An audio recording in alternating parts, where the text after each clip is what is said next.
challenge the viability of the American experiment. This episode narrates the tale of farmers who transformed into insurgents, a president who assumed the role of a general one final time, and a question that remains pertinent today.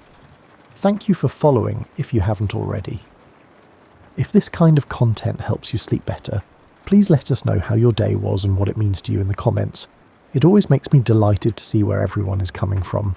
Let's start this show, so relax, get comfortable, and be sure to turn on a fan for some white noise. The year 1791 arrives with a peculiar silence in the mountain hollows of western Pennsylvania. You stand outside a log cabin as autumn light filters through oak trees that have watched these hills since before anyone drew borders across them. The air carries wood smoke and the earthy bite of fermenting grain. Somewhere down the valley a copper still drips its slow rhythm. This sound matters more than you might think. In these mountains, whiskey is not simply a drink. It is currency, medicine, and the only practical way to move grain across brutal distances to eastern markets. A pack horse can carry 4 bushels of grain or 24 bushels worth of whiskey in the same space. The mathematics of survival writes itself in copper and corn. Spring arrives late in 1791 along the Monongahela River. You watch ice break apart in brown water, while men gather outside a rough-hewn trading post. They speak in low voices about news from Philadelphia. The federal government has passed an excise tax on distilled spirits, 7 cents per gallon for large distilleries, 9 cents for small ones. The numbers sound modest until you calculate what they mean for a farmer with a 20-gallon still tucked behind his barn. Alexander Hamilton sits in an office hundreds of miles east, working through columns of figures by candlelight. The Secretary of the Treasury faces a problem that keeps him awake past midnight. The new federal government owes staggering debts from the Revolutionary War. States owe more.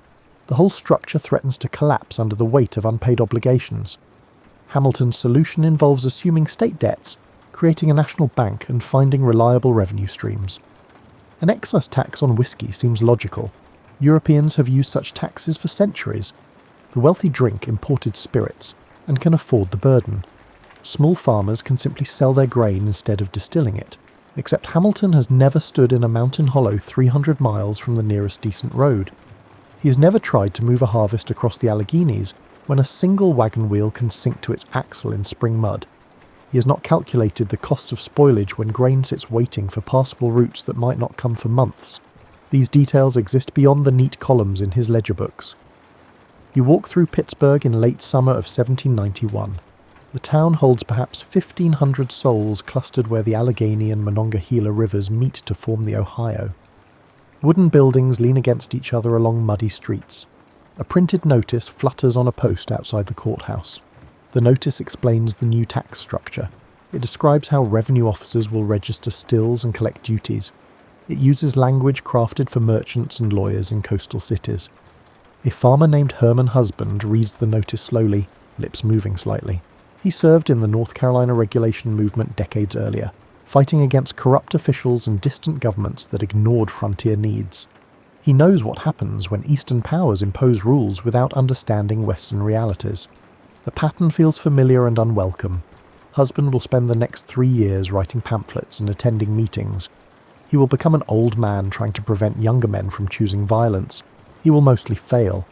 The first revenue officer arrives in Washington County in September. Robert Johnson accepts his commission with serious purpose. The government promises him a percentage of collected revenues. He brings printed forms and a leather-bound record book. He also brings assumptions about law and order that do not quite fit the landscape. Johnson visits farmsteads scattered across valleys and hillsides. He explains the registration process. He emphasizes that compliance is mandatory under federal law. Most farmers listen politely. Some register their stills. Others nod and say nothing. A few ask pointed questions about representation and taxation. Johnson notes their names carefully. He writes reports describing the territory as potentially difficult but manageable with proper enforcement. His optimism reflects inexperience rather than accurate assessment. You sit in a cabin during the first October frost. The family owns a 30-gallon copper still purchased from a tinker 3 years earlier. The still paid for itself within 2 seasons. Corn grown in rocky soil brings almost nothing at market in its raw form. A bushel might fetch 25 cents if you can find a buyer and transport it successfully. The same bushel fermented and distilled becomes 3 gallons of whiskey worth at least $1.50. The whiskey travels easier, it keeps indefinitely. Local merchants accept it as payment for salt, gunpowder, fabric and tools. This still represents not luxury but survival mathematics.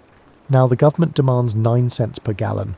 On a typical season's production of 200 gallons, the tax totals $18. This sum equals 3 months of hard labour for a hired hand. It exceeds what most frontier families see in cash money during an entire year. Worse, the tax must be paid in coin, not barter. Finding 18 actual dollars in silver or copper requires selling something substantial. Maybe a pig, maybe stored grain at terrible prices, maybe the still itself. Winter settles into the mountains with particular weight. You hear stories from neighbouring counties. A revenue officer named Robert Wilson arrives at a farm near Pigeon Creek. He carries his record book and an attitude of official authority. The farmer asks Wilson how he expects payment in cash, when cash barely exists in these parts. Wilson suggests the farmer register his still now and work out payment arrangements later. The farmer agrees reluctantly. 3 days later, men in hunting shirts arrive at Wilson's rented room. They drag him to a blacksmith's forge. They strip him, shave his head, and coat him with hot tar kept ready for waterproofing boats. They add feathers from slaughtered chickens. Wilson staggers back to Pittsburgh in agony. The tar burns his skin deeply. He will carry scars for the rest of his life. No one is arrested. No witnesses step forward. Philadelphia receives Wilson's written testimony in January of 1792. President George Washington reads the account with mounting concern. He discusses the matter with his cabinet. Hamilton argues for firm enforcement. Secretary of State Thomas Jefferson suggests patience and negotiation. Attorney General Edmund Randolph proposes sending commissioners to investigate conditions and seek compromise. Washington decides on a proclamation. He issues a statement in September 1792, warning against interference with federal officers. The proclamation uses stern language about the rule of law. It promises prosecution for those who resist legitimate authority. It changes essentially nothing on the ground. You attend a meeting in a barn outside Washington, Pennsylvania, in March 1793. About 40 men gather in dim lantern light. They sit on rough benches and upturned barrels. Herman Husband speaks first, advocating for petitions and peaceful resistance. He believes the tax can be repealed through proper political channels if enough citizens make their voices heard. A younger man named David Bradford stands to respond. Bradford practices law and owns slaves. He speaks with authority born from education and social position. He argues that petitions achieve nothing when Eastern politicians ignore Western interests. He suggests more direct methods. The men vote on resolutions. They agree to encourage non-cooperation with revenue officers. They stop short of endorsing violence, but the room holds an edge that makes Husband visibly nervous. Spring brings green to the hillsides and fresh confrontations to the valleys. Revenue Officer Benjamin Wells attempts to serve legal papers on distillers who refuse registration. A group of men stops him on a forest road. They take his papers and his horse. They tell him to walk back to Pittsburgh and not return. Wells reports the incident. The government issues warrants for arrest. The warrants cannot be executed because local sheriffs sympathize with the resistors. Federal authority exists on paper, but not in practice across large sections of western Pennsylvania, western Virginia, western Maryland and Kentucky. You watch patterns emerge through that summer. Revenue officers who persist receive warnings. Warnings escalate to threats. Threats sometimes become violence. The violence follows a script developed during the Revolution. Tar and feathering, property destruction, public humiliation. The methods intend to drive officials away without necessarily killing them, though the line between brutal assault and murder grows thin when hot tar meets human skin. Eastern newspapers print shocked accounts. Western communities meet the accounts with grim satisfaction. The conflict hardens positions on both sides. Hamilton reads reports and sees insurrection. Jefferson reads the same reports and sees legitimate grievances poorly addressed. Washington reads everything and sees his worst fear taking shape. The question is simple and terrible. Can the federal government actually govern? If citizens in one region can nullify federal law through organized resistance, what prevents the same elsewhere? What prevents the whole experiment from fracturing into competing factions? The Revolutionary War was fought partly to escape distant authority that ignored local realities. Now that same tension reproduces itself with the Republic barely 10 years old. The problem has no easy solution. Force might work or might trigger wider rebellion. Negotiation might succeed or might signal fatal weakness. Washington knows that either choice could destroy what the revolution built. Picture Western Pennsylvania as it exists in 1793. You stand on a ridge looking east toward Philadelphia. The distance measures roughly 300 miles. That distance might as well be 3,000 for all the connection it represents. A letter takes 2 weeks in good weather, longer when rain turns roads to soup. A wagon carrying goods requires a month if nothing breaks. The Appalachian Mountains stand between, not as scenic backdrop, but as genuine barrier that shapes everything about life in this region. The land here rolled out grants to Revolutionary War veterans and speculators who never saw what they purchased. Settlers arrive hoping for better lives than they left behind. They find dense forest, rocky soil, and isolation that weighs on spirits. The nearest courthouse sits a full day's ride from many farms. Travelling to Philadelphia means abandoning crops and livestock for weeks. Voting in elections requires similar sacrifice. Representation in Congress comes through districts so large that a single representative might cover 30,000 square miles of rough terrain. Democracy sounds fine in theory, but in practice it means decisions get made by men who have never walked these mountains. You help a neighbour repair a gristmill in April of 1793. The work involves hauling stones and fitting wooden gears. Between tasks, the neighbour explains his situation. He arrived 5 years earlier with his wife, 3 children, and high hopes. He cleared 12 acres of forest by hand. He built a cabin, barn, and smokehouse. He planted corn, kept pigs, and established a small orchard. He purchased a 20-gallon still on credit. The still let him convert surplus corn into tradable value. Last year he paid off the still. This year the tax appeared. He now owes more to the federal government annually than he paid for the still itself. He cannot see how the numbers work. More important, he cannot see why distant politicians care more about tax revenue than frontier survival. The economics cut deep.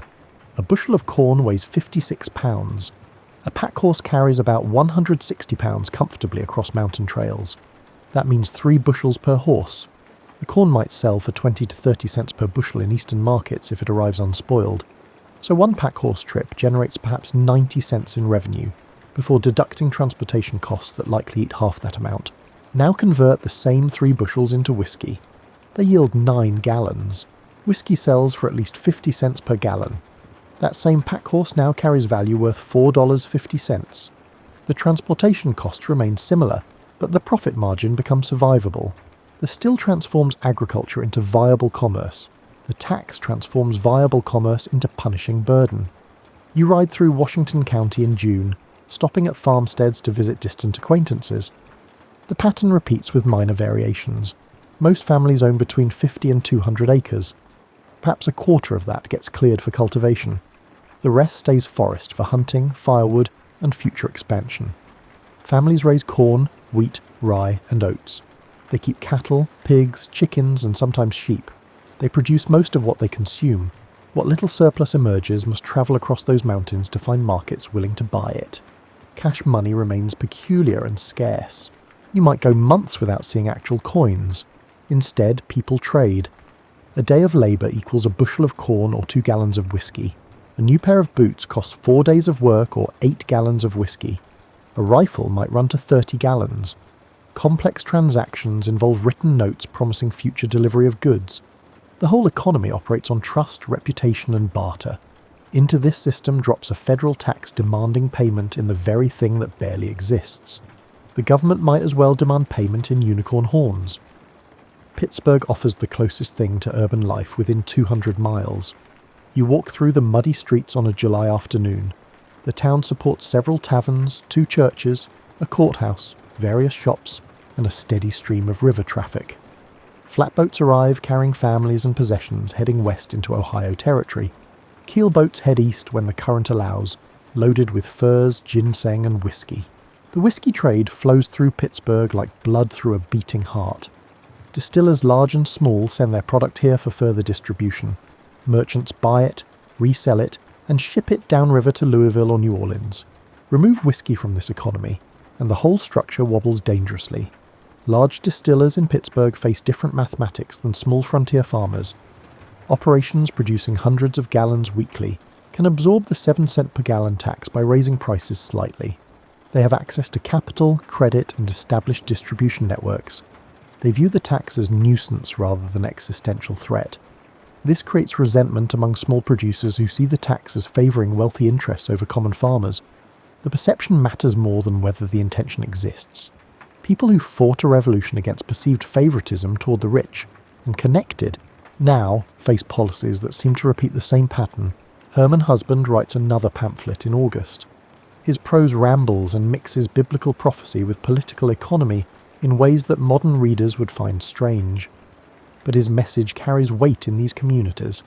Husband argues that the whiskey tax represents the first step toward tyranny. He suggests that once the government establishes the precedent of taxing the poor to pay the rich, nothing prevents expansion of such policies. He predicts increasing taxes, standing armies, and the loss of freedoms the revolution supposedly secured.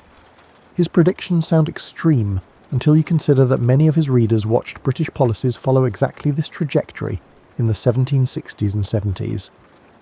Pattern recognition suggests caution. You attend a church service in a small settlement near the Virginia border. The minister reads from the book of Exodus about Egyptian oppression and liberation. The sermon makes pointed connections to present circumstances. After the service, men gather outside to talk politics. They discuss the tax, the revenue officers, and rumours of possible military action. One man argues for patience. Another insists that patience means surrender. A third suggests gathering militia forces to resist any federal troops that might appear. The conversation grows heated, but not quite violent. Everyone present knows that neighbours hold different views. Maintaining social fabric across political divides requires careful navigation. Respect gets strained, but mostly holds. The French Revolution sends ripples across the Atlantic through these years. News arrives slowly, but with impact. Reports describe common people overthrowing aristocratic authority. American reactions split along predictable lines. Jeffersonian Republicans see validation of popular sovereignty. Hamiltonian Federalists see dangerous mob rule. Western Pennsylvania farmers see people like themselves refusing to accept oppression from distant elites. The parallels seem obvious, even if the details differ dramatically. When revenue officers in Pennsylvania get tarred and feathered, some locals genuinely believe they act in the same tradition that brought down the Bastille. This belief does not make the violence justified, but it explains the mindset that allows ordinary farmers to become attackers. You help with harvest in September. The work involves cutting grain, bundling sheaves, and hauling loads to barns for threshing. The labour goes from dawn until dark. Your hands blister despite calluses, your back aches from constant bending, but the work feels honest, and the harvest looks decent. 3 weeks of good effort secures food for the coming winter. This same effort repeated across thousands of farms feeds the frontier and generates the surplus that becomes whiskey. Remove whiskey's value, and the incentive for producing surplus weakens significantly. Remove the surplus and the whole economy contracts. Contract the economy and families abandon the frontier in search of better opportunities elsewhere. The government's tax policy makes abstract sense in Philadelphia counting houses. On the ground, it threatens the viability of Western settlement itself. David Bradford grows more prominent through autumn. He drafts resolutions and organises meetings. He corresponds with sympathisers in other counties. He begins talking about an assembly to coordinate resistance across the region. Bradford's language becomes increasingly militant. He frames the struggle in revolutionary terms, suggesting that 1794 might become 1776 all over again. Some people find his rhetoric inspiring, others find it dangerous. Herman Husband finds it heartbreaking. The old man can see where this leads. He has watched similar situations deteriorate before. He knows that once violence starts in earnest, controlling it becomes nearly impossible. Winter settles in with cold that makes bones ache. You spend long evenings by the fire, mending tools and making plans for spring. Outside, snow drifts against the cabin walls. Inside, lamp oil and wood smoke create a warm haze. These quiet hours offer space for reflection. The question everyone faces has no clear answer. Comply with the tax and face financial ruin, resist and risk confrontation with federal authority. Compromise seems impossible when both sides have dug into opposing positions. The coming year will force choices nobody wants to make. May arrives in 1794 with unseasonable heat. You notice tension in every interaction. Conversations stop when strangers approach. Travellers get questioned carefully about their business and loyalties. The region feels like a pot simmering just below boiling point. Small incidents cascade into larger confrontations. A revenue officer named John Neville becomes the focal point for growing anger. Neville owns a large distillery and serves as regional inspector. He collects substantial fees for his work. He also happens to own slaves, live in a fine house, and represent exactly the sort of established wealth that frontier farmers resent. Neville follows his duties conscientiously. This makes him both respected by federal authorities and hated by those who see him as a traitor to Western interests. You hear about the first serious confrontation through travellers' reports. A deputy federal marshal named David Lennox arrives in Western Pennsylvania with arrest warrants for distillers who refuse to appear in federal court in Philadelphia. Lennox partners with John Neville to serve the papers. They understand the risk but believe official authority will provide protection. On July 15th, they ride to the farm of William Miller near Mingo Creek. Miller operates a small still and has ignored all attempts at registration. Lennox knocks on the door and presents the warrant. Miller reads it slowly, his face darkening. The warrant demands appearance in Philadelphia in August. The trip would cost more than Miller earns in 6 months. It would require abandoning his farm during critical harvest season. Miller tells Lennox the warrant is impossible to obey and unjust to demand. Lennox insists on official duty. The conversation grows heated. Miller's sons hear the commotion and come running from the barn. Neighbours working a nearby field also approach. Within minutes, a dozen armed men surround Lennox and Neville. Someone fires a shot. Later accounts differ on who fired and why. Neville returns fire, wounding one of Miller's sons. The crowd surges forward. Lennox and Neville sprint for their horses and ride hard toward Neville's house 7 miles away. Shots follow them but miss. The two men reach Bower Hill, Neville's substantial estate, and barricade themselves inside. A servant begins loading muskets. Neville sends a message to Pittsburgh requesting military support. News of the shooting spreads through the valleys like fire in dry grass. By next morning, groups of armed men gather at meeting points across the region. David Bradford drafts letters calling for militia muster. He describes the shooting as an attack on innocent citizens by tyrannical officials. He demands that Neville surrender himself for justice. The language Bradford uses echoes revolutionary rhetoric from 20 years earlier. He speaks of liberty, tyranny, and the right of free men to resist oppression. The words carry power precisely because they connect to shared memory of fighting British authority. You join a group gathering near Couch's Fort on July 16th. About 30 men cluster in morning sun, checking rifles and discussing plans. Most wear hunting shirts and broad hats. Some bring whiskey jugs that pass from hand to hand. The mood mixes excitement with nervousness. These men are farmers and artisans, not soldiers. But many served in the revolution or militia actions against native forces. They know basic tactics and small unit operations. A man named James McFarland takes informal command. McFarland fought with distinction during the Revolution. He survived brutal combat and earned respect that still holds. When McFarland speaks, people listen. He suggests approaching Bower Hill and demanding Neville's surrender. He emphasises that this is about justice, not murder. Several men nod agreement. A few voices suggest burning Neville's house as statement. McFarland shuts down that talk firmly. The march to Bower Hill takes about 3 hours. You walk through forest trails, the column stretching out over half a mile.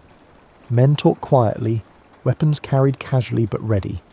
As the group approaches the estate, you see why Neville chose this location. Bower Hill sits on high ground with clear sight lines in all directions. The house is built solid with thick walls and small windows. A dozen armed men are visible on the grounds. These are soldiers from Pittsburgh's garrison who responded to Neville's call for help. Their presence changes everything. This is no longer citizens confronting an official. This is militia facing federal troops. McFarlane halts the column about 100 yards from the house. He sends 2 men forward under a white flag to demand Neville's surrender. The envoys reach the front gate and call out their message. A window opens on the 2nd floor. Major Abraham Kirkpatrick appears. Kirkpatrick is Neville's son-in-law and a federal officer. He shouts back that Neville has already left for Pittsburgh, but the house will be defended. McFarlane's envoys insist on searching the premises. Kirkpatrick refuses. The standoff stretches for several tense minutes, then someone fires. Later investigations never determine who fired first or whether the shot was deliberate or accidental. The distinction becomes irrelevant as both sides begin shooting in earnest. The battle lasts about 20 minutes. The militia spreads out and fires from cover. The Federal soldiers return fire from windows and roofline. Smoke drifts across the hillside, making aim difficult.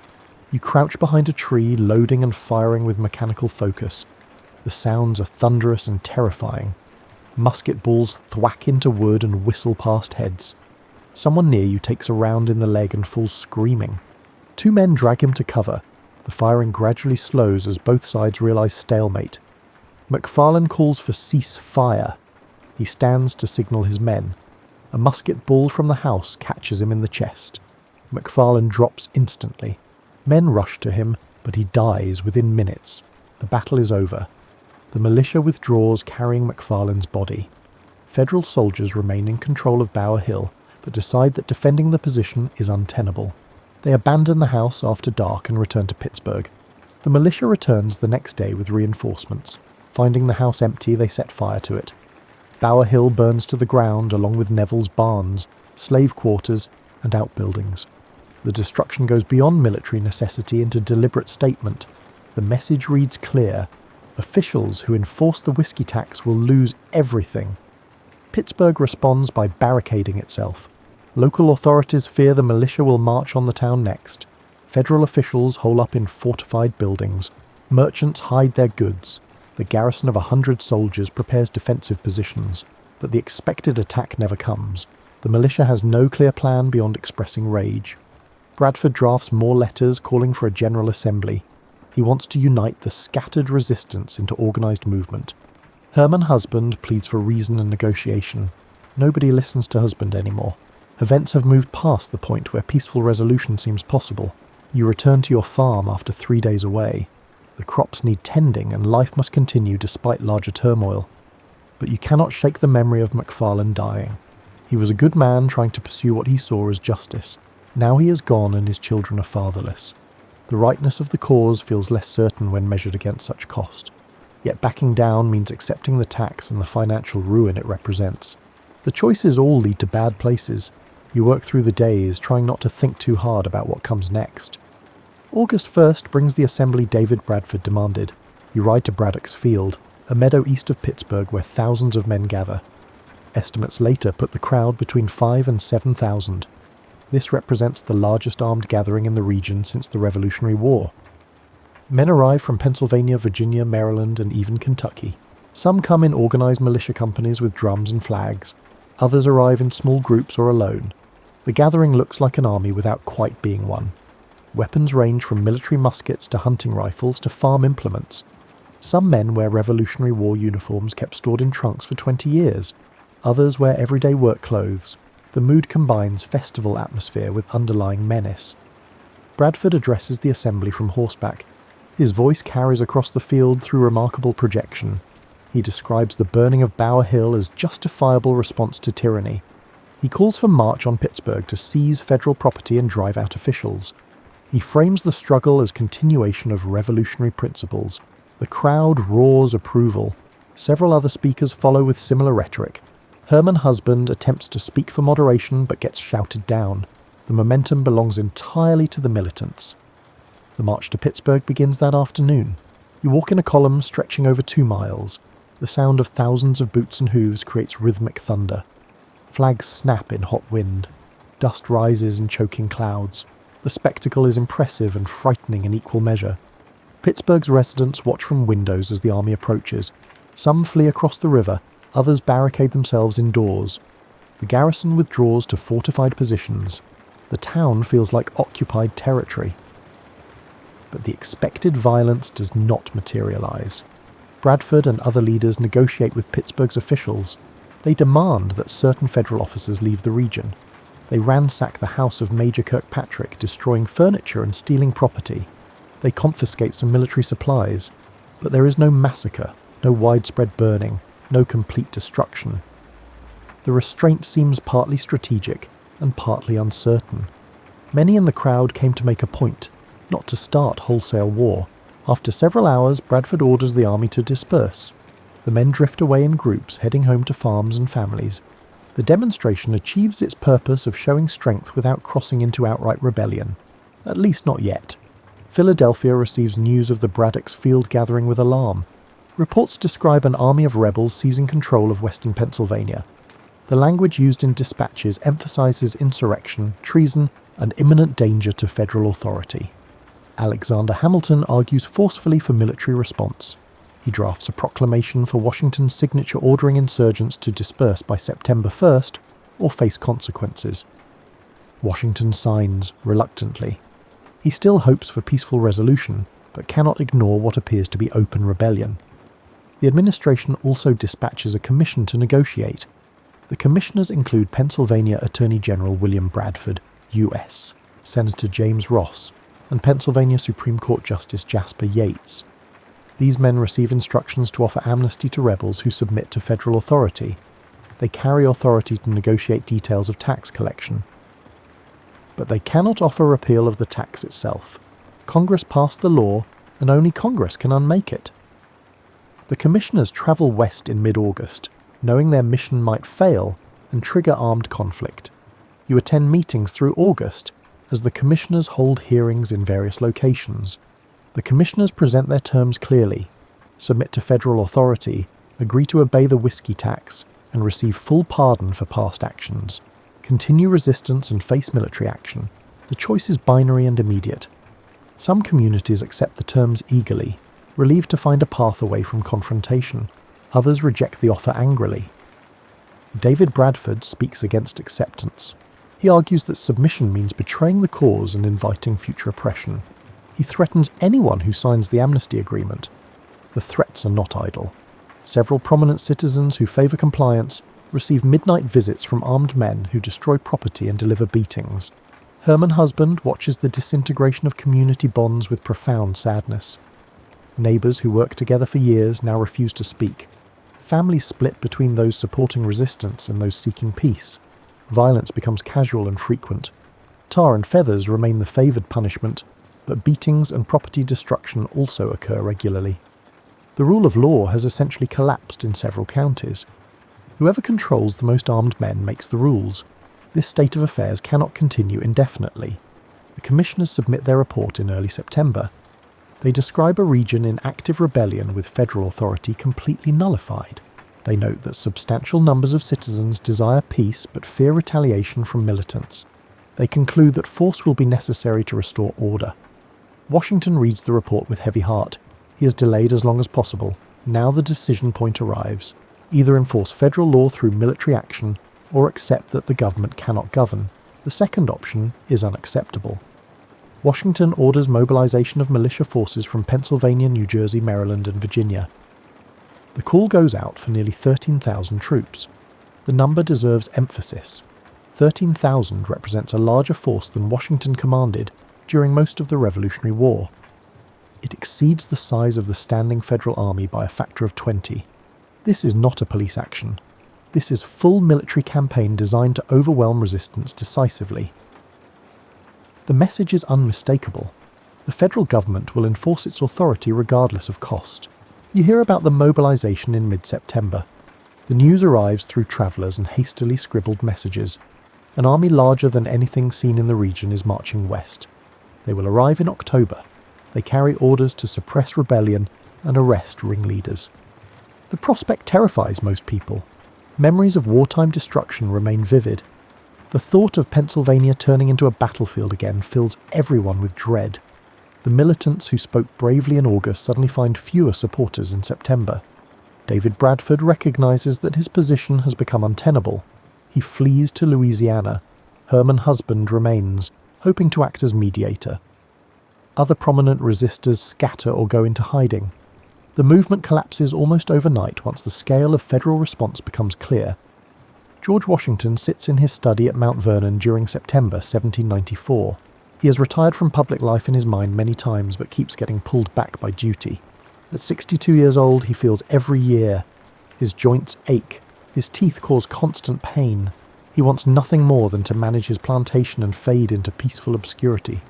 Instead, he faces the prospect of leading troops into combat against American citizens. The irony cuts deep. He spent 8 years fighting to create this nation. Now he must fight to hold it together against internal fracturing. The decision weighs on him like physical burden. The cabinet meets in Philadelphia to discuss strategy. Hamilton pushes for decisive action. He views the Whiskey Rebellion as test case for federal power. If the government cannot enforce a simple excise tax, what authority does it actually possess? Jefferson argues that military force will create martyrs and harden resistance. He suggests more commissioners, more negotiation, more time. Washington listens to both positions. He respects Jefferson's caution but agrees with Hamilton's logic. A government that cannot govern is not a government. The time for patience has ended. Washington makes his decision in late September. He will personally lead the Federal Militia Army West. This marks the only time in American history that a sitting president commands troops in the field. The symbolism matters enormously. Washington's presence transforms military expedition into statement about constitutional authority. He is not sending troops to crush dissent. He is going himself to restore order and uphold the law. The distinction is subtle, but significant. Washington understands theatre and knows that his actions will be remembered and interpreted. He chooses to be present precisely because it makes the government's position clear beyond any misunderstanding. The mobilization proceeds through October. You hear reports of troops gathering across multiple states. Pennsylvania sends 5,000 militia. New Jersey sends 2,000. Maryland sends 2,000. Virginia sends 4,000. The numbers keep increasing. Equipment arrives by wagon train. Artillery pieces make slow progress along muddy roads. Officers drill recruits who haven't held muskets in years.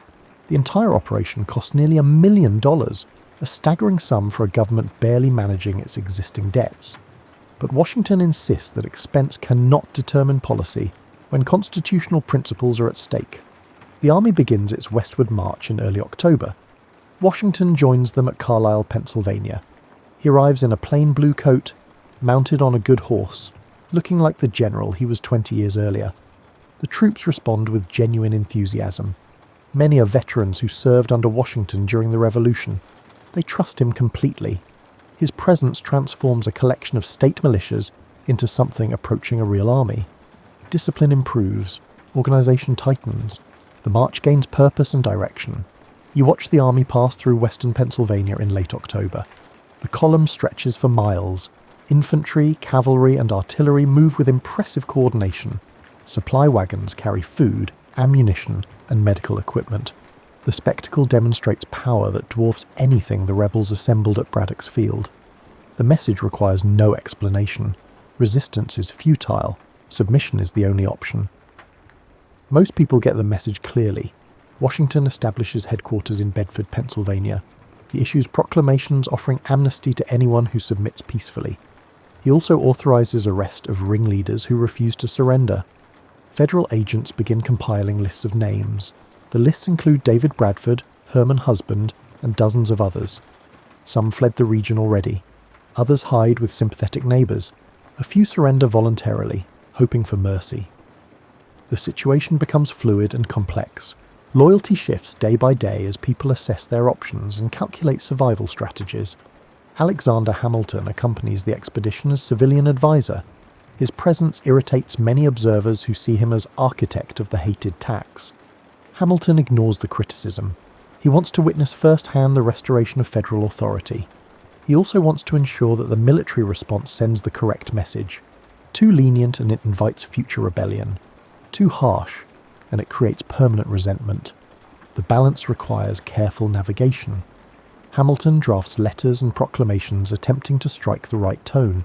His prose sounds legalistic and cold to Western ears accustomed to plainer speech. But the substance is clear enough. Submit or suffer consequences.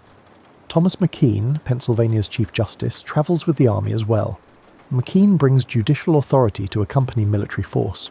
The plan calls for trials once arrests are made. The government wants to demonstrate that law, not arbitrary power, guides its actions. McKean understands that convictions will be difficult to obtain. Local juries might refuse to convict neighbours regardless of evidence. But the attempt matters symbolically. The federal government must be seen as acting through proper legal channels, even when using military force to create conditions for those channels to function. Washington reviews troops on a cold November morning.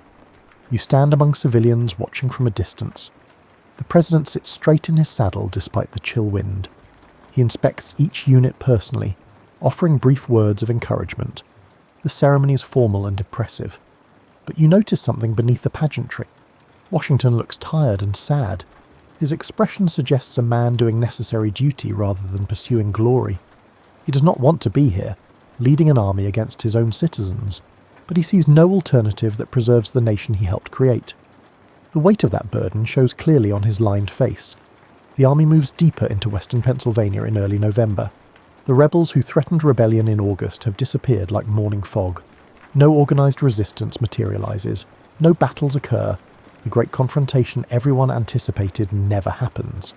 Instead, federal troops find frightened farmers who insist they were never really rebels. They blame David Bradford and other leaders for misleading them. They sign loyalty oaths and accept amnesty. The army occupies the region but finds no enemy to fight.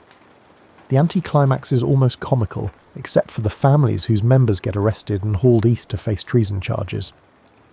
Washington remains with the army through November. He wants his presence to continue sending its message. But he also recognises that the military phase is essentially complete. The rebellion has collapsed without serious combat. Federal authority is restored without bloodshed. In late November, Washington returns to Philadelphia, leaving General Henry Lee in command of remaining forces. Washington writes in private letters that the expedition succeeded in its goals. The government proved it can enforce laws throughout its territory. The precedent is established. Future challengers will know what awaits organised resistance. Whether this represents wise policy or dangerous precedent, Washington leaves for history to judge. The army divides into two wings for the final occupation phase. The Eastern Division under General Henry Lee advances through Bedford and Somerset counties. The Western Division under Virginia Governor Henry Lee moves through Washington and Allegheny counties. You live in Washington County and watch the Western Wing arrive in mid-November. Thousands of troops establish camps across the countryside. Smoke from hundreds of cooking fires darkens the sky. The soldiers requisition food and shelter from local farms. Most citizens comply without protest, knowing resistance would be suicidal. Henry Lee commands with firm authority. He orders immediate arrests of suspected rebel leaders. Federal agents fan out with lists of names. They knock on doors in the middle of the night. They search barns and cellars. Over 3 weeks they arrest about 150 men. The prisoners include wealthy landowners and poor farmers, educated professionals and illiterate labourers. The common thread is suspected participation in resistance activities.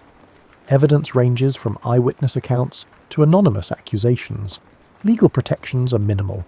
Lee operates under martial law provisions that suspend normal judicial procedures. Herman Husband is arrested on November 13th. Federal troops surround his cabin before dawn. Husband, now 73 years old, offers no resistance. He asks permission to gather a few belongings. The soldiers agree. Husband packs a Bible, some writing materials and an extra shirt. He bids goodbye to his wife and grandchildren. Then he walks out to begin a journey that will end with his death. Husband and other prisoners are marched east in bitter November weather. Many prisoners lack adequate clothing. Several are ill. The march covers 15 to 20 miles per day through mountain passes where snow already blocks trails. Guards show little sympathy. These are traitors receiving their due. Complaints are ignored or met with harsh discipline. The prisoners reach Philadelphia in December. They are held in crude facilities without heat. Conditions are miserable even by 18th century standards. Herman Husband develops pneumonia within days of arrival. He dies on June 15th, 1795, still awaiting trial. His death receives little notice. The federal government files treason charges against 20 of the prisoners. These cases represent the government's attempt to establish legal precedent. Conviction for treason requires testimony from 2 witnesses to the same overt act. The standard is deliberately high. Many cases collapse due to insufficient evidence or contradictory testimony. In the end, only 2 men receive convictions. Both are pardoned by Washington in 1795. The legal proceedings accomplish little beyond demonstrating that the government takes rule of law seriously, even when it proves inconvenient. The The occupation of western Pennsylvania continues through winter of 1794 into spring of 1795. Troop levels gradually decrease as the region stabilizes. Federal revenue officers return to their duties under military protection. Registration of stills proceeds slowly but steadily. Collection of tax revenue remains spotty. Many small distillers shut down their operations rather than pay the tax. Others move their stills deeper into the mountains where enforcement is impractical. The whiskey trade continues but shifts toward larger operations that can absorb the tax burden. Small-scale farmer distillers, the very people who most needed whiskey as economic tool, are squeezed out. This represents exactly the outcome they feared and resisted. You visit Pittsburgh in April 1795. The town has returned to something approaching normalcy. Merchants conduct business. River traffic flows normally. Federal officers move about without fear of attack, but the atmosphere feels strained. People are polite but cold. The splits created by the rebellion have not healed. Those who supported resistance view those who accepted amnesty as traitors. Those who favoured compliance view resistors as dangerous fools. The divisions will persist for years. Some families remain estranged for generations. The wounds go deep and scar tissue takes time to form. The federal government maintains garrison troops in western Pennsylvania until 1796. The present serves as a reminder of federal power and deterrent to renewed resistance. Eventually the troops withdraw as the situation returns fully to civilian control. Revenue collection becomes routine, though never popular. The whiskey tax remains law until its repeal in 1802, when Thomas Jefferson becomes president. Jefferson views the tax as unnecessary and divisive. Its removal is one of his first policy priorities. But by 1802, the precedent has been established. The federal government can enforce its laws throughout the nation using military force if necessary. This principle will be tested again in future crises, most devastatingly in 1861. The financial cost of suppressing the Whiskey Rebellion totals nearly $1 million. This sum dwarfs the revenue collected from the whiskey tax in western Pennsylvania during the entire period of resistance. The government spent far more enforcing the tax than the tax generated. In purely economic terms, the expedition is absurdly inefficient. But economics was never the point. Alexander Hamilton understood that federal authority cannot be priced in dollars. Either the government can enforce its laws or it cannot govern. The $1 million bought proof that the Constitution is more than paper and words. It bought the precedent that federal law supersedes local preferences when the two conflict. Whether that principle represents wise governance or dangerous centralization remains subject to debate more than 2 centuries later. The Whiskey Rebellion ends without the dramatic climax that participants on both sides anticipated. There are no great battles, no heroic last stands, no martyrs dying for liberty with inspirational final words. Instead, the rebellion dissolves into arrests, trials, and grudging acceptance of federal authority. The anticlimax frustrates those seeking clear narratives of good versus evil. Reality proves messier than myth. You work your farm in the spring of 1795, planting corn in fields you have cleared by hand. The still sits idle in the barn. You have not registered it and do not intend to. Running it would require paying the tax. Paying the tax would bankrupt you, so the still collects dust while you find other ways to generate small amounts of cash. You sell firewood to Pittsburgh merchants. You hire out for labour on wealthier farms. You trap furs and trade them for necessities. The economics are brutal and margins razor thin, but you survive. Survival is what frontier life has always demanded. This year simply demands it more strenuously than most. The precedent established by Washington's response echoes through American history.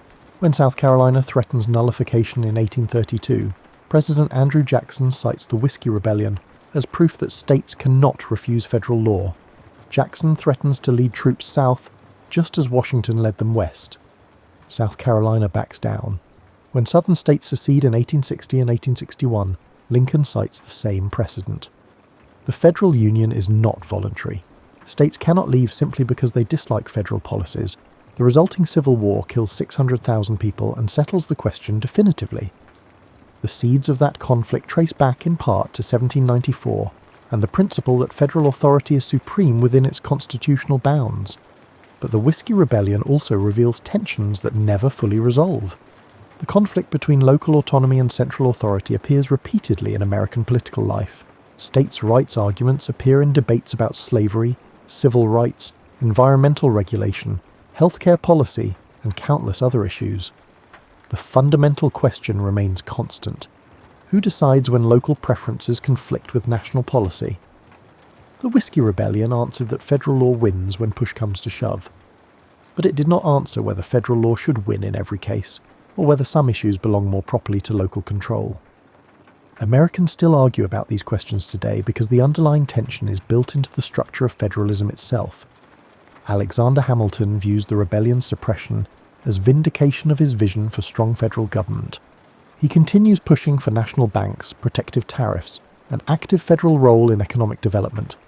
His policies shaped the early republic profoundly, but Hamilton dies in 1804, killed in a duel with Aaron Burr.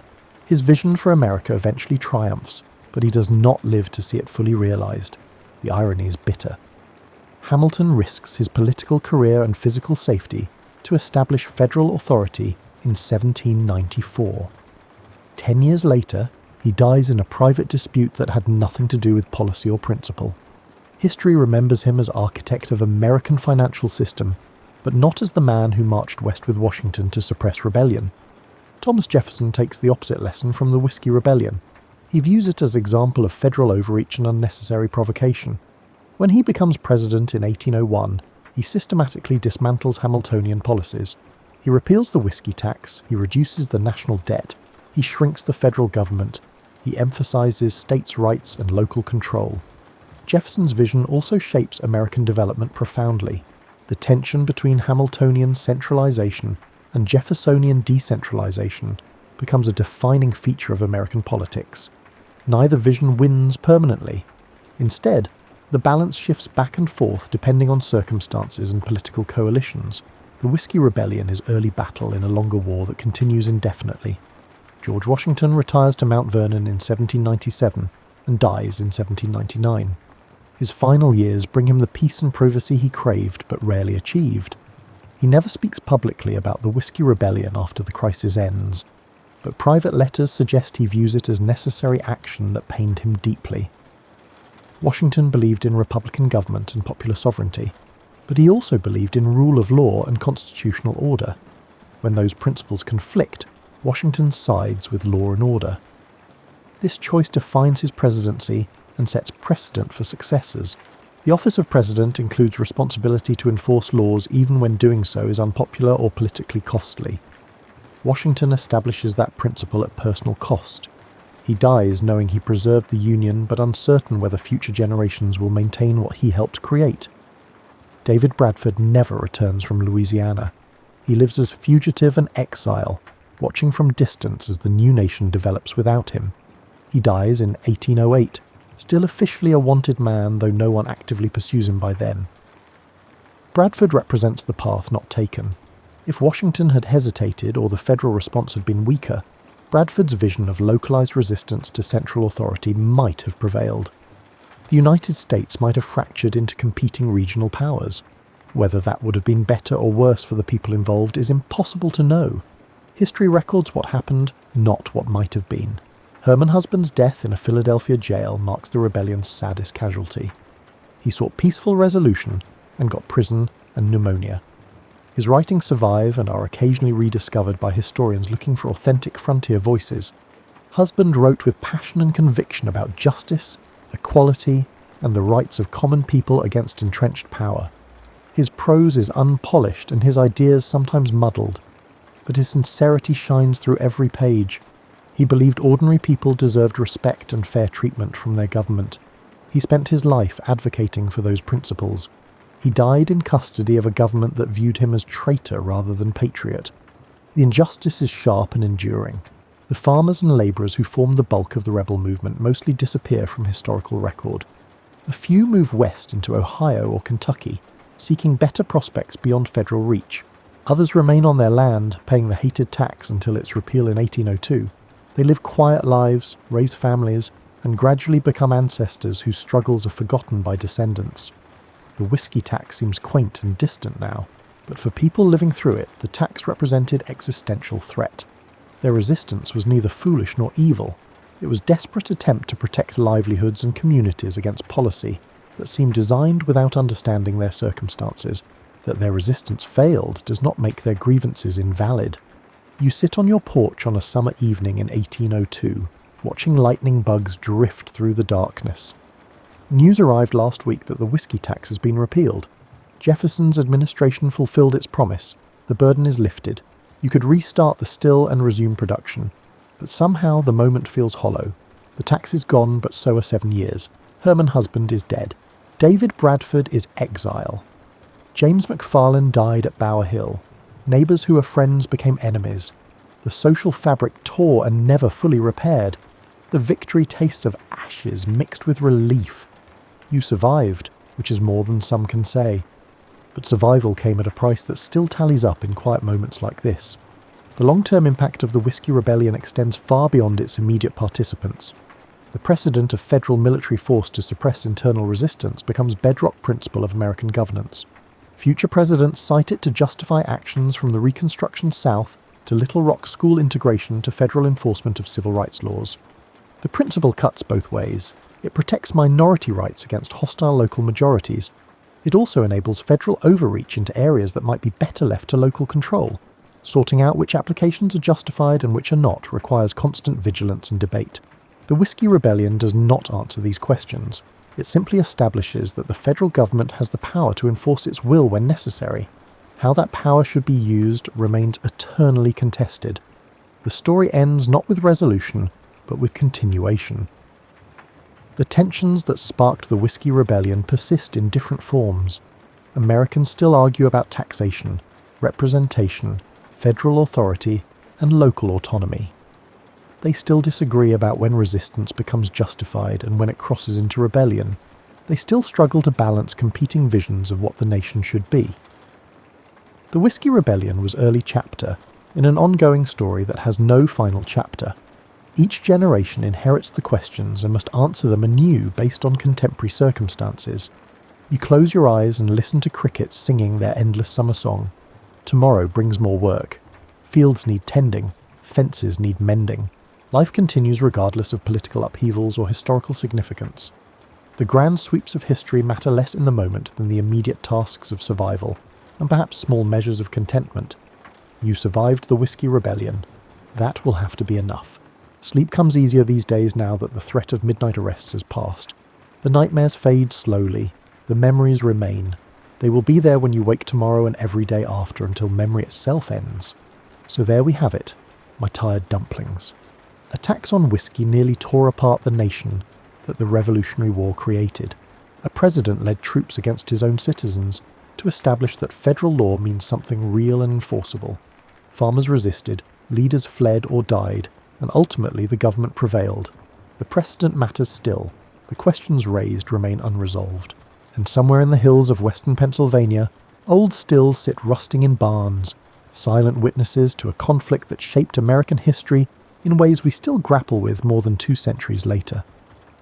If this story helped you drift towards sleep, consider subscribing to the channel and hitting that notification bell so you never miss a new episode. Until next time, sleep well, my tired potatoes.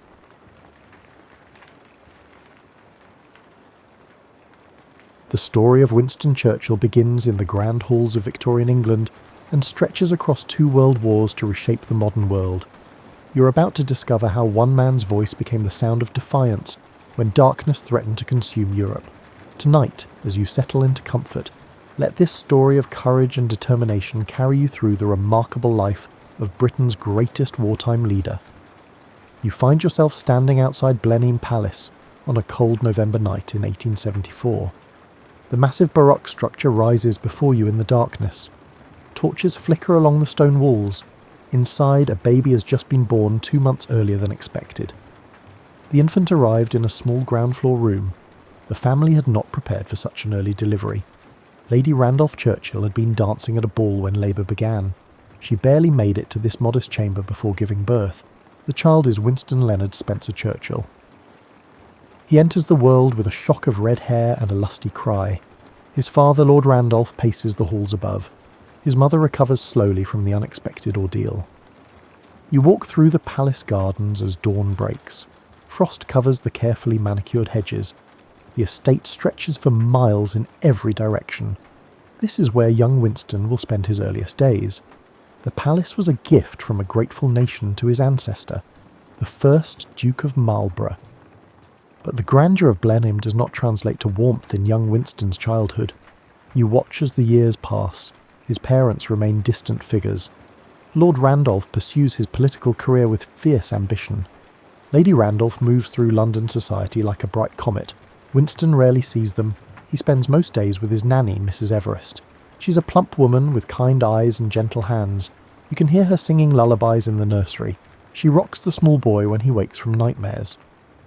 She bandages his scraped knees after falls in the garden. Mrs. Everest becomes the centre of Winston's young world. He calls her Womb. She calls him Winnie. Their bond grows stronger as his parents remain absorbed in their own lives. You see the boy's face light up when Womb enters the room. You watch his smile fade when she must leave. At age 7, Winston is sent away to boarding school. You stand beside him on the platform as the train pulls away. He clutches a small bag containing his belongings. Tears stream down his face. Womb had hugged him goodbye that morning. His mother had barely glanced up from her correspondence. The school is St. George's in Ascot. The headmaster believes in strict discipline. You watch Winston struggle through his first weeks. The other boys seem to know the rules already. Winston breaks them without meaning to. The punishments come swift and hard. He receives beatings with a birch rod. The pain is sharp and immediate. You see him biting his lip to keep from crying out. At night in the dormitory, he pulls the thin blanket over his head. He thinks of Womb and Blenheim and better days. His academic performance is poor. Winston cannot seem to focus on Latin declensions or Greek conjugations. His mind wanders to stories of soldiers and battles. He draws pictures of cavalry charges in the margins of his textbooks. The masters grow frustrated with his inattention, but you notice something the teachers miss. When Winston reads history or literature, his eyes shine with interest. He devours tales of Nelson and Wellington. He recites poetry with feeling and passion. His memory for these subjects is exceptional. After 2 years of misery, his parents finally remove him from St. George's. His health has suffered. He is thin and pale. They send him to a school in Brighton where the sea air might restore him. You walk beside Winston along the pebbly beach. He breathes deeply of the salt breeze. Colour slowly returns to his cheeks. The new school is better. The masters are less harsh. Winston begins to find his footing. He joins the rifle corps and discovers a love of military pageantry. You watch him march in formation, his small shoulders thrown back with pride. He polishes his rifle until it gleams. At 13, Winston moves to Harrow School. You climb the hill with him on his first day. The ancient buildings loom above. Generations of Britain's elite have passed through these halls. Winston feels the weight of expectation pressing down. He's placed in the lowest form due to his poor showing on the entrance exam. Latin remains his nemesis, but his English teacher recognises something special. Winston can write with power and clarity. His essays crackle with energy. His vocabulary expands like a river in flood. You sit beside him in the library as he reads Churchill's history of his ancestor Marlborough. Winston traces his finger along the battle maps. He mouths the words describing great cavalry charges and clever manoeuvres. Something stirs inside him. A sense of destiny, perhaps. A feeling that he too might do great things. His father visits rarely. When Lord Randolph does appear, Winston desperately seeks his approval. You watch the boy rehearse things to say. He practices telling his father about his achievements. But Lord Randolph remains cold and distant. He criticises Winston's poor marks in mathematics. He dismisses the boy's enthusiasm for military history. The rejection cuts deep. Winston writes letters to his father that go unanswered. He saves his small achievements hoping to impress him. Nothing seems good enough. You see the hurt in Winston's eyes each time his father departs without a kind word. His mother is warmer but equally absent. Lady Randolph moves through Europe's fashionable circles. She writes Winston chatty letters from Paris and Vienna. But she does not visit. She does not attend his school events. Winston keeps every letter she sends. He reads them over and over until the paper grows soft. At 15, Winston makes a decision. He will pursue a military career. His father approves this choice. It requires less academic excellence than Oxford or Cambridge. Winston throws himself into preparing for the entrance exam to Sandhurst. the Royal Military College. It takes him 3 attempts to pass. You stand beside him as he opens the letter on his 3rd try. His hands shake slightly. The word accepted jumps from the page. Winston lets out a whoop of joy. He has done it. He is going to be a soldier. But even this achievement brings criticism from his father. Winston's scores only qualify him for the cavalry, not the more prestigious infantry. The cavalry requires cadets to provide their own horses. This means additional expense. Lord Randolph's letter drips with disappointment. Winston arrives at Sandhurst in 1893. You walk with him through the gates. The grounds are immaculate. Cadets in crisp uniforms march past. Winston feels a surge of belonging. This is where he wants to be. He flourishes at Sandhurst. Military subjects engage his mind in ways Greek and Latin never did. He studies tactics and strategy with passionate intensity. He learns to read terrain like a book. He masters the art of commanding men under pressure. You watch him on the parade ground. His uniform is spotless. His boots shine like mirrors. He barks orders with confidence. The other cadets respond crisply. Winston has found something he is good at. The feeling is intoxicating. In his final year, tragedy strikes. You are there when the telegram arrives. Lord Randolph Churchill has died. He is only 45 years old. The syphilis that has been slowly destroying his mind has finally claimed him. Winston rushes to London. He sees his father one last time in the coffin. Lord Randolph looks small and wasted. All the fire and brilliance that once defined him has gone. Winston realises his father will never give him the approval he craved. That door has closed forever. The grief is complicated. Winston mourns what might have been more than what was. He vows to honour his father's memory by achieving the greatness Lord Randolph never acknowledged in his son. You see the determination harden in Winston's jaw. He will prove himself worthy of the Churchill name. Mrs. Everest dies soon after. Womb, his beloved nanny, succumbs to peritonitis. Winston pays for her medical care from his limited funds. He sits by her bedside in her final days. She is the one person who loved him unconditionally. Her death leaves a hole in his heart that never quite heals. Winston graduates from Sandhurst 8th in his class of 150. He is 20 years old. His military career is beginning. You stand beside him as he receives his commission as a second lieutenant in the 4th Queen's Own Hussars. He looks resplendent in his new uniform. The gold braid gleams in the sunlight. But being a junior cavalry officer in peacetime Britain is expensive and boring. Winston has a small allowance from his mother. It is not enough to cover the costs of polo ponies and mess dinners. He needs money. He also craves action and excitement. You watch him form a plan. He will become a war correspondent. Newspapers pay well for dispatches from the front lines, and where there are wars, there is glory to be won. Winston begins writing to editors. He offers to cover any conflict anywhere in the world. His first opportunity comes in Cuba. Spanish forces are fighting Cuban rebels. Winston arranges to observe the Spanish troops. He also secures a contract with a London newspaper. He will send back reports of the fighting. You travel with him to Cuba in 1895. The journey takes weeks by ship. Winston stands at the rail watching dolphins play in the bow wave. He smokes cigars and dreams of adventure. He is 21 years old and the world feels full of possibility. In Cuba, Winston experiences combat for the first time. You crouch beside him in the jungle as bullets snap through the foliage. The sound is strange and terrifying. Winston discovers he feels exhilarated rather than afraid. The danger makes his senses sharper. Colours seem brighter. Sounds are clearer. He celebrates his 21st birthday under fire. A bullet passes within inches of his head. Winston notes this in his dispatch with dry humour. He is developing the writing style that will later make him famous. Clear, vigorous prose with touches of wit and drama. Back in England, his articles create a stir.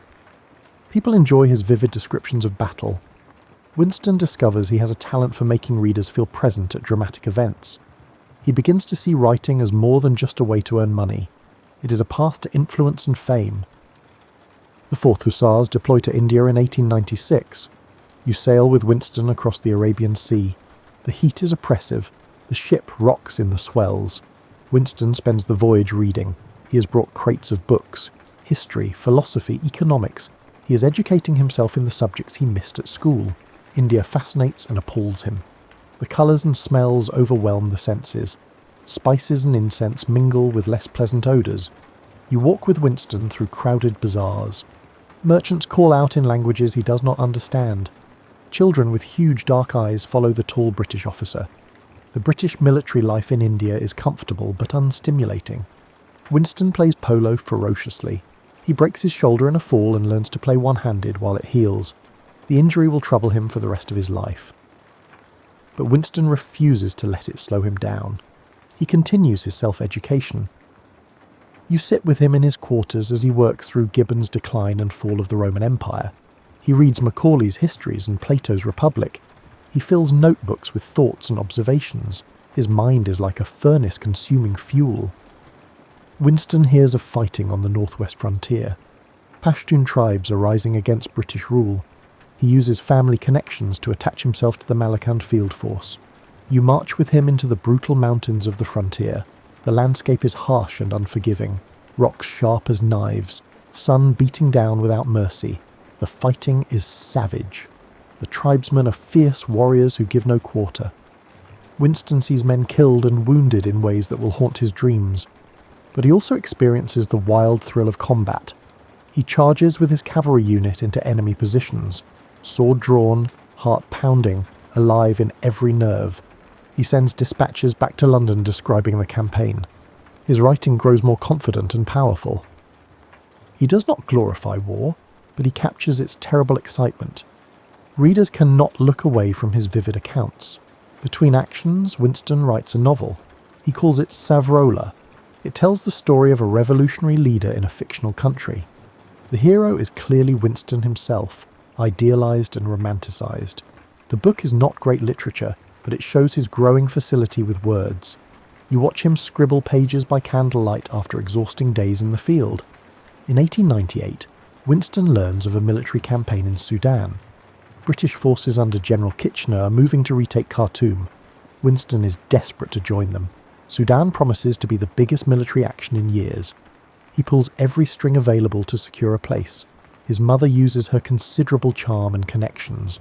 She writes letters to ministers and generals. Finally, Winston receives orders to join the 21st Lancers as a supernumerary lieutenant. He also arranges to write dispatches for the Morning Post newspaper. They will pay him £15 per column. It is excellent money.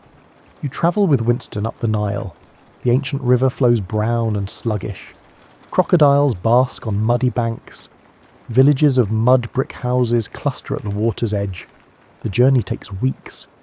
Winston reads and writes and watches the timeless landscape slide past.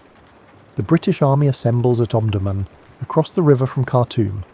50,000 dervish warriors mass to defend the city. You stand with Winston on the morning of September 2nd, 1898, as the two armies prepare to clash. The heat is already building. Dust hangs in the air. The battle begins with artillery. British guns thunder. Shells tear through the dervish ranks. But the warriors keep coming. They advance in great masses, waving spears and swords. Their courage is magnificent and terrible. Winston participates in one of history's last great cavalry charges. The 21st Lancers thunder across the desert. 400 horsemen in perfect formation. You ride beside Winston as the ground shakes beneath the pounding hooves. His sabre is drawn. His heart hammers in his chest. The charge hits the dervish line with devastating force, but the fighting becomes confused and desperate. Winston fires his pistol at point-blank range. Men and horses scream and fall. The noise is overwhelming.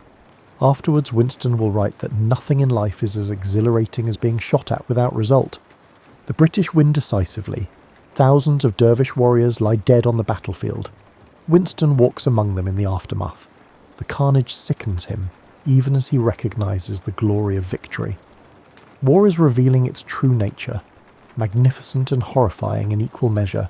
His dispatches from Sudan make him famous. People throughout Britain read his accounts. His name becomes known in circles of power. Winston Churchill is no longer just another junior officer. He is a writer and war hero. The transformation has begun. You find Winston back in England in 1899. He has resigned his commission. Military life no longer holds appeal. He has seen enough of war to last a lifetime. Besides, he has discovered his true calling. Politics. Lord Randolph's shadow still looms large. Winston's father was a brilliant parliamentarian who seemed destined for the highest offices. His career collapsed due to a combination of poor judgment and declining health. Winston is determined to succeed where his father failed. He will restore honour to the Churchill name. He stands for Parliament in a by-election at Oldham. You walk with him through the grimy industrial streets. Factories belch smoke into the grey sky. Workers in cloth caps eye the young aristocrat with suspicion. Winston gives speeches from the back of wagons. His voice rings out over the crowds. But the workers of Oldham are not impressed. Winston loses the election by a narrow margin. The defeat stings. But he learns valuable lessons about connecting with ordinary voters. He begins to understand that grand rhetoric is not enough. People want to know how you will improve their daily lives. Before Winston can lick his wounds, war breaks out in South Africa. The Boer republics have declared war on Britain. It promises to be another opportunity for glory. Winston secures a position as war correspondent for the Morning Post. They offer him £250 per month plus expenses. It is a fortune. You sail with him to South Africa in October of 1899. The voyage takes 2 weeks. Winston paces the deck impatiently. He writes articles and reads military histories. Other correspondents aboard discuss the coming campaign. Everyone expects a quick British victory. Winston arrives in Cape Town and immediately heads north to the front. He attaches himself to an armoured train conducting reconnaissance. You are aboard on November 15th when Boer artillery opens fire. Shells explode around the train. The locomotive desperately tries to escape. A shell derails several cars. The train grinds to a halt. Boer riflemen pour fire into the stranded cars. Men cry out as bullets find flesh. Winston takes command of the situation. Though technically a civilian correspondent, his military training takes over. He organises the soldiers to clear debris from the tracks. Bullets whine and snap around him. Winston seems oblivious to the danger. He walks upright, directing the men with calm authority. You watch him leave a heavy debris aside with his bare hands. His face is set with determination. Finally, the track is cleared. The engine can move again. Winston helps load the wounded aboard. He gets as many men onto the locomotive as possible, then he sends it racing away to safety. He will follow on foot with the remaining soldiers. But the Boers are already surrounding the position. Winston tries to escape across the veldt. A horseman appears and trains a rifle on him. Winston reaches for his pistol. It is not there. He left it on the train in the chaos. The Boer gestures with his rifle. Winston raises his hands in surrender. The Boers march Winston to Pretoria with other prisoners. The journey takes days. You walk beside him in the column. His mind is already working on escape plans. Capture is unbearable to his active nature. He cannot simply sit and wait for the war to end. In Pretoria, prisoners are held in the State Model School. It is not heavily guarded. The Boers do not expect British officers to break their parole. But Winston never gave his parole. As a civilian correspondent, he is not bound by military honour to remain captive. You watch him carefully observe the routines. Guards patrol on predictable schedules. The fence is climbable. Beyond lies the city, then open country, then hundreds of miles to freedom. The odds are terrible. Winston decides to try anyway. On December 12th, he makes his move. 2 other prisoners are supposed to escape with him. But when the moment comes, they cannot get over the fence undetected. Winston is already in the garden beyond. He crouches in the shadows, waiting. The others signal they cannot make it. They will try another night. Winston is alone outside the fence. He can climb back or go forward alone. Every moment he waits increases the risk of discovery. He makes his decision. He will go on alone. You follow as he slips through the dark streets of Pretoria. His heart pounds. Every sound makes him freeze. He reaches the railway line that runs east toward Portuguese East Africa. Neutral territory, freedom. 300 miles away through country swarming with Boer soldiers. Winston has no map, no compass, minimal supplies. He speaks no Afrikaans or native languages. It is close to suicide. But Winston has always possessed supreme confidence in his luck. He hops onto a slow-moving freight train. You ride with him in the darkness. The train rattles through the night. Winston huddles among coal sacks trying to stay warm. When dawn comes, he jumps off before reaching a station. He hides in a grove of trees as day breaks. His situation is desperate. He cannot travel by day without being spotted and captured. He has no food. The countryside around him is alive with people who would gladly turn him in. A reward has been posted for his capture. As night falls again, Winston takes a desperate gamble. He sees lights from a house in the distance. He will approach and hope whoever lives there will help him. The odds are against it. But he has no other options. He knocks on the door. You stand beside him as it opens. A man peers out suspiciously. Winston stammers out his situation. He is a British officer escaped from Pretoria. He needs help. The man's face remains unreadable. Then the man smiles. His name is John Howard. He's the manager of a coal mine. He's also one of the few British sympathisers in the region. Winston has stumbled upon perhaps the only house for miles where he might find sanctuary. His famous luck has held. Howard hides Winston in the mine. You descend with him into the dark shafts far underground. It is cold and damp. Rats scurry in the shadows. Winston spends days in the darkness, waiting while Howard arranges his escape. He has nothing to do but think and wait. The isolation is crushing. Finally, Howard arranges for Winston to hide in a wool shipment heading for Lourenço Marques in Portuguese territory. You squeeze into the cramped space with Winston among the bales of wool. The train lurches into motion. The journey will take days. Winston must remain absolutely still and silent. The hiding place is stifling. The wool makes breathing difficult. Winston's legs cramp from being folded in the tiny space, but he endures. After what feels like an eternity, the train finally crosses into Portuguese territory. Winston emerges, filthy and exhausted but free. The news of his escape has spread throughout the world. Winston is a sensation. Newspapers everywhere carry the story of the young correspondent's daring escape. He becomes an international celebrity overnight. His face appears in papers from London and New York. Winston rejoins the British Army in South Africa, this time as a lieutenant in the South African Light Horse.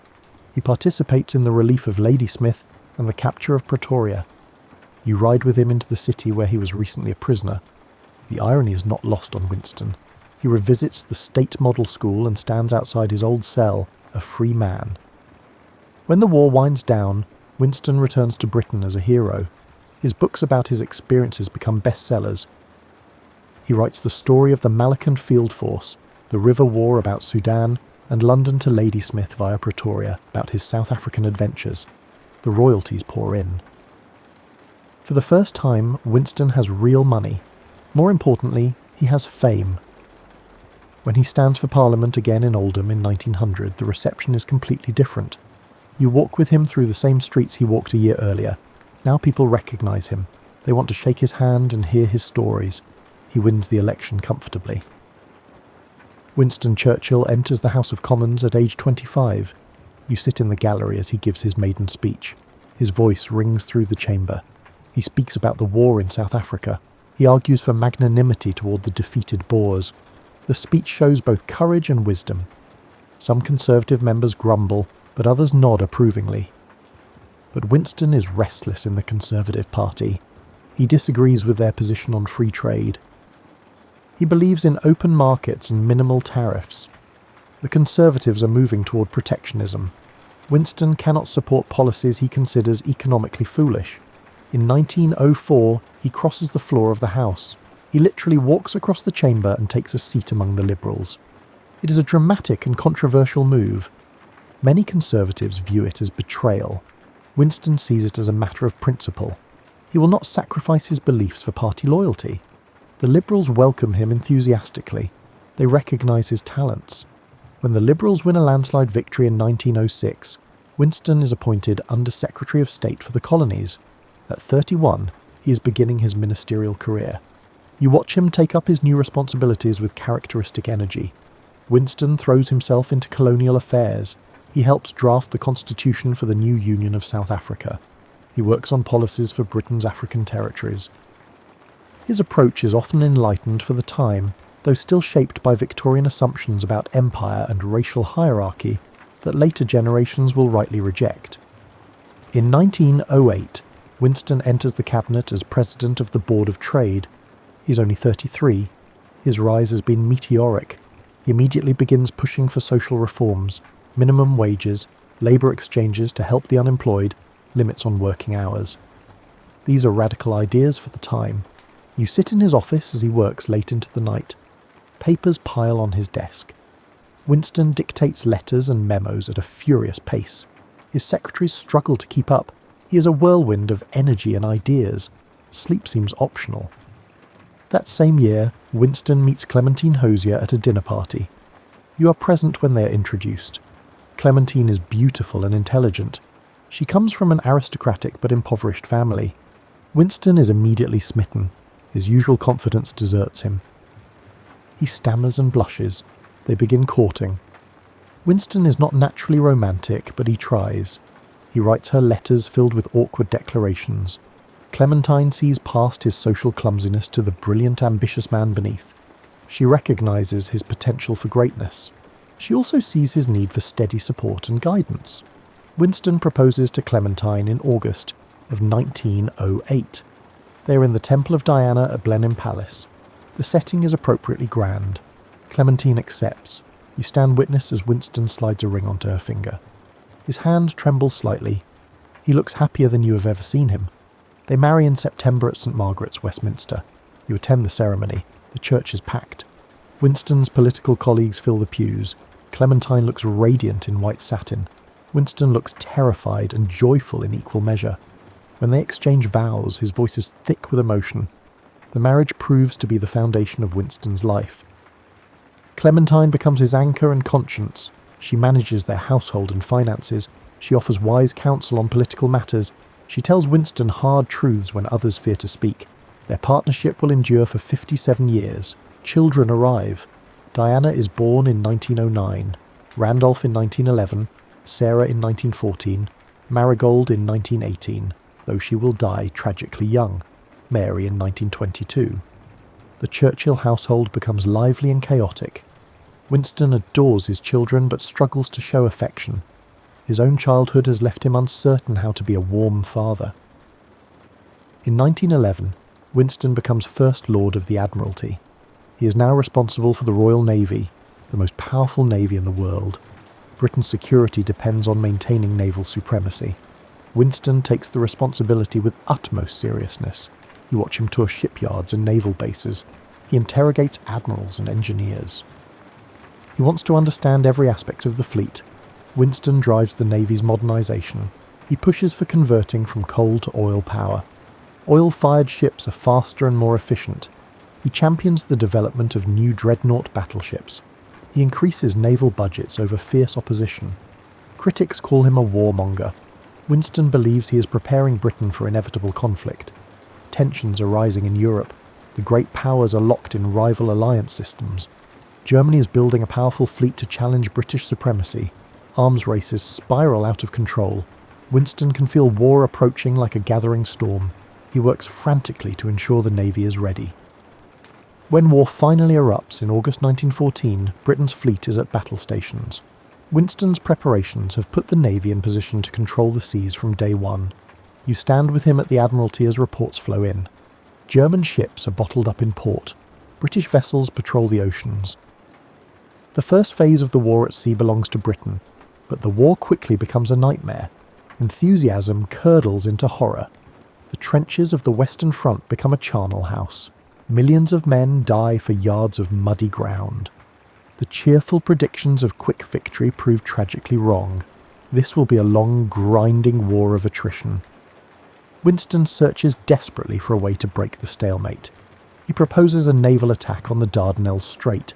British ships will force their way through to Constantinople. Turkey will be knocked out of the war.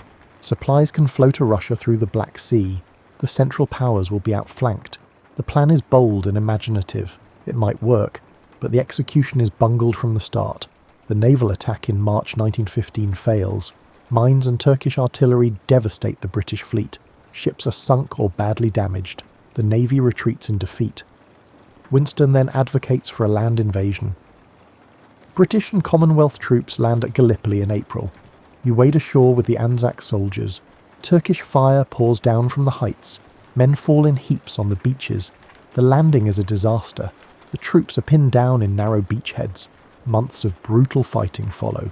The casualties mount sickeningly. Disease ravages the camps. The summer heat is brutal.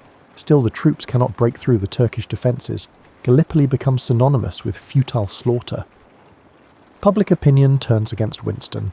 He's blamed for the catastrophe. In May 1915, Winston is forced to leave the Admiralty. The blow is devastating. He is 40 years old.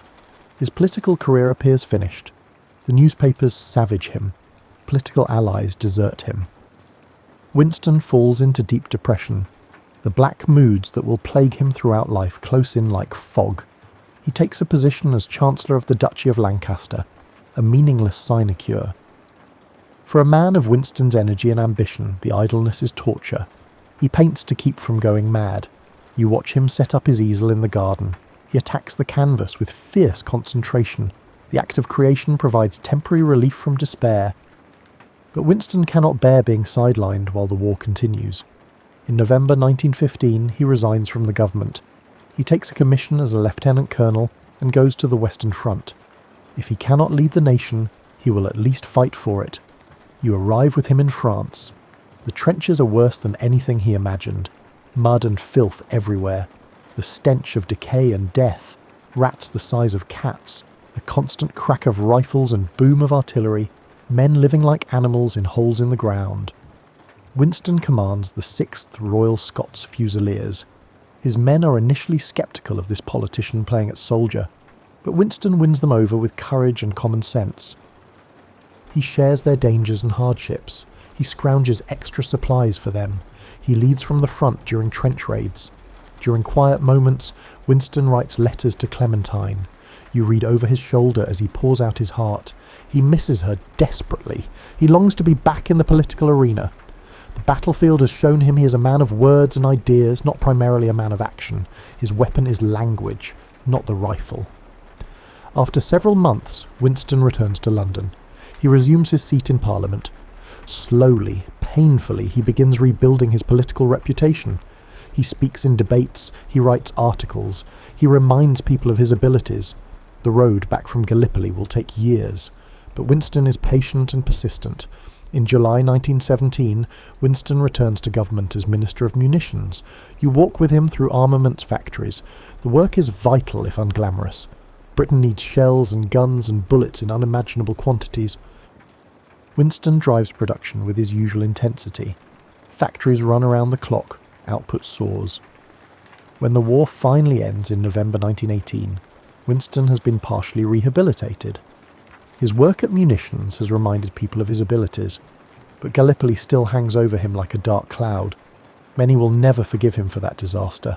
Winston must live with being blamed for one of the war's greatest failures. The years after the Great War are tumultuous. You stand with Winston as he navigates the choppy waters of post-war politics. In 1919, he becomes Secretary of State for War and Air. He oversees the demobilization of millions of soldiers. He deals with labor unrest and political upheaval. Winston is viscerally opposed to Bolshevism. The Russian Revolution horrifies him. He sees communism as a threat to civilization itself. He advocates British intervention to crush the Bolsheviks. Most of his colleagues consider this impractical. The British people want peace, not new wars.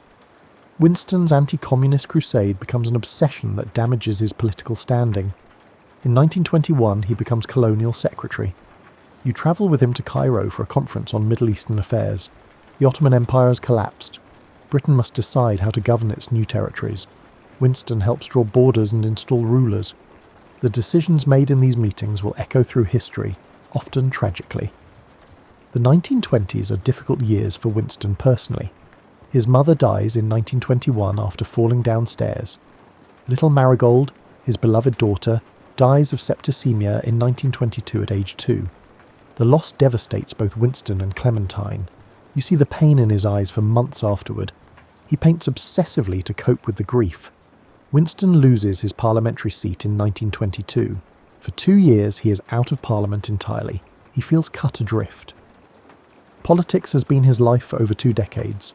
Without it, he is lost. He writes to fill the time and earn money. His multi-volume history of World War I becomes a bestseller, but writing is a poor substitute for power. In 1924, Winston makes another dramatic party switch. He rejoins the Conservative Party he left 20 years earlier. Some mock him for having no fixed principles. Winston argues he has not changed. The parties have moved around him. Principles matter more than labels. Whether this is true or self-justification depends on your perspective. The Conservatives win the election. Winston is appointed Chancellor of the Exchequer. He is now in charge of Britain's finances during a difficult economic period. You sit in his office at the Treasury as he grapples with thorny problems. Unemployment is high. Industry is struggling. The pound sterling needs stabilising. Winston makes a fateful decision. He returns Britain to the gold standard at the pre-war exchange rate. Economists warn this will make British exports uncompetitive. Winston dismisses their concerns. He sees the gold standard as a symbol of British strength and stability. The decision proves disastrous. British industry suffers. Unemployment rises further. Winston will later call it the greatest mistake of his life.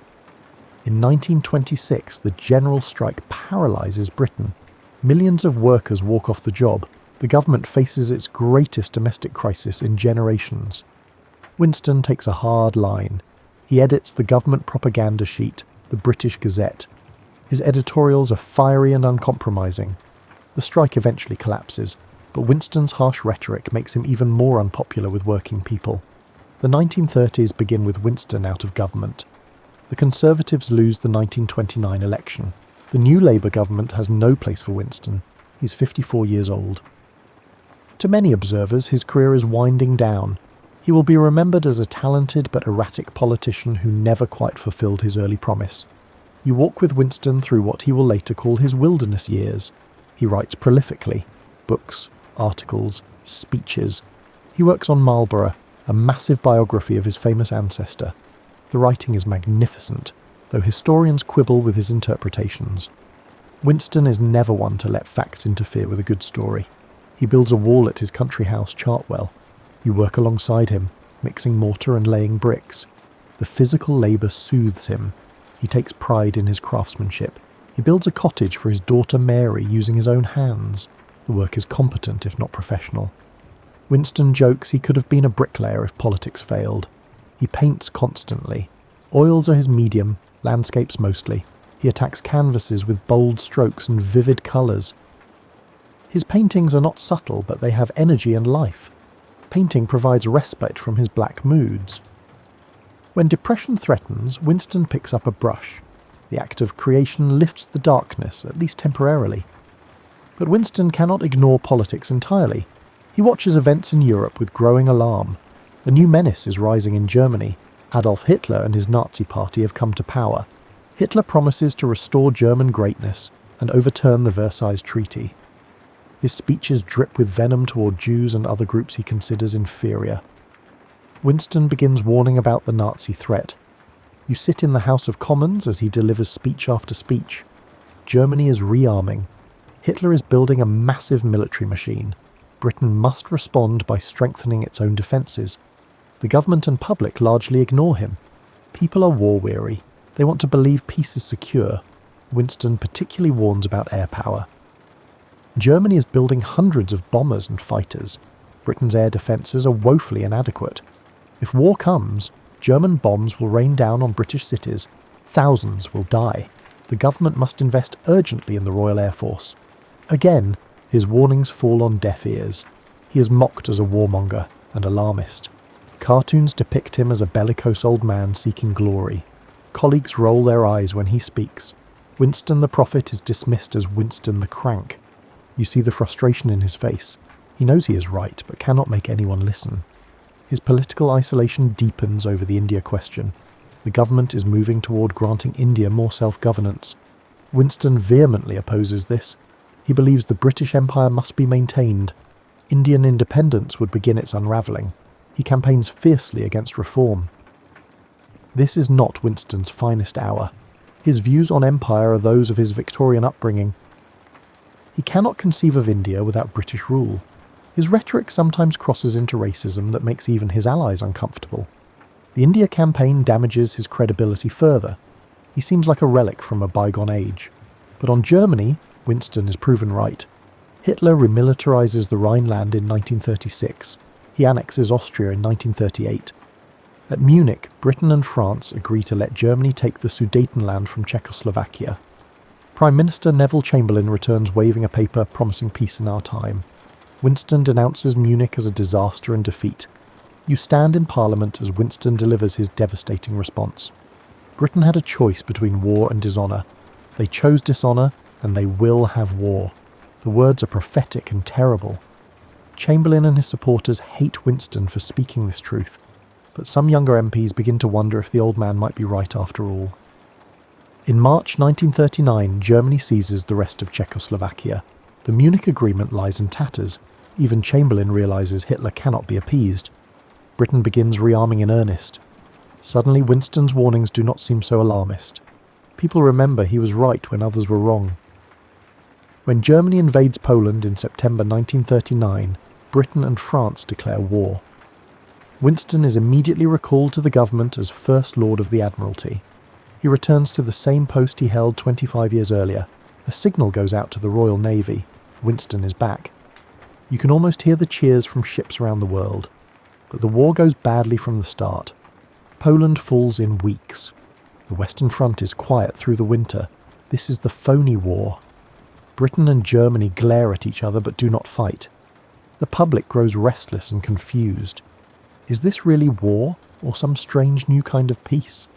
In April 1940, Germany invades Norway. British forces try to intervene but are outmanoeuvred. The Norway campaign is a disaster. Ironically, Winston as First Lord is largely responsible. But the failure is blamed on Chamberlain's government as a whole. Confidence in the Prime Minister craters. A crucial debate is held in the House of Commons in May. Chamberlain's supporters try to defend the Norway operation. Critics savage the government's handling of the war.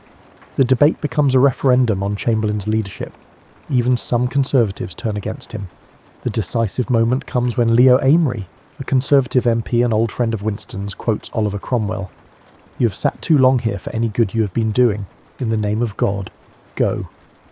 The words echo through the chamber. Chamberlain's face turns ashen. His government is doomed. On May 10th, 1940, Neville Chamberlain resigns. King George VI must choose a new Prime Minister. The choice is between Winston Churchill and Lord Halifax. Halifax is the safer choice, respected, cautious, from the right background. But Halifax knows he cannot lead Britain in war. He steps aside. Winston Churchill becomes Prime Minister at age 65. You stand with him in his new office at 10 Downing Street. He has reached the summit after decades of struggle. But the timing could hardly be worse. That very day, Germany launches its invasion of France and the Low Countries. The Nazi blitzkrieg has begun. You stand at Winston's shoulder as he faces his first crisis as Prime Minister. German panzers are racing through the Ardennes. The French army is reeling. The British Expeditionary Force is in danger of being cut off. Everything is happening terribly fast. Winston forms a coalition government. Labour and Liberal leaders join his war cabinet. Clement Attlee becomes Deputy Prime Minister. Political rivalries are set aside. The nation must present a united front. You watch Winston welcome former opponents into positions of power. The moment is too grave for party politics. On May 13th, Winston appears before Parliament as Prime Minister for the first time. You are in the gallery as he speaks. "I have nothing to offer but blood, toil, tears and sweat." His voice is grave but resolute. "We have before us an ordeal of the most grievous kind. We have before us many, many long months of struggle and suffering." The words are not optimistic. Winston does not promise easy victory, but his honesty is bracing. He asks the House for its confidence. What is our policy? Victory. Victory at all costs. Victory in spite of all terror. Victory however long and hard the road may be. For without victory, there is no survival. The speech electrifies the nation. Here at last is a leader who understands the stakes. Winston is not trying to minimise the danger or offer false comfort. He is preparing Britain for the ordeal ahead. His words give people courage to face what is coming, and what is coming is catastrophic. The German advance cannot be stopped. The French army is disintegrating.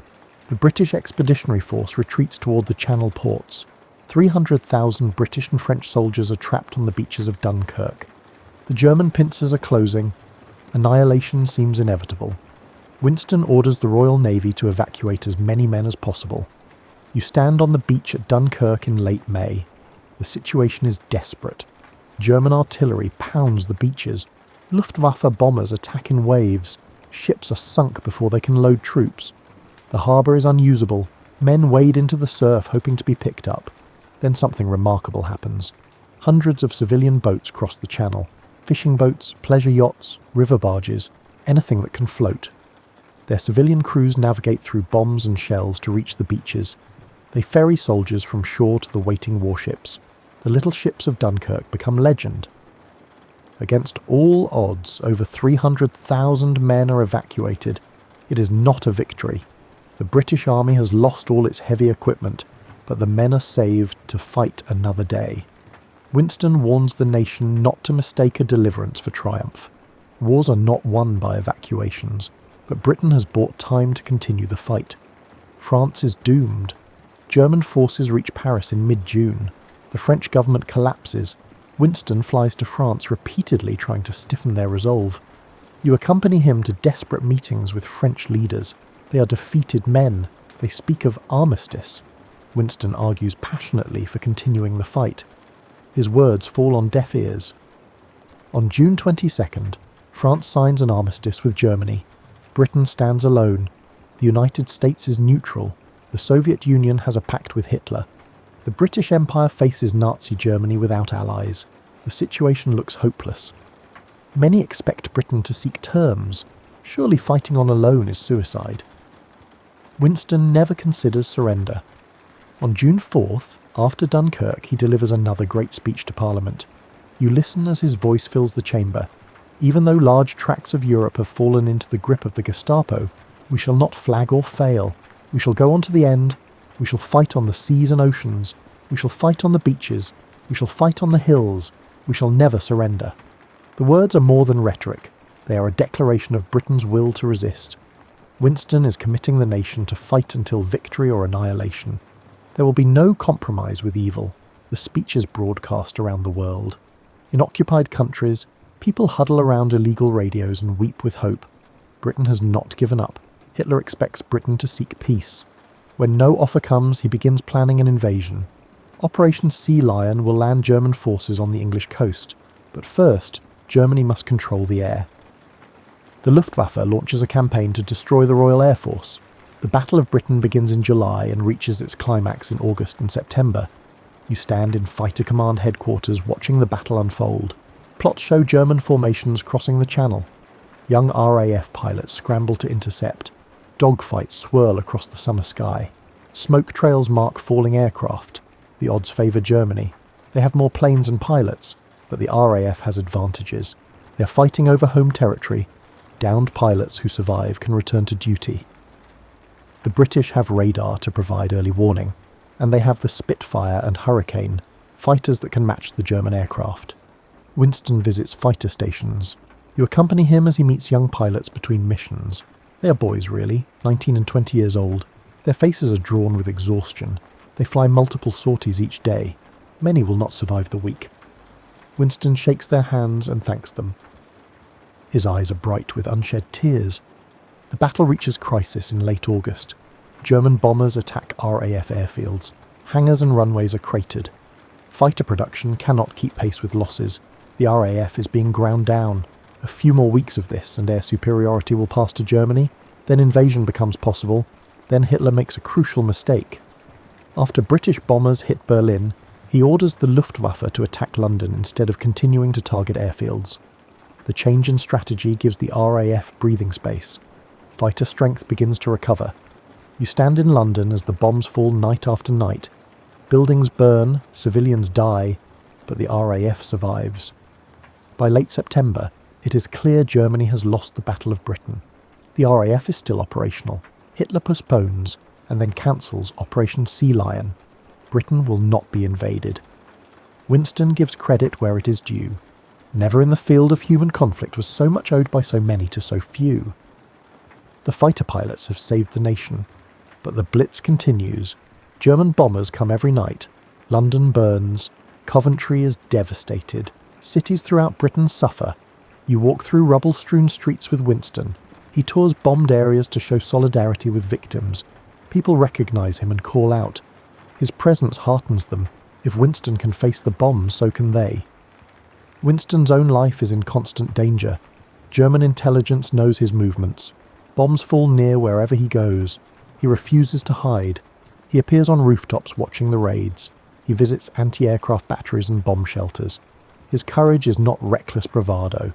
It is a calculated decision to share the risks ordinary people face. His daily routine is exhausting. You shadow him through endless days. He wakes late, having worked past midnight. He takes a bath while dictating memos. He works in bed through the morning, a brief nap after lunch. Then more meetings, phone calls and paperwork until the small hours. He consumes enormous amounts of champagne and whiskey. The staff marvels that he can function at all, but Winston thrives under pressure. The responsibility energizes rather than crushes him. This is what he was born for. All his life has been preparation for this moment. Leading Britain through its darkest hour requires exactly his combination of courage, eloquence, and indomitable will. He's finally in the right place at the right time. His speeches become weapons. On radio broadcasts, Winston addresses not just Britain but the whole world. His voice becomes the voice of resistance. In occupied Europe, people risk death to listen. In America, his words build sympathy for Britain's cause. Winston paints the struggle in civilizational terms. This is not just about territory or politics.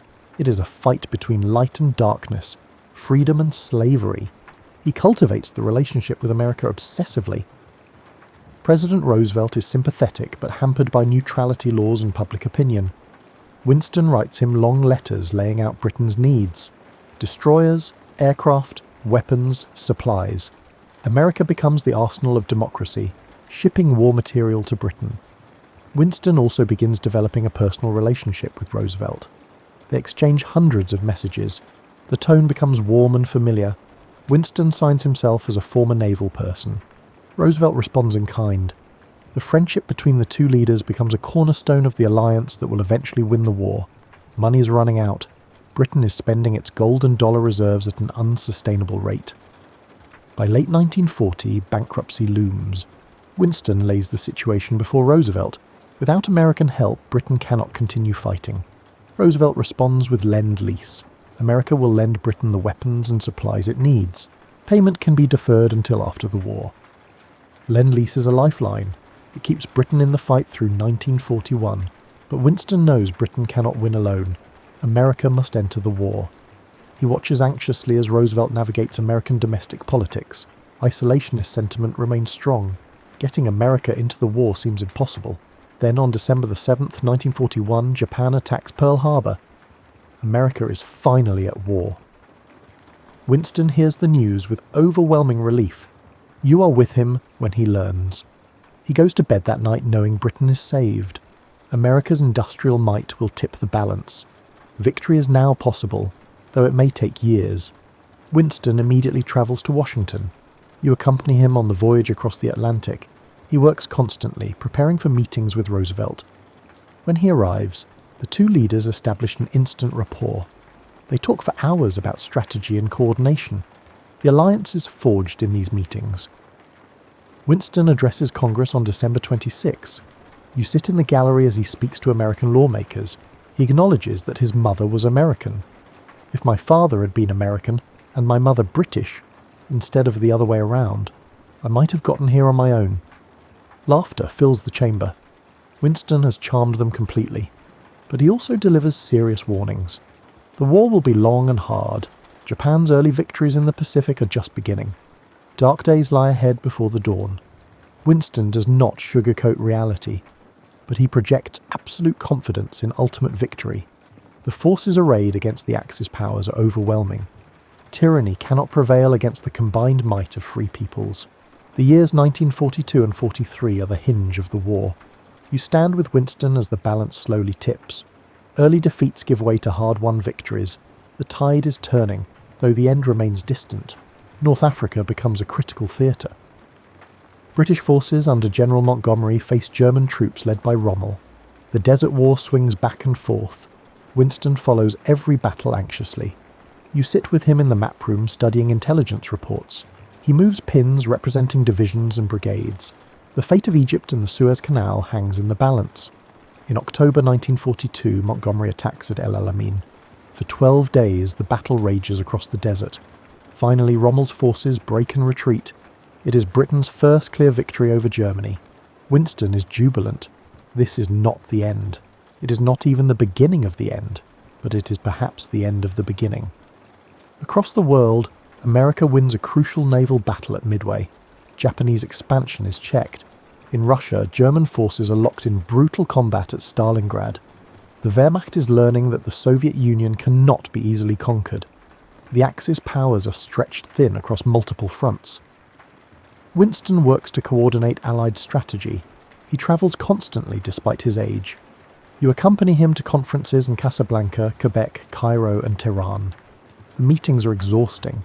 Churchill, Roosevelt and Stalin debate how to defeat the Axis. Tensions flare over strategy and post-war plans, but they maintain unity against the common enemy. The relationship with Stalin is particularly complex. Winston despises communism, but he recognizes the Soviet Union is bearing the heaviest burden. Russian casualties dwarf those of other allies. Stalin demands a second front in Western Europe to draw German forces away from Russia. Winston argues for attacking Germany through Italy and the Balkans first. The Americans support Stalin's position. At Tehran in November 1943, the decision is made. Operation Overlord will invade France in 1944. American and British forces will land on the beaches of Normandy. It will be the largest amphibious operation in history. Winston has reservations about the plan. He fears a bloodbath, but he bows to the combined judgment of Roosevelt and Stalin. Back in Britain, preparation for D-Day dominates 1944. You walk with Winston among troops training for the invasion. They're young and fit and confident. Winston envies their youth. He's approaching 70. The years of stress and overwork are taking their toll, but he cannot slow down. The war demands everything he has.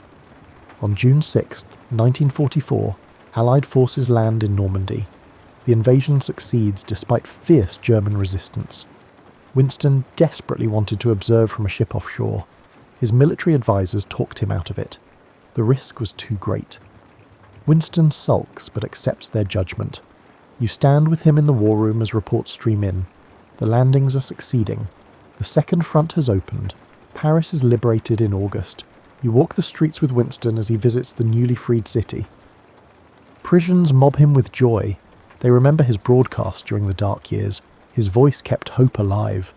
Winston is moved to tears by the reception. He has waited years to see Paris free again. But new horrors are emerging. Reports reach London of Nazi death camps. The systematic murder of Jews and other groups on an industrial scale.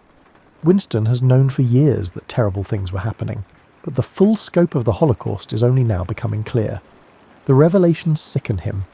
This is what Britain has been fighting against. Pure evil.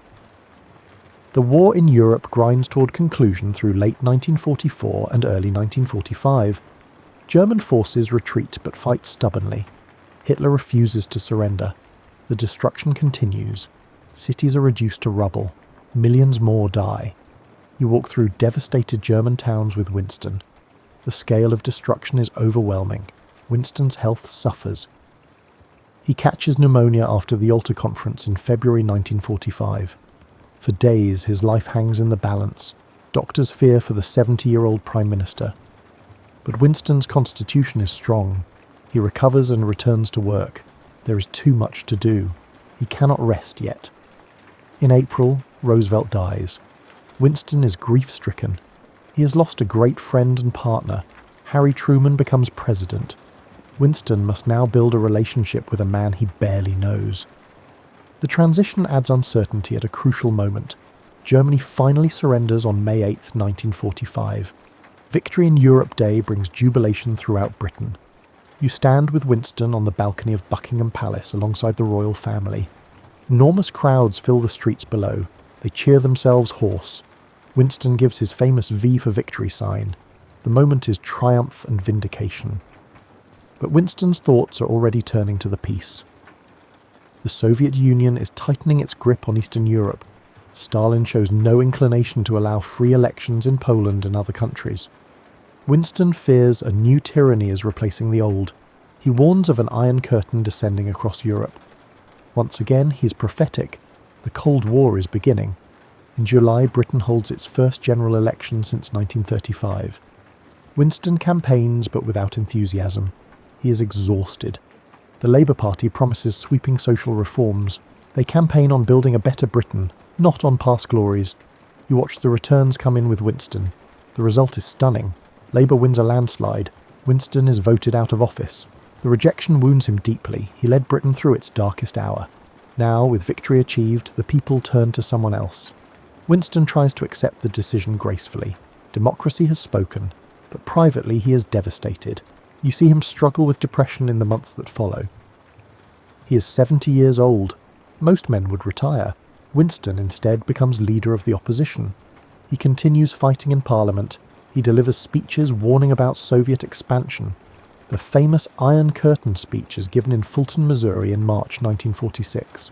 From Stettin in the Baltic to Trieste in the Adriatic, an Iron Curtain has descended across the continent. The speech is controversial. Some accuse Winston of warmongering again. But events prove him right. The Cold War becomes the defining struggle of the post-war era. Winston's warnings help shape Western policy toward the Soviet Union. Containment rather than appeasement becomes the strategy. He writes his war memoirs, 6 massive volumes detailing the conflict from his perspective. The books are magisterial works of history and literature. They cement Winston's reputation and interpretation of events. As he says, history will be kind to him because he intends to write it. The memoirs win him the Nobel Prize for Literature in 1953. Winston returns as Prime Minister in 1951 at age 76. You walk with him back into 10 Downing Street. He has achieved something almost unprecedented. Dismissed by voters, he has returned to power, but this second term lacks the drama of his wartime leadership. He is older and slower. The great battles have been fought and won. He suffers a serious stroke in June 1953. The government covers up the severity. Winston gradually recovers but is diminished. His mental sharpness comes and goes. He should resign but cannot bear to let go. Finally, in April 1955, he steps down. He is 80 years old. His political career spanning 55 years is over. Winston remains in Parliament as a backbencher until 1964. He rarely speaks. His presence is mostly symbolic. He is a living monument to Britain's finest hour. People come just to see him sitting in his familiar spot. The old lion, nearly deaf and increasingly frail but still present. His final years are quiet. He spends time at Chartwell painting and feeding his fish. Clementine remains by his side. Their marriage has endured everything. She knows him better than anyone. She sees past the public image to the vulnerable man beneath. Winston dies on January 24th, 1965. He is 90 years old. You're there in his final moments. The great voice is stilled at last. The indomitable will has finally surrendered to time. Britain mourns its greatest son. His funeral is the grandest state ceremony in British history. World leaders attend from dozens of nations. The cortege moves through London to St. Paul's Cathedral. Hundreds of thousands line the streets in tribute. You walk among the crowds. Faces are wet with tears. People have lost more than a leader. They have lost a symbol of courage and defiance. Winston is buried at Blenheim, near the palace where he was born. The journey has come full circle. The boy born 2 months early in a small ground-floor room became the man who saved Western civilization. His legacy will endure as long as people value freedom over tyranny. What made Winston Churchill matter? You ponder this as night settles around you. Part of it was circumstance. He lived at the right moment to make maximum impact. Britain needed exactly his qualities in 1940. Another time, his flaws might have overshadowed his gifts. But Winston also made his own destiny. His relentless ambition drove him through decades of setback and failure. Lesser men would have quit.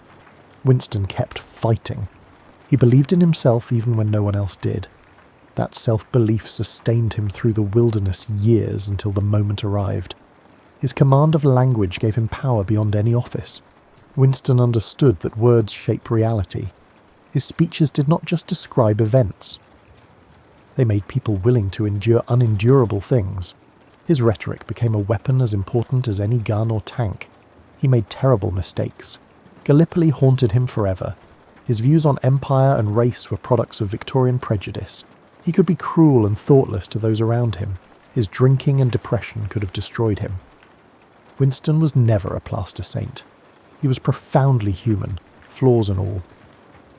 But when the ultimate test came, Winston rose to meet it. In 1940, Britain needed a leader who would never surrender. They needed someone who could make people believe victory was possible against all evidence. They needed Winston Churchill. And he was there. His legacy is complex. Conservatives claim him as one of their own. Liberals point to his social reforms. Imperialists celebrate his defence of empire. Anti-fascists honour his stand against Hitler.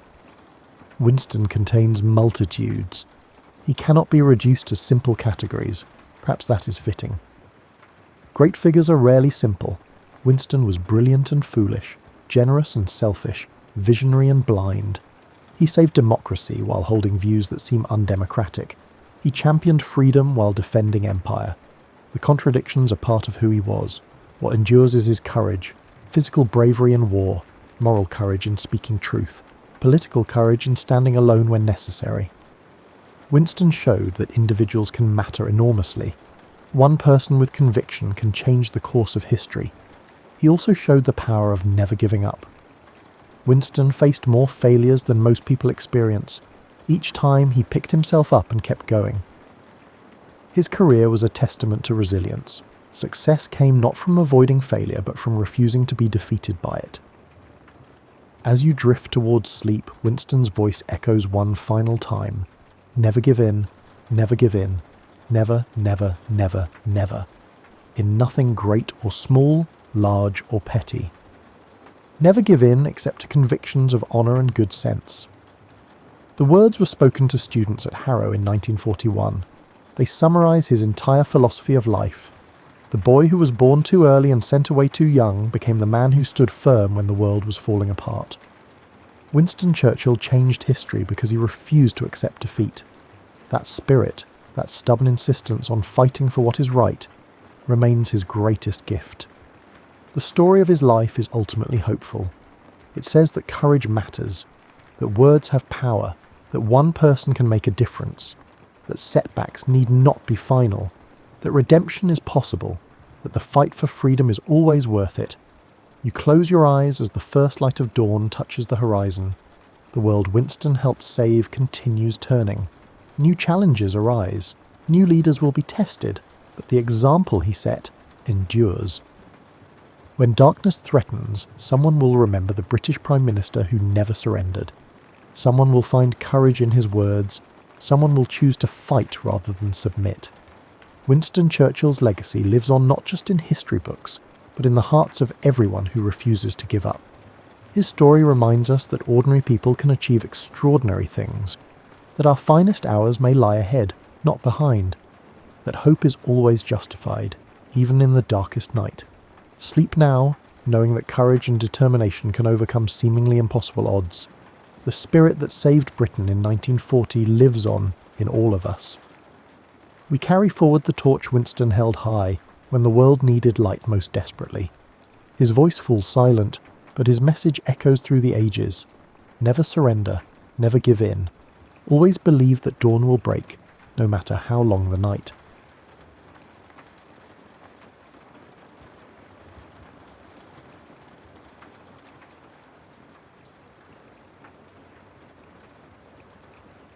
You're settling in tonight with a question that's older than most civilizations.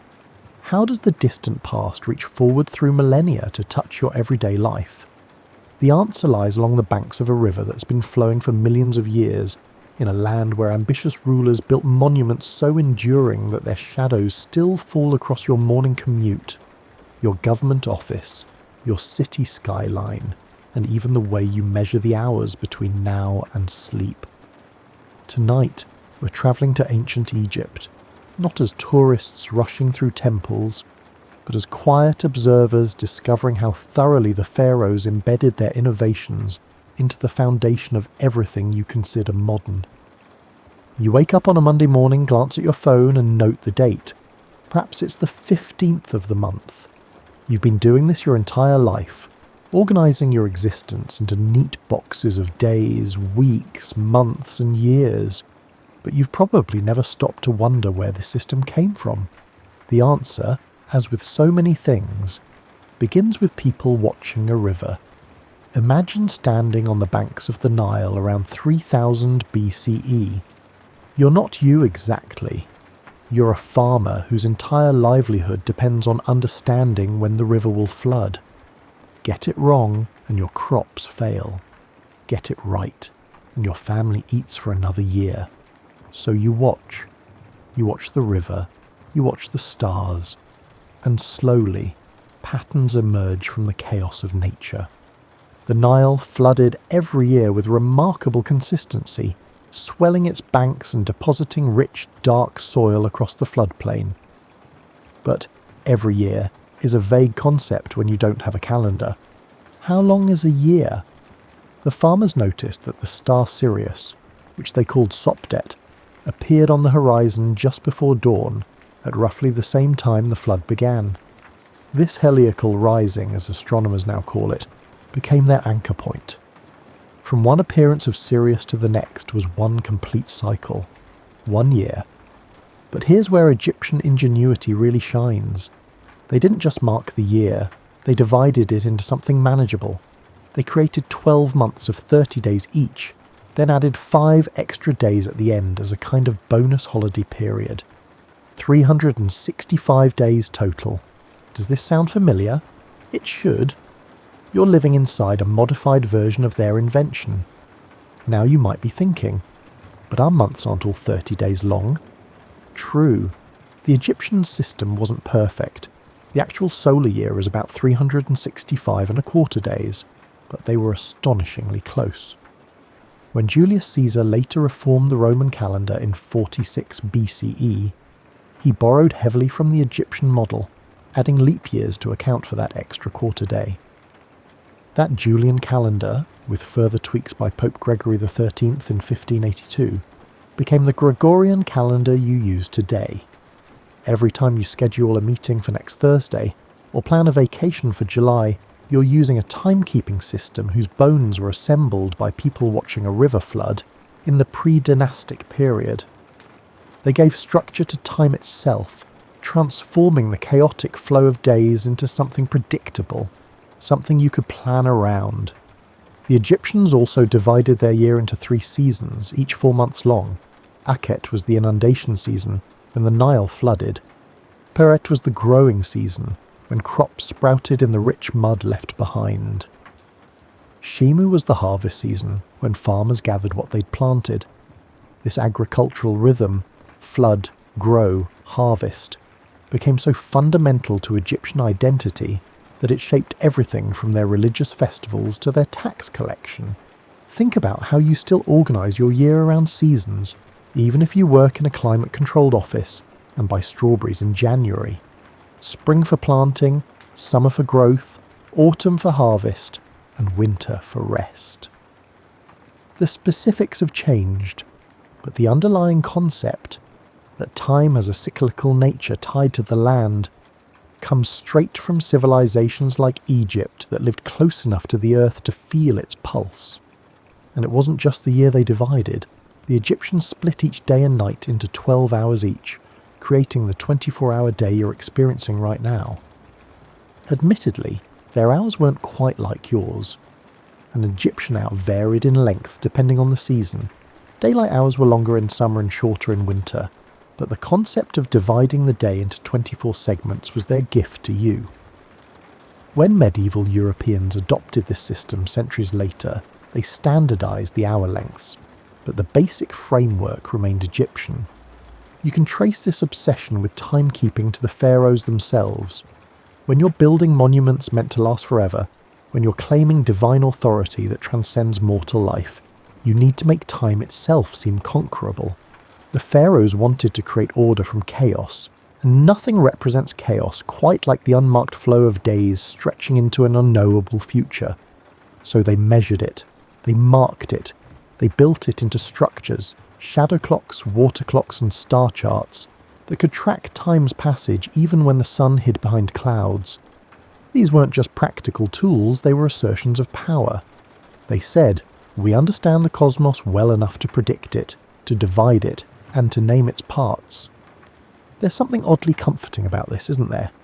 The idea that humans 5,000 years ago faced the same fundamental challenge you face every Sunday night. Making sense of time, organising it into comprehensible units, and trying to pack meaning into the days before they slip away. They succeeded so well that you've inherited their solution, refined and adjusted, but still fundamentally Egyptian in its architecture. The next time you're lying in bed, watching minutes tick past on your digital clock, drifting towards sleep as the day counts down, remember, you're experiencing time through a lens first ground by people who lived closer to the beginning of civilization than to you. They looked up at stars down at a flooding river and decided that chaos could be tamed with observation, mathematics, and the sheer human stubbornness to believe that tomorrow could be predicted. And honestly, given how often you check what day it is, they were probably onto something. Let's talk about buildings. Not just any buildings, but the ones that make you stop and stare, that make you feel small and temporary and oddly inspired all at once. Skyscrapers, Capitol buildings, monuments, memorials, the structures that define your city skyline and make tourists point cameras upward. Every single one of them owes something to a group of ancient workers dragging limestone blocks across the desert sand. Picture this. You're standing in front of a modern government building, maybe your state capitol or a federal courthouse. It has columns, doesn't it? Tall, imposing columns holding up a triangular pediment. Maybe there's a statue or two. Definitely some impressive stone steps leading to the entrance. You've seen this design so many times it barely registers as a choice anymore. It's just what important buildings look like. But why? Why do we keep building the same basic structure for authority and permanence? The answer requires a mental journey back to the Valley of the Kings, to temples at Karnak and Luxor, and to the massive stone gateways called pylons that marked the entrances to sacred spaces. The Pharaohs didn't invent monumental architecture, but they perfected its psychological impact. They understood something fundamental about human perception. Vertical lines make us feel small, massive stones make us feel temporary, and symmetry makes us feel that what we're seeing was meant to be. The Egyptian temple followed a specific pattern. You'd approach through a massive pylon gateway, flanked by obelisks and statues. Then you'd enter a peristyle court, an open courtyard surrounded by columns. Next came the hypostyle hall, a forest of columns supporting a stone ceiling. With each step the floor rose slightly, the ceiling dropped lower, and the light dimmed. By the time you reached the inner sanctuary, you were in near darkness, in a small, intimate space where the gods supposedly dwelled. The entire building was a journey from the public and bright to the private and mysterious. Now think about how you experience a modern government building. You climb steps. Already you're rising, being elevated. You pass through an imposing entrance, often with columns. You enter a grand lobby or rotunda, the modern peristyle court. The important offices are deeper inside, harder to reach. The most powerful person, whether president, governor or judge, sits in the most interior, most protected space. The architecture creates a hierarchy of access, just as it did in Thebes 3,000 years ago. The columns themselves tell their own story. The Egyptians developed several styles. Lotus columns with capitals shaped like lotus buds, papyrus columns mimicking marsh plants, and palm columns echoing date palms. Later, the Greeks borrowed these ideas and created their own orders, Doric, Ionic, and Corinthian. When the Romans conquered Egypt in 30 BCE, they were so impressed by what they found that they hauled actual Egyptian obelisks back to Rome. You can still see them there today, standing in Italian piazzas, strange visitors from another civilization entirely. This enthusiasm for Egyptian style never really died. It just evolved. During the Renaissance, European architects rediscovered classical forms, and through them, the Egyptian influences embedded within. When Napoleon invaded Egypt in 1798, his scholars documented everything they found, triggering an Egyptomania that swept through Western design. Suddenly, everyone wanted obelisks in their public squares and sphinxes guarding their bridges. The Washington Monument, completed in 1884, is the world's tallest obelisk, a purely Egyptian form transplanted to the American capital. The Lincoln Memorial, dedicated in 1922, sits like a Greek temple. But Greek temples themselves were inspired by Egyptian precedents. Follow the architectural family tree far enough back, and you always end up in the Nile Valley. Even modern skyscrapers, those glass and steel giants that seem so thoroughly contemporary, follow principles the pyramid builders would recognize. They're monuments to ambition.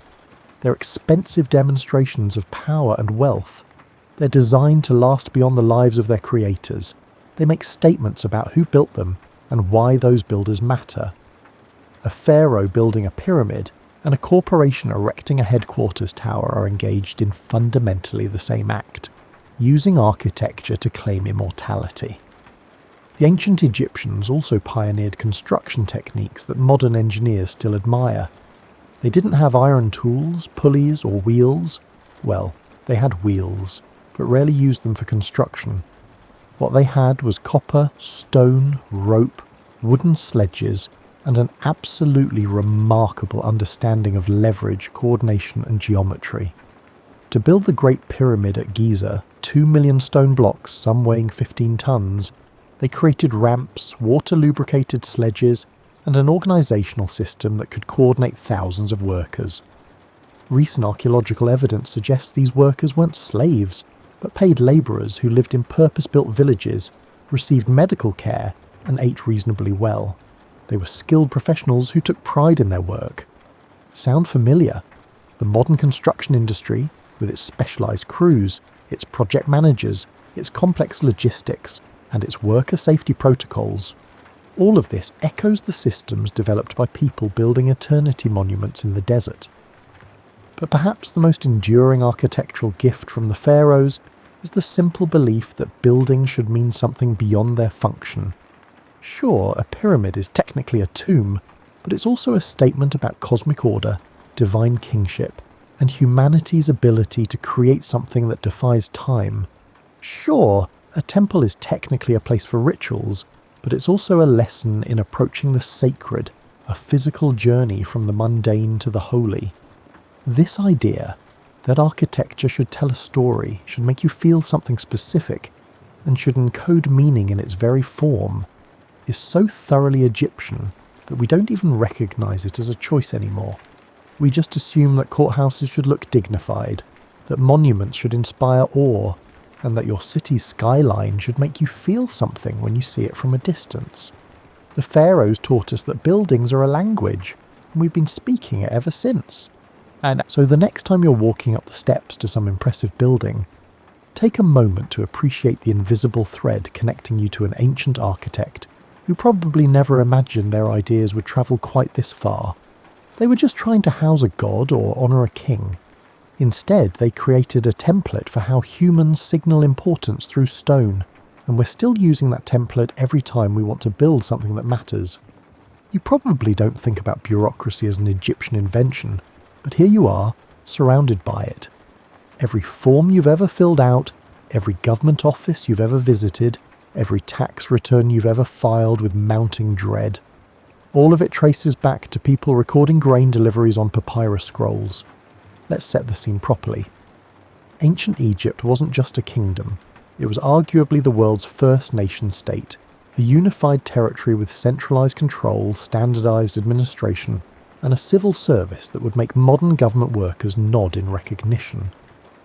The pharaoh sat at the top, yes, but beneath him stretched an elaborate hierarchy of officials, each with specific duties, titles, and spheres of authority. The Jati, or vizier, was essentially the prime minister, handling day-to-day governance while the pharaoh focused on being semi-divine.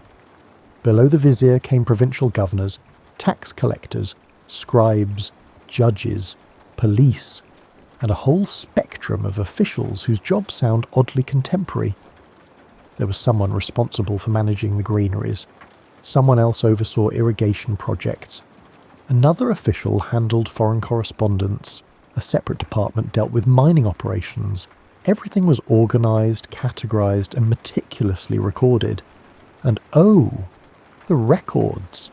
The ancient Egyptians were possibly the most documentation-obsessed civilization in history. They wrote everything down. Grain shipments? Recorded. Worker attendance? Recorded. Legal disputes, tax assessments, trade transactions, military expeditions, and temple offerings. All recorded, often in triplicate, on papyrus scrolls that were then filed away in archives. Archaeologists have found absence notes from pyramid construction sites explaining that a worker couldn't come to work because his mother-in-law had died or because he was nursing a hangover. The bureaucracy was that detailed. This obsession with documentation created something unprecedented: institutional memory. Unlike kingdoms that relied purely on oral tradition or the memory of individual rulers, Egypt built a system where information persisted beyond any single person's lifetime. A new pharaoh could consult records from previous reigns. A governor could check how his predecessors handled a drought.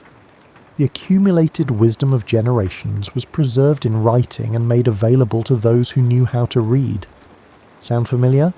It should. Every modern government operates on the same principle. Laws are written down so they can be enforced consistently.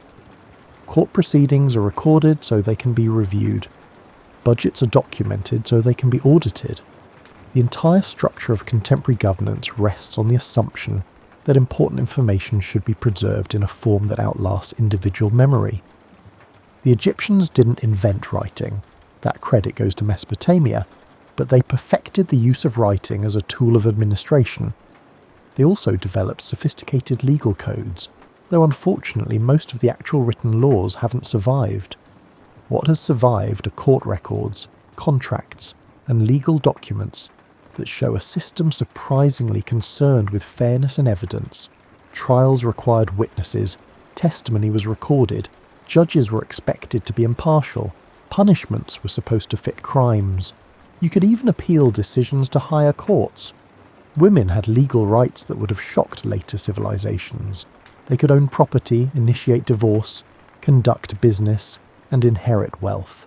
Some even held positions of authority. Hatshepsut became pharaoh and ruled for over 20 years, commissioning some of ancient Egypt's most impressive building projects.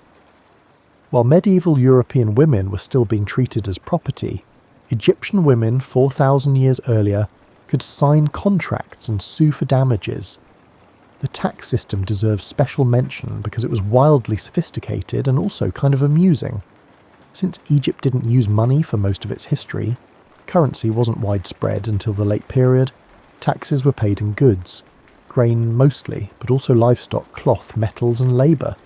Officials would assess how much land you farmed, estimate its productivity, and determine your tax burden accordingly.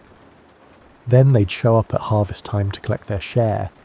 To make this work, they needed detailed records of who owned what, who owed what, and who'd paid what. They needed surveyors to measure fields, especially after the annual Nile flood erased boundary markers. They needed scribes to track everything. They needed storage facilities for the collected goods. They needed distribution systems to move tax revenue where it was needed. It was an enormously complex operation that required the same kind of bureaucratic infrastructure you'd recognise in any modern tax agency, just with more grain and fewer spreadsheets. The Egyptians also understood something about governance that's still relevant: the importance of infrastructure. The pharaohs didn't just build pyramids and temples, they built irrigation canals, organised labour for maintaining dikes, funded expeditions to secure resources, and invested in projects that benefited the entire kingdom. The Nile might flood reliably, but turning that flood into productive agriculture required massive coordinated effort. Water had to be channeled, fields had to be protected, storage facilities had to be maintained. All of this required central planning and execution. Your modern government does essentially the same things, maintaining roads, managing water supplies, organising disaster relief. But the Egyptian version was arguably more direct. When a pharaoh ordered a new canal dug, actual workers actually dug it, and everyone could see the result. The connection between taxes paid and benefits received was more obvious than it is when your tax dollars disappear into a federal budget spanning trillions. Here's a slightly funny detail. Egyptian bureaucrats loved their titles. They accumulated them the way modern professionals collect credentials. You might be overseer of the royal granary, chief of scribes, seal bearer of the king of Lower Egypt, and sole companion.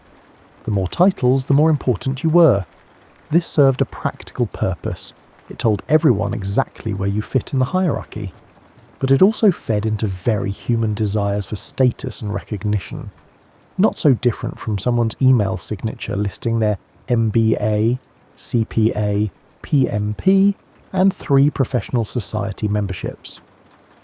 The pharaonic system of governance lasted for roughly 3,000 years, which is longer than most modern nations have existed. It survived invasions, civil wars, climate changes, and economic collapses. It bent, but rarely broke. Part of this resilience came from its bureaucratic foundation. Because authority was distributed across institutions rather than concentrated entirely in individuals, the system could survive weak pharaohs, child rulers, and periods of chaos. The bureaucracy kept functioning even when the throne was in turmoil. This is the deeper legacy. The idea that government should be more than one person's whim, that it should operate through established procedures and trained officials, that it should maintain continuity across generations. The specific forms have changed. You're hopefully not paying your taxes in grain, but the underlying concept of bureaucratic governance remains thoroughly Egyptian. So the next time you're frustrated by some form you have to fill out, or some office you have to visit, remember, you're experiencing a system that's been refined over 5,000 years. The Egyptians started it, and every civilization since has borrowed, adapted, and built upon their template. They turned governance into an institution rather than a personality cult. And that might be their most underappreciated achievement. Well, that and inventing sick days. You've seen the Ankh symbol, even if you didn't know what it was called. It shows up on jewellery, tattoos, album covers, and the occasional grocery store tote bag printed with vaguely mystical imagery. It's a cross with a loop at the top, simple and elegant, and it's been around for roughly 5,000 years without ever going out of style. That's longer than any fashion trend has any right to last, which tells you something about the power of Egyptian symbolism. The Ankh represented life, not just biological existence, but the concept of life itself, eternal and divine.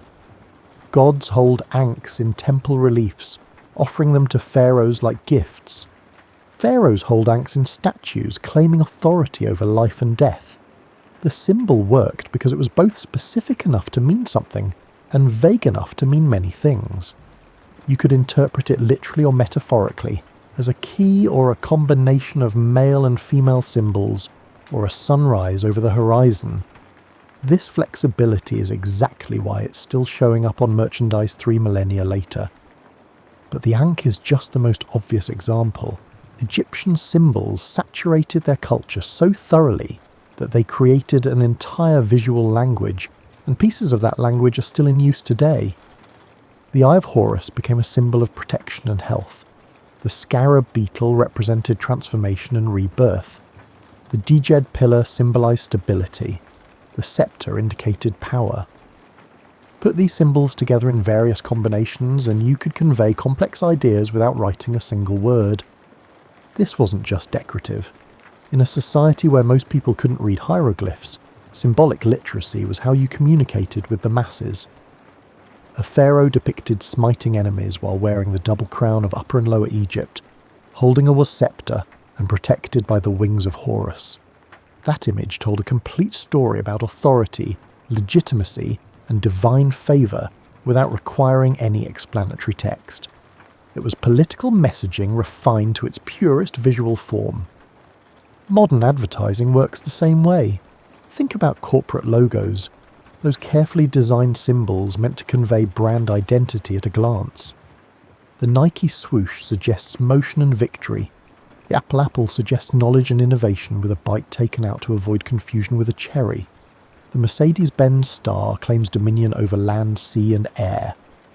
These aren't random squiggles. They're compressed meaning, symbolic communication that bypasses language entirely. The Pharaohs would understand this immediately. They invented it.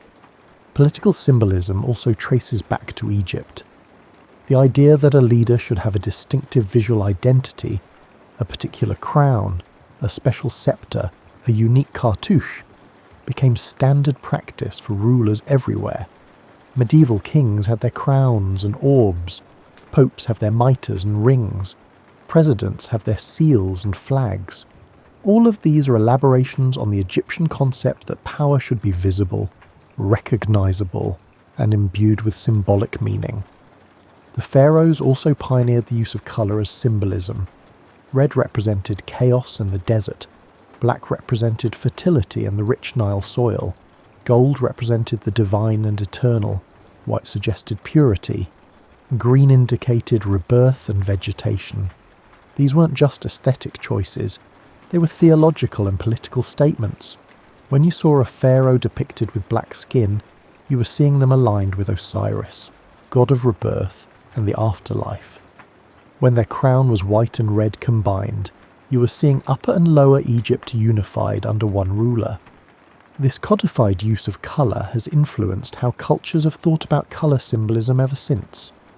White for purity and weddings, black for mourning, red for danger or passion, and blue for calm or sadness. These associations aren't universal or natural, they're cultural constructs, and many of them have roots in Egyptian colour theory, as transmitted through Greek, Roman, and eventually European tradition. The cartouche deserves its own paragraph because it's such a perfect example of symbolic efficiency. A cartouche was an oval rope loop that encircled a pharaoh's name in hieroglyphic inscriptions. The rope symbolized eternity. It has no beginning or end, and placing the royal name inside it was a way of saying, "This person is eternal. This name will last forever."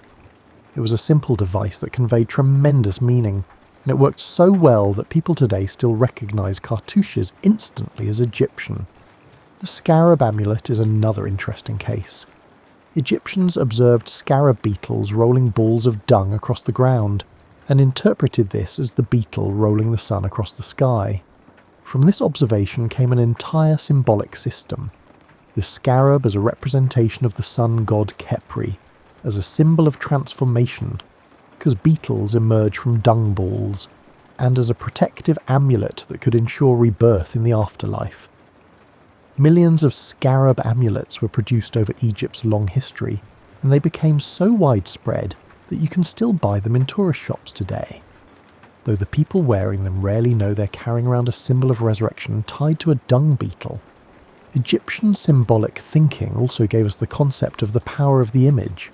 They believed that depicting something gave it reality. A statue wasn't just a representation of a person. It could become that person's resting place for their car, their spiritual essence. A temple relief showing a pharaoh defeating enemies didn't just commemorate past victories, it magically ensured continued success. This idea that images have inherent power, that they can affect reality rather than just reflecting it, persists in subtle ways throughout modern culture.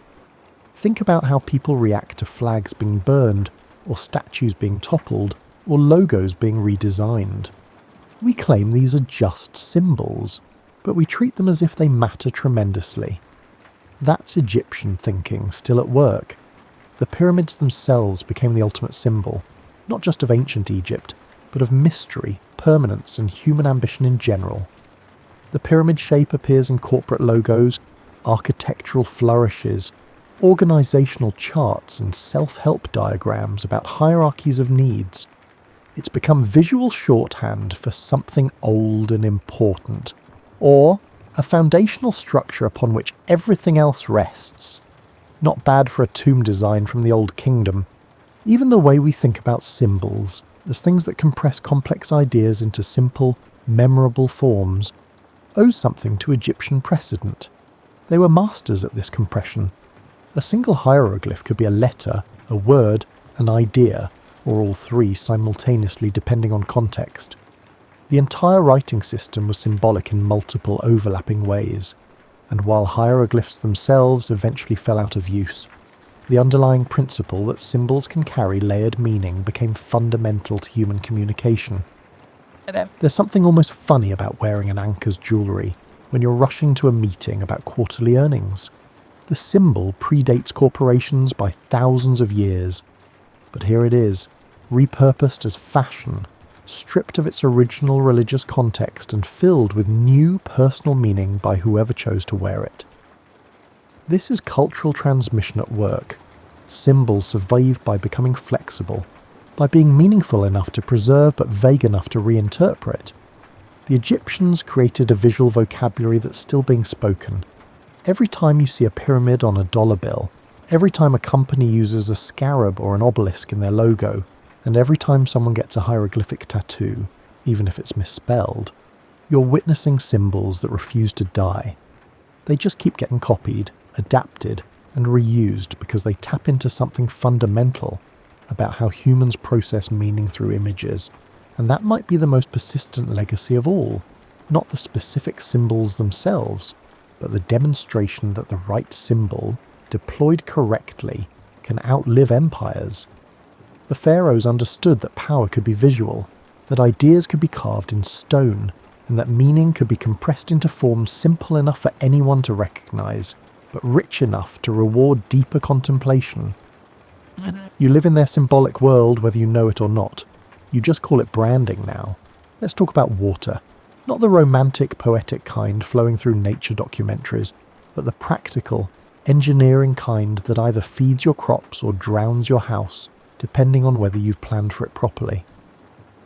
The ancient Egyptians became absolute experts at water management, not because they were particularly fascinated by hydraulics, but because survival demanded it. The Nile gave life, but only if you could control what it gave. Every year the river flooded. This was wonderful for depositing nutrient-rich silt across the farmland, but terrible if you happened to be standing where the water wanted to go. The Egyptians developed sophisticated canal systems, basins and levees that channeled floodwater where it was needed and protected settlements from where it wasn't. They created artificial ponds that held water long after the flood receded, extending the growing season. They built shadoof irrigation devices, a counterweighted pole with a bucket, that let farmers lift water from canals to higher ground without breaking their backs. These techniques became the foundation for every irrigation system developed since. When civilizations in Mesopotamia, the Indus Valley, and eventually the Americas tackled similar water management problems, they were often rediscovering solutions the Egyptians had already implemented. The basic principles remain unchanged. Capture water when it's abundant, store it when it's scarce, move it where it's needed, and keep it away from where it'll cause damage. Your modern dam serving a hydroelectric plant follows the same logic as an Egyptian basin serving a wheat field. The Egyptians also pioneered surveying and measurement techniques that engineers still recognize as foundational. The annual flood erased field boundaries, so farmers needed a way to re-establish who owned what. Enter the harpedonapte, the rope stretchers, who used knotted ropes of standard lengths to measure land. They understood geometry not as abstract mathematics, but as a practical tool for dividing space fairly. The Rhind mathematical papyrus, dating to around 1650 BCE, contains problems about calculating field areas, measuring slopes, and determining volumes. All the math you'd need for construction and land management.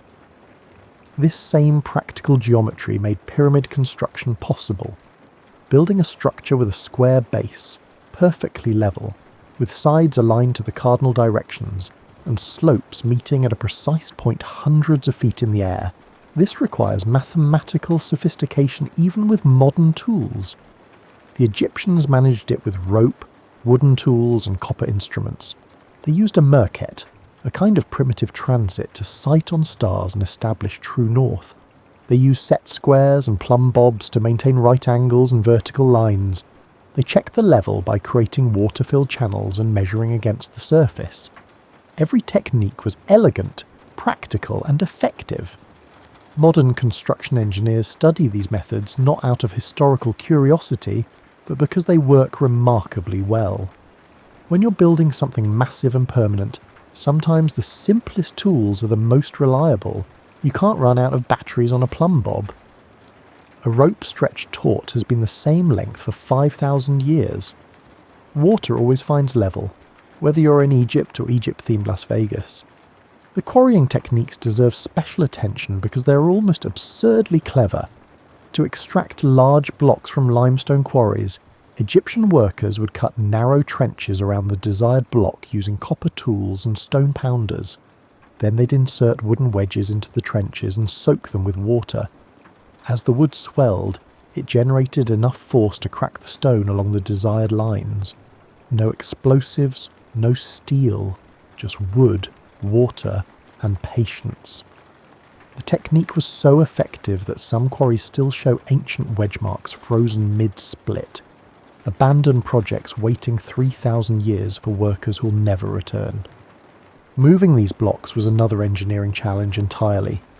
The Great Pyramid at Giza used roughly 2.3 million stone blocks, averaging 2.5 tons each, with some granite blocks in the King's Chamber weighing 50 to 80 tons. How do you move that much stone without wheels, without pulleys, without mechanical advantage? The answer appears to be ramps, sledges, and a lot of coordinated human effort, though the specific ramp design is still debated. Some archaeologists argue for straight ramps, others for spiral ramps, and still others for a combination. What's clear is that the Egyptians solved a logistics problem that would challenge modern construction companies equipped with cranes and trucks. They also demonstrated sophisticated understanding of material science. Copper tools were sharpened and reshaped constantly. Wooden sledges were built to specific weight tolerances. Mortar was mixed to exact consistencies. The casing stones on pyramids were cut so precisely that you supposedly can't fit a knife blade between them. This wasn't just craftsmanship, it was engineering in the truest sense, applying scientific principles to achieve specific results.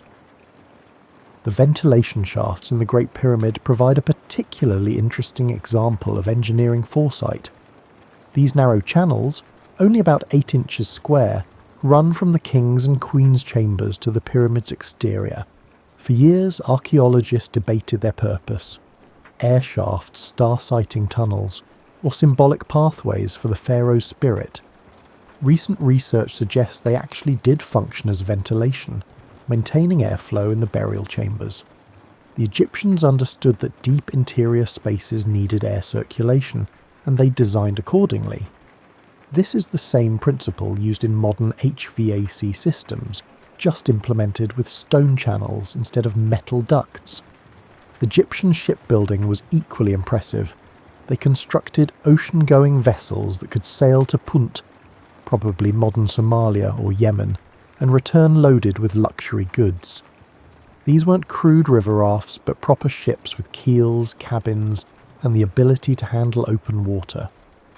The Khufu ship, discovered buried near the Great Pyramid in 1954, is 43.5 meters long, beautifully preserved and clearly designed for both river and sea travel.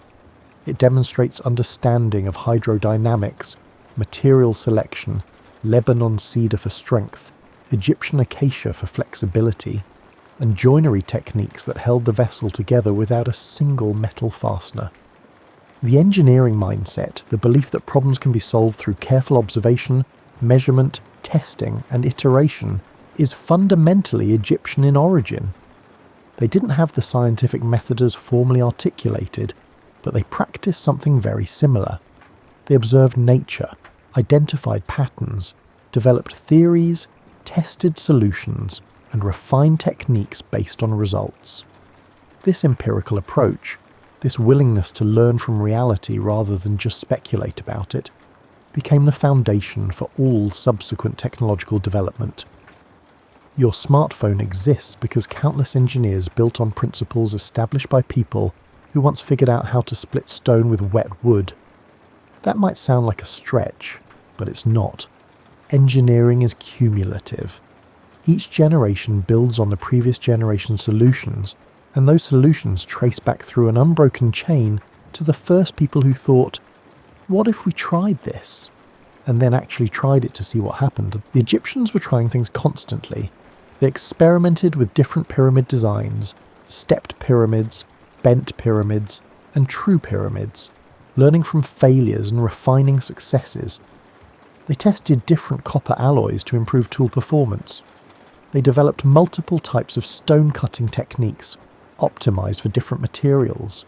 They were problem solvers in the most practical sense, and the problems they solved, how to move heavy objects, how to build tall structures, how to manage water, how to measure land, are problems humans still face.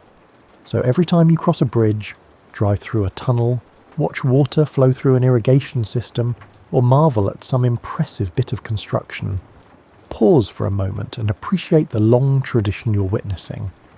The specific technologies have advanced enormously, but the underlying approach, observe the problem, devise a solution, test it, improve it, hasn't changed since someone decided to build something that would outlast their own lifetime.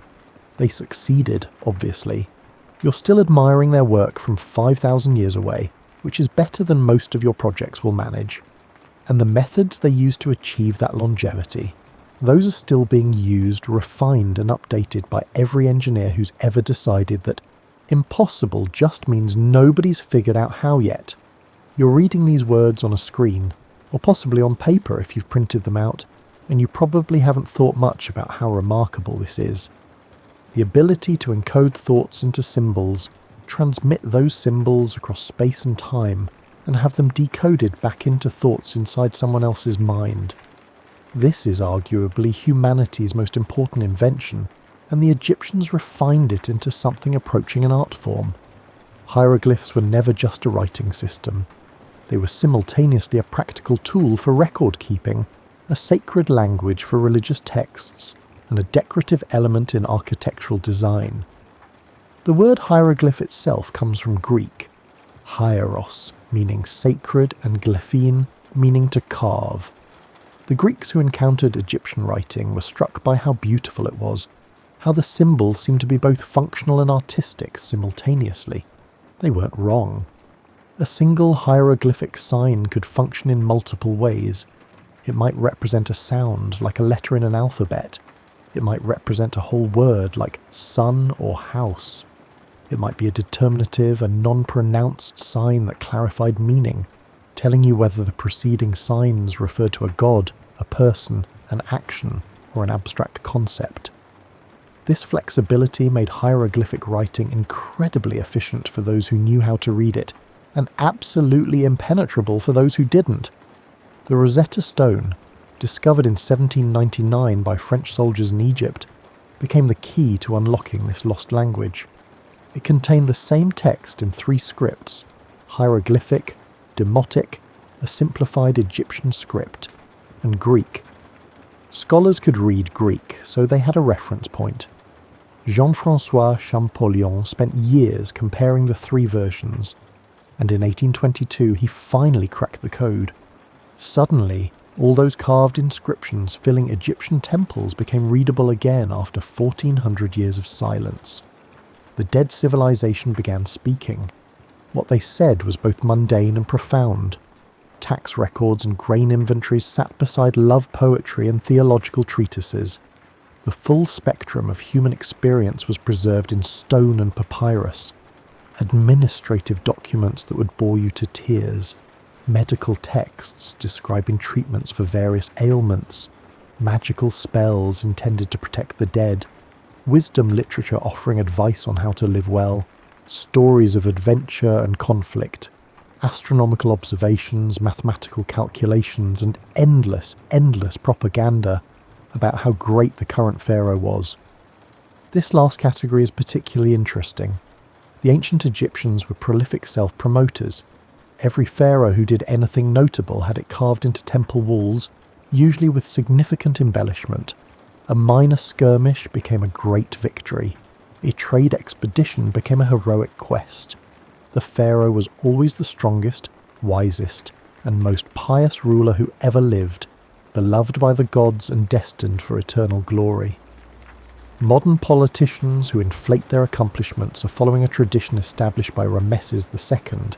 He had his battle victories carved so thoroughly across Egypt that you'd think he was the only pharaoh who ever did anything. But here's the thing, it worked. Ramesses wanted to be remembered, and 33 centuries later you know his name, Ozymandias, the King of Kings. His propaganda outlasted his kingdom by millennia because he understood something fundamental about writing. It makes claims to permanence that spoken words can't match. Say something, and it vanishes into air. Carve it in stone, and it might outlive civilizations. The Egyptians wrote on various surfaces, each with its own purpose. Monumental inscriptions went on stone, temple walls, obelisks, tomb chambers, and were meant to last forever.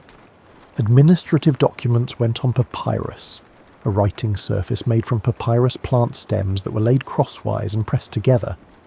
Papyrus was lighter and cheaper than stone, though still expensive enough that scribes were careful not to waste it.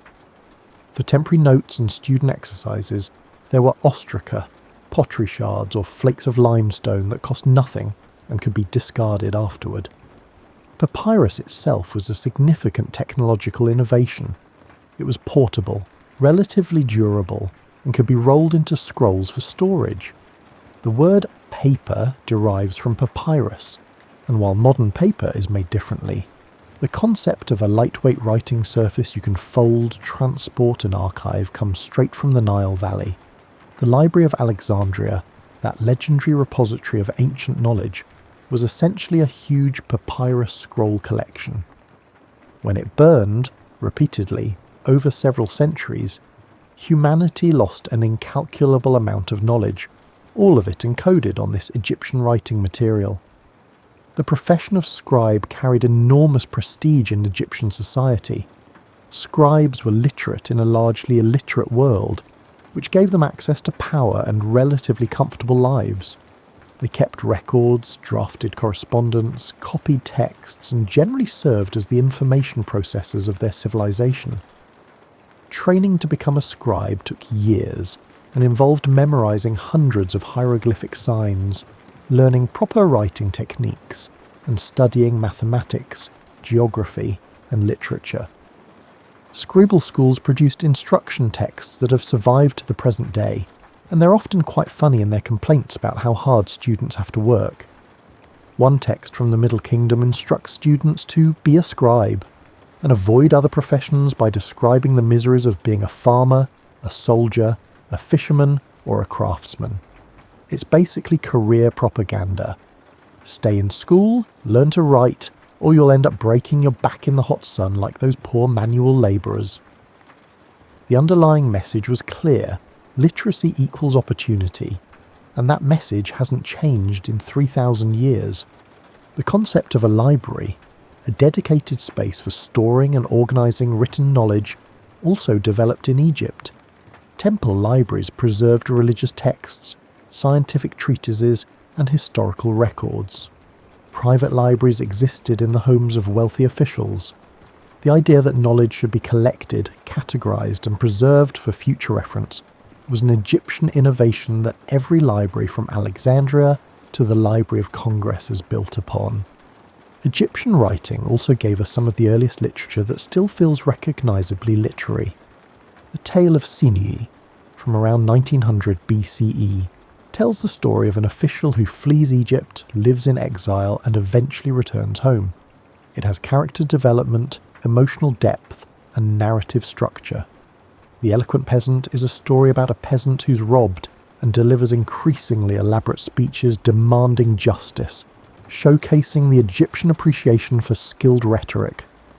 These aren't just historical documents, they're actual stories that were meant to entertain and move their audiences, and they still do.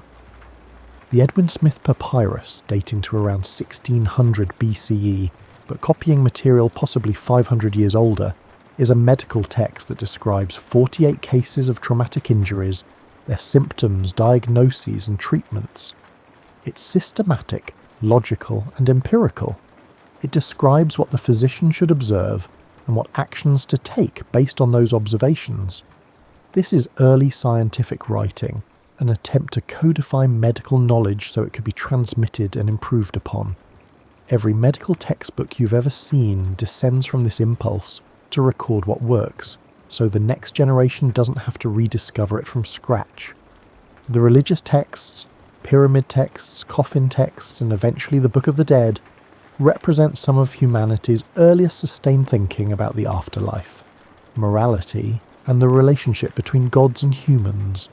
They're not systematic theology in the later Greek or Christian sense, but they show people wrestling with fundamental questions. What happens after death? How should we live? What do the gods want from us? These questions are timeless, and the fact that we can read ancient Egyptian attempts to answer them creates a strange intimacy across millennia. What the Egyptians ultimately gave us was the model of writing as a multi-purpose tool, simultaneously practical, artistic, religious and political. Writing could track grain, praise gods, tell stories, record history, encode laws, preserve medical knowledge, and claim immortality. This versatility is exactly why writing became so central to human civilization. It's useful in every context where information needs to survive beyond immediate memory. Every time you write something down, a grocery list, a text message, a work email, a journal entry, you're engaging in this ancient technology. The specific symbols have changed, and the surfaces you write on have evolved from stone to papyrus to paper to glass screens. But the fundamental act remains the same. You're encoding thoughts into permanent form. You're creating something that can outlast the moment of its creation. You're doing what the scribes did, just faster and with spell check. And somewhere, in some metaphysical scribal school, the ghost of an Egyptian writing instructor is nodding in approval, while simultaneously complaining about how students these days don't even know how to properly prepare papyrus. Let's return to buildings, but this time let's think about why they were built. The pyramids weren't just tombs. They were statements about mortality, authority, and the possibility of permanence in a temporary world. The pharaohs were obsessed with forever, and they expressed this obsession through architecture that's still standing after everything else about their civilization has vanished. Think about what survives from ancient Egypt. Not the wood structures where people lived, those rotted away. Not the papyrus documents that recorded daily life, most of those burned or decomposed. Not the paint that once covered everything, that faded or was deliberately removed. What survives is stone, temples, tombs, statues, obelisks. The things were built to last forever because the people who built them desperately wanted to defeat time. This wasn't vanity, or at least not only vanity. The Egyptians believed that being remembered was essential for continued existence in the afterlife. If your name was spoken, if your image was seen, if your deeds were known, then part of you remained alive.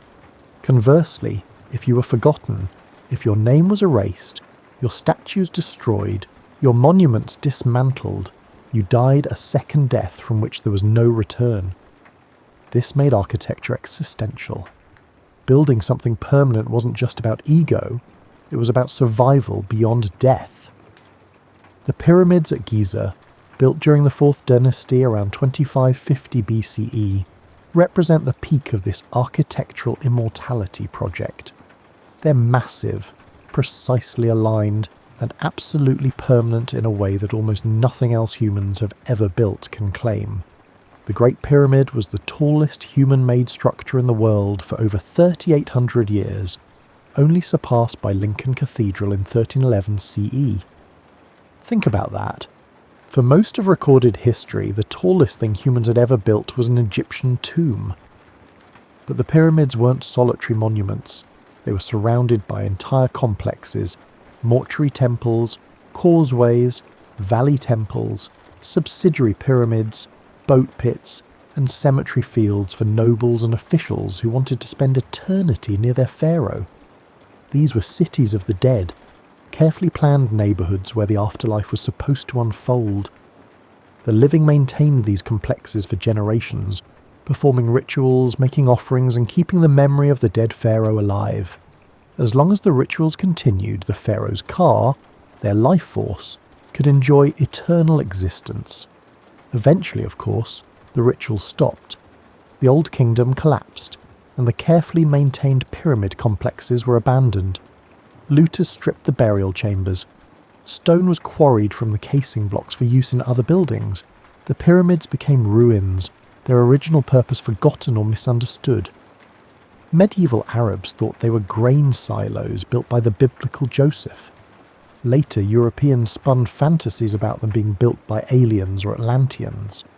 The actual builders, skilled Egyptian workers coordinated by experienced architects and engineers, were erased from popular memory by more exciting myths. But the structures themselves endured. You can speculate all you want about their purpose, but you can't deny their presence. They refuse to disappear. This is exactly what the pharaohs wanted. Monuments so massive, so permanent, that future generations would have no choice but to acknowledge their existence, even if everything else about their civilization was forgotten. The temples took a different approach to permanence. While pyramids were sealed structures meant to protect royal burials, temples were active spaces where rituals were performed daily. Yet they too were built to last forever, and many have. The Temple of Karnak, dedicated to Amun-Ra, was expanded and modified over 1,500 years by successive pharaohs. Walking through Karnak today is like walking through time itself. You can see architectural styles evolving, religious emphasis shifting, and political power centres changing. It's a stone archive of Egyptian history. These temples followed the pattern mentioned earlier: pylon gateway, peristyle court, hypostyle hall, inner sanctuary. But the experience of moving through them was deliberately overwhelming. The hypostyle hall at Karnak contains 134 columns, some 21 metres tall, arranged in rows that create a forest of stone. The ceiling was painted blue with gold stars. Sunlight filtered through clear story windows, creating dramatic lighting effects. The floor sloped upward toward the sanctuary while the ceiling sloped downward, creating a sense of compression and intimacy as you approached the Holy of Holies. Every architectural choice served to inspire awe and reinforce the power of both the gods and the pharaoh who built the temple. This use of architecture to create specific psychological experiences is something modern builders still emulate. Think about walking into a cathedral, a Capitol rotunda, or a well-designed museum. The architects deliberately manipulate your experience through scale, proportion, light, and sequence. You're meant to feel certain things in certain spaces: reverence here, openness there, intimacy in this chamber, grandeur in that hall. The pharaonic architects pioneered these techniques, and every subsequent culture has borrowed from their playbook. The rock-cut tombs in the Valley of the Kings represent yet another approach to permanence. Instead of building upward, these pharaohs tunneled into the limestone cliffs, creating elaborate underground chambers decorated with scenes from the Book of the Dead and other funerary texts. The logic was security. A hidden tomb was less likely to be robbed than an obvious pyramid. This didn't work particularly well. Nearly every royal tomb was looted in antiquity. But the tombs themselves survived, and when archaeologists excavated them in modern times, they found walls still covered with vibrant paint and hieroglyphic texts that had remained in darkness for 3,000 years. The discovery of Tutankhamun's tomb in 1922 by Howard Carter created a worldwide sensation, precisely because it demonstrated how completely Egyptian artistic vision could be preserved when protected from light, air, and looters. The golden mask, the shrine boxes, the furniture, the jewellery, all of it provided an unfiltered glimpse into pharaonic burial practices. Most importantly, it proved that the Egyptians' belief in architectural permanence wasn't misplaced. Given the right conditions, their creations could indeed last forever. This obsession with building for eternity influenced every culture that came after. The Romans built aqueducts and roads designed to last centuries. Medieval Christians built cathedrals that took generations to complete, but were meant to stand until the Second Coming. Modern nations build monuments to their ideals and heroes, hoping these will convey their values to distant descendants. We're all still trying to do what the Pharaohs did. Build something that will outlast us, that will tell future people we were here, we mattered, and we understood something worth preserving. There's something both admirable and slightly absurd about this compulsion. The universe doesn't care about your monuments. Entropy wins eventually. The pyramids themselves are slowly eroding grain by grain under the assault of wind and time. In a few million years, a blink on geological timescales, they'll be unrecognisable mounds of rubble. But on human timescales, on the scales that matter to the brief sparks of consciousness we call lives, 4,500 years is close enough to forever. The Pharaohs bet on stone. They bet that massive, well-built structures would outlast wood, papyrus, memory, language, and even the civilization that created them. They were right. Long after the last person who spoke ancient Egyptian died, long after the religion was abandoned and the political system collapsed, the buildings remained, mute, mysterious, but undeniably present. You live in a world where permanent usually means until the next remodel, where buildings are demolished after a few decades if the location becomes valuable enough. The idea that something should be built to last thousands of years seems almost quaint. But every so often, humanity builds something meant to endure. A memorial, a monument, a cathedral, a museum. And when we do, we're channeling the same impulse that drove those ancient workers to drag limestone blocks across the desert. We want to leave something behind. We want to defeat time, if only symbolically. We want future people to know we were here. The Pharaohs taught us how to express this desire through architecture, and their success, the simple fact that you know who they were and what they built, suggests they understood something profound about the relationship between stone, memory, and immortality. So the next time you visit some impressive old building, think about the chain of influence connecting it to a pyramid on the Giza plateau. Different styles, different purposes, different cultures, but the same underlying belief that what we build can transcend who we are, that architecture can be a bridge between the past and future, and that human ambition carved into stone might actually achieve something approaching forever. Or at least long enough to matter. You probably have a filing system. Maybe it's physical folders in a cabinet. Maybe it's digital folders on your computer. Maybe it's just strategically labelled piles on your desk. Wherever you fall on the spectrum from meticulous organiser to I know where everything is in this chaos, you're participating in a tradition of information management that the ancient Egyptians refined into a science. The concept of organised archives, places where documents are systematically stored and can be retrieved when needed, was essential to Egyptian administration. Without it, the whole bureaucratic system would have collapsed. How could you assess taxes if you didn't know what someone paid last year? How could you enforce laws if you couldn't reference the legal precedents? How could you maintain irrigation systems if you didn't have records of how they'd been maintained previously?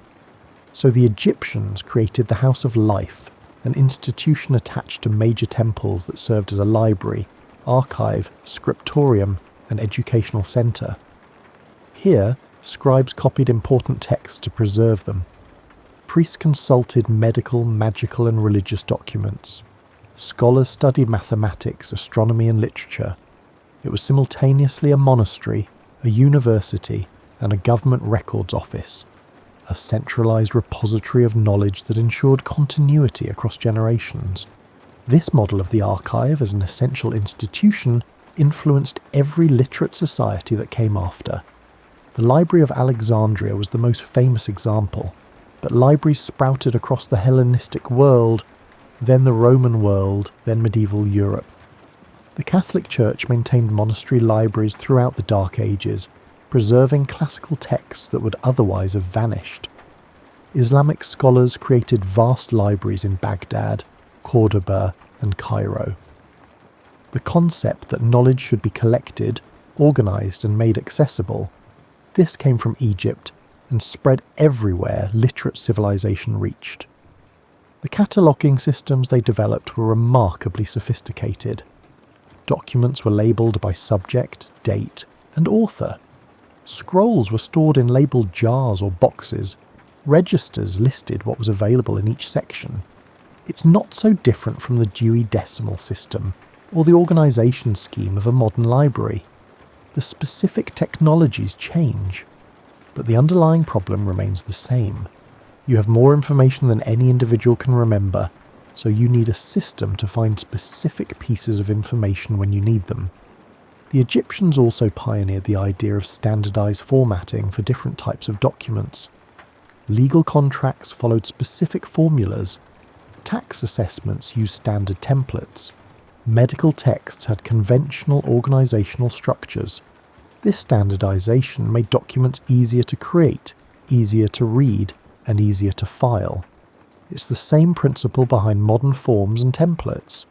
You create a structure once, then reuse it with different details filled in. Efficiency through standardisation is a thoroughly Egyptian concept. They understood something subtle about information management. Organising data isn't just about storage, it's about enabling action. A tax record sitting in an archive doesn't do anything. But when an official needs to assess this year's taxes and can quickly consult last year's assessment, suddenly that archived data becomes actionable. The value isn't in having the information, it's in being able to retrieve and use it when needed. This insight underlies every database, every search engine, and every information system we've built since. Google isn't valuable because it stores web pages. Plenty of servers do that. It's valuable because it can find the specific web page you need among billions of options in fractions of a second. The Egyptian archives worked on the same principle, just slower and with papyrus instead of servers. The Egyptians also developed conventions for how to reference other documents. When one text cited another, it would include identifying information, author, title, and sometimes even the specific section. This created a network of cross-references that lets scholars trace ideas across multiple sources. It's the ancient predecessor to footnotes, citations, and hyperlinks. The same intellectual technology that lets you verify claims and follow arguments back to their sources was being used by Egyptian priests consulting medical texts 3,000 years ago. There's a particular type of document called a palimpsest, a manuscript where the original text was scraped off and the surface reused for new writing. Papyrus was expensive, so sometimes older texts were erased and written over. This was practical but occasionally tragic. Some classical works survive only as faint traces underneath medieval religious texts. The Egyptians did this too, though usually with ostraca rather than papyrus. It shows the tension between preserving information and the practical cost of preservation. A tension that still exists in the digital age when server space isn't infinite, and someone has to decide what's worth keeping. The concept of official records that have legal authority also comes from Egyptian administrative practice. If something was written down in an official context by an authorized scribe, it became legally binding truth. This created enormous power for those who controlled the records. If you could edit the archives, you could edit reality. Some pharaohs literally erased their predecessors from history by chiseling their names off monuments and removing them from king lists. This practice, called damnatio memoriae, was later adopted by the Romans and has echoes in every authoritarian regime that's tried to rewrite history by controlling the archives. But it also created accountability. If officials knew their actions were being recorded, they were more likely to follow proper procedures. If citizens knew they could appeal to written law rather than arbitrary judgment, they had recourse against injustice. The existence of organised, accessible records made governance more transparent and predictable. Not perfectly, corruption and favouritism still existed, but better than systems based purely on personal power and memory. The Egyptian model of organisational systems extended beyond documents to physical objects. Museum collections follow organisational principles established by temple treasuries. Warehouse inventory systems descend from grain storage management. Even your kitchen cabinets, organised by category with labels on containers, follow the same basic logic. Group similar items together, mark them clearly, and put everything in a consistent location so you can find it again. This might seem mundane, but it's not. Organisation is what allows complexity to scale. You can manage a few dozen scrolls through personal memory. You can't manage thousands without a systematic approach.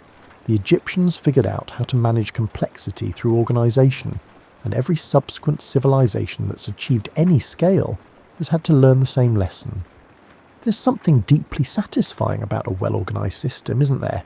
Whether it's a cleanly structured database, a properly alphabetised bookshelf, or just a filing cabinet where you can actually find things, organisation creates a sense of control over chaos. The Egyptians felt this too. For them, Ma'at, the concept of order, truth, and cosmic harmony, was the foundation of civilization. Chaos was the enemy. Organisation was sacred. This belief that order should be created and maintained, that chaos should be resisted through systematic effort, that information should be preserved and made accessible, these are Egyptian values that have become so universal we don't even recognise them as choices anymore.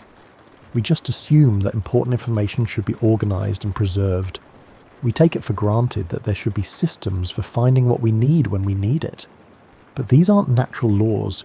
They're cultural choices, decisions that a civilization makes about how to handle the problem of accumulating knowledge. The Egyptians made those choices consciously, built institutions around them, and transmitted the results down through the centuries until filing cabinets and search algorithms became normal parts of human life. So the next time you're searching for a document in a filing system, whether physical or digital, appreciate the long tradition you're participating in. Someone has to decide how to organise information, how to label categories, and how to make retrieval possible. The Egyptians did this work thousands of years ago, and you're still benefiting from their organisational innovations every time you find what you're looking for without having to search through random piles of chaos. Which honestly is a bigger gift than any pyramid. You visit a doctor, they examine you, ask about symptoms, maybe run some tests, then diagnose your condition and prescribe treatment. This seems like a completely modern scientific process, but its structure is ancient. The Egyptians were among the first to approach medicine as a systematic practice, rather than pure magic or prayer, and the framework they established, observe, diagnose, treat, remains the foundation of medical practice today. The Edwin Smith papyrus mentioned earlier is the earliest known surgical text. It describes injuries from head to foot in organised detail. For each case, it provides a title. Instructions concerning a gaping wound in his head. Examination steps, if you examine a man having a gaping wound. Diagnosis. You should say concerning him, one having a gaping wound in his head, penetrating to the bone, perforating the sutures of his skull. And treatment recommendations. You should bind it with fresh meat the first day and afterward treat with grease, honey and lint every day until he recovers. This is recognisable medical documentation. Modern clinical case notes follow essentially the same structure. Chief complaint, examination findings, diagnosis, and treatment plan. The Egyptians weren't always correct in their theories. They thought the heart was the centre of thought and emotion, for instance, but their methodological approach was sound. Systematic observation leads to better outcomes than random intervention. They also specialised. There were general physicians, but also specialists in eyes, stomachs, teeth, and other specific body systems. The Greek historian Herodotus, writing in the 5th century BCE, noted with some amazement that Egyptian medicine was divided. Each physician is a healer of one disease and no more. This specialisation allowed practitioners to develop deep expertise in particular areas. Your modern medical specialists, cardiologists, neurologists and orthopedists are following an Egyptian organisational model. Egyptian dentistry was surprisingly advanced. Mummies show evidence of dental work, including fillings, bridges, and attempts at tooth extraction. Some skulls show signs of dental abscesses that were drained surgically. Dental disease was common in ancient Egypt, partly because the bread contained grit from stone grinding wheels, which wore down teeth prematurely. But the fact that people sought treatment and received it, rather than just suffering until the tooth fell out or they died from infection, shows a fairly sophisticated approach to oral health. They understood surgery to a degree that seems remarkable given their tools. Circumcision was practiced, skull trepanation, drilling holes in the skull, was performed, sometimes successfully. There's evidence of limb amputations that healed, suggesting the patient survived the procedure and the subsequent recovery period. This required not just surgical skill but also understanding of infection prevention, wound care and pain management. For pain management they used opium poppies, which grow in the Mediterranean region. They also used willow bark, which contains salicylic acid, the active ingredient in aspirin. They didn't understand the chemistry, but they recognized through observation that these substances helped with pain and inflammation. This empirical approach, trying things, noting what works, and using it even without understanding why, is how most medicine progressed until the modern era. The Ebers Papyrus, another important medical text from around 1550 BCE, contains over 700 remedies for various ailments. Some are effective, some are useless, and some are actively harmful by modern standards. But the document shows systematic cataloguing of medical knowledge. Each remedy is described in detail: what ingredients to use, in what proportions, how to prepare the mixture, and how to administer it. This is early pharmacology, the beginning of the idea that medicine should be standardized and reproducible, rather than varying by practitioner whim. Egyptian physicians understood that the heart pumped blood through vessels to the rest of the body. They couldn't fully explain the cardiovascular system. That understanding came much later, but they recognized that pulse was related to heart function, and that disruptions in pulse often indicated problems elsewhere in the body. Taking a patient's pulse became a standard diagnostic technique, one that your doctor still performs today with more sophisticated understanding but the same basic gesture. They recognized the importance of cleanliness and hygiene, even if they didn't understand germ theory. Priests, who often served as physicians, underwent regular purification rituals, including washing and shaving body hair. Medical instruments were cleaned. Wounds were bandaged with clean linen. These practices were partly religious, maintaining purity for ritual reasons, but they had practical health benefits as well. The concept of a medical profession with ethical standards also originates in Egypt. Physicians were trained in houses of life, tested on their knowledge, and held to standards of conduct. The oath of Imhotep, attributed to the deified architect and physician, predates the better-known Hippocratic Oath and contains similar ethical commitments. The idea that medical practitioners should have formal training, demonstrate competence, and adhere to ethical principles. This is Egyptian in origin and remains central to medical practice worldwide. Imhotep himself is a fascinating figure. He was the architect who designed the step pyramid at Saqqara, the first large-scale stone building in Egypt. But he was also a physician of such skill that he was eventually deified and worshipped as a god of medicine. Temples to Imhotep functioned as healing centres where sick people would come to sleep in the hope of receiving curative dreams or visions. This might seem like pure superstition, but consider a place where sick people could rest, receive care, eat regular meals, and have their symptoms monitored by knowledgeable practitioners. That's basically a hospital, even if the theoretical justification involved divine intervention. The Egyptians also understood the importance of diet in health. Medical texts prescribe specific foods for various conditions. They recognized that some illnesses were caused by eating spoiled food or contaminated water. They understood that proper nutrition aided recovery from illness or injury. The modern concept of preventive medicine, maintaining health through proper diet, exercise and lifestyle, rather than just treating disease after it appears, has ancient precedents in Egyptian medical thinking. Their anatomical knowledge, while limited by the lack of systematic dissection, was still impressive. Mummification provided opportunities to observe internal organs, even if the religious context of the procedure limited scientific inquiry. The brain was discarded as unimportant. Again, they thought the heart was the seat of consciousness. But other organs were carefully preserved, and their functions at least partially understood. Egyptian ophthalmology was particularly advanced. Eye diseases were common in Egypt due to the bright sun, dust and flies, so eye specialists developed treatments that actually worked.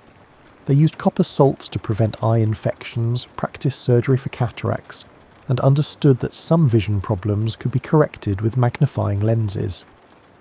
The basic eye examination, testing visual acuity, checking for cloudiness or inflammation, examining the pupil's response to light, has changed very little since ancient times. The transmission of Egyptian medical knowledge influenced Greek medicine, which in turn influenced Roman medicine, which formed the foundation of medieval European medicine, which eventually evolved into modern medicine. This is a direct line of transmission spanning thousands of years. When Galen, the famous Roman physician, organized medical knowledge in the 2nd century CE, he was building on Greek sources that had incorporated Egyptian practices. His work remained authoritative in Europe until the Renaissance, which means Egyptian medical concepts influenced Western medicine for over 1500 years after the Egyptian civilization itself had ended.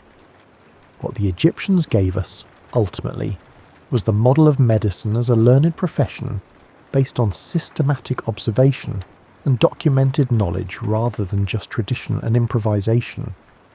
They weren't always right about mechanisms, nobody was until quite recently, but their methodological approach was sound.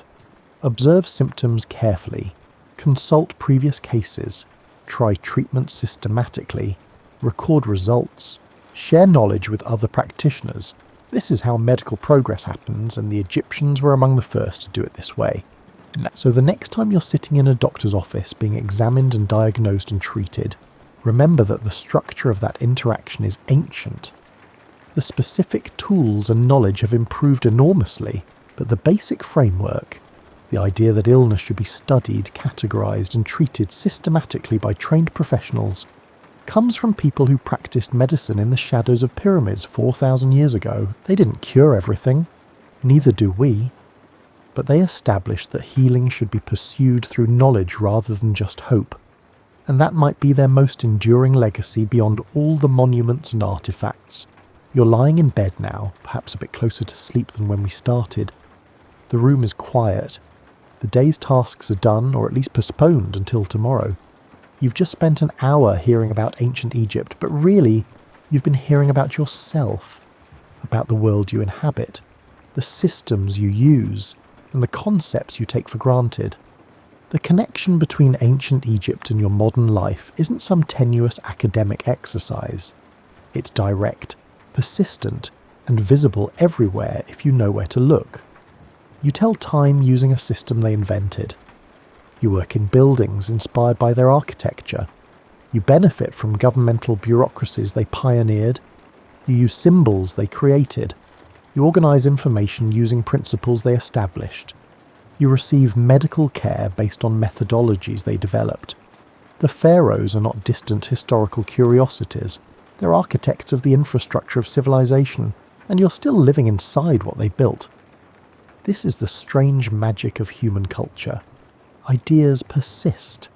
Technologies get refined. Innovations compound across generations. The people who first divided the year into months couldn't have imagined digital calendars, but those calendars still use the fundamental structure they created.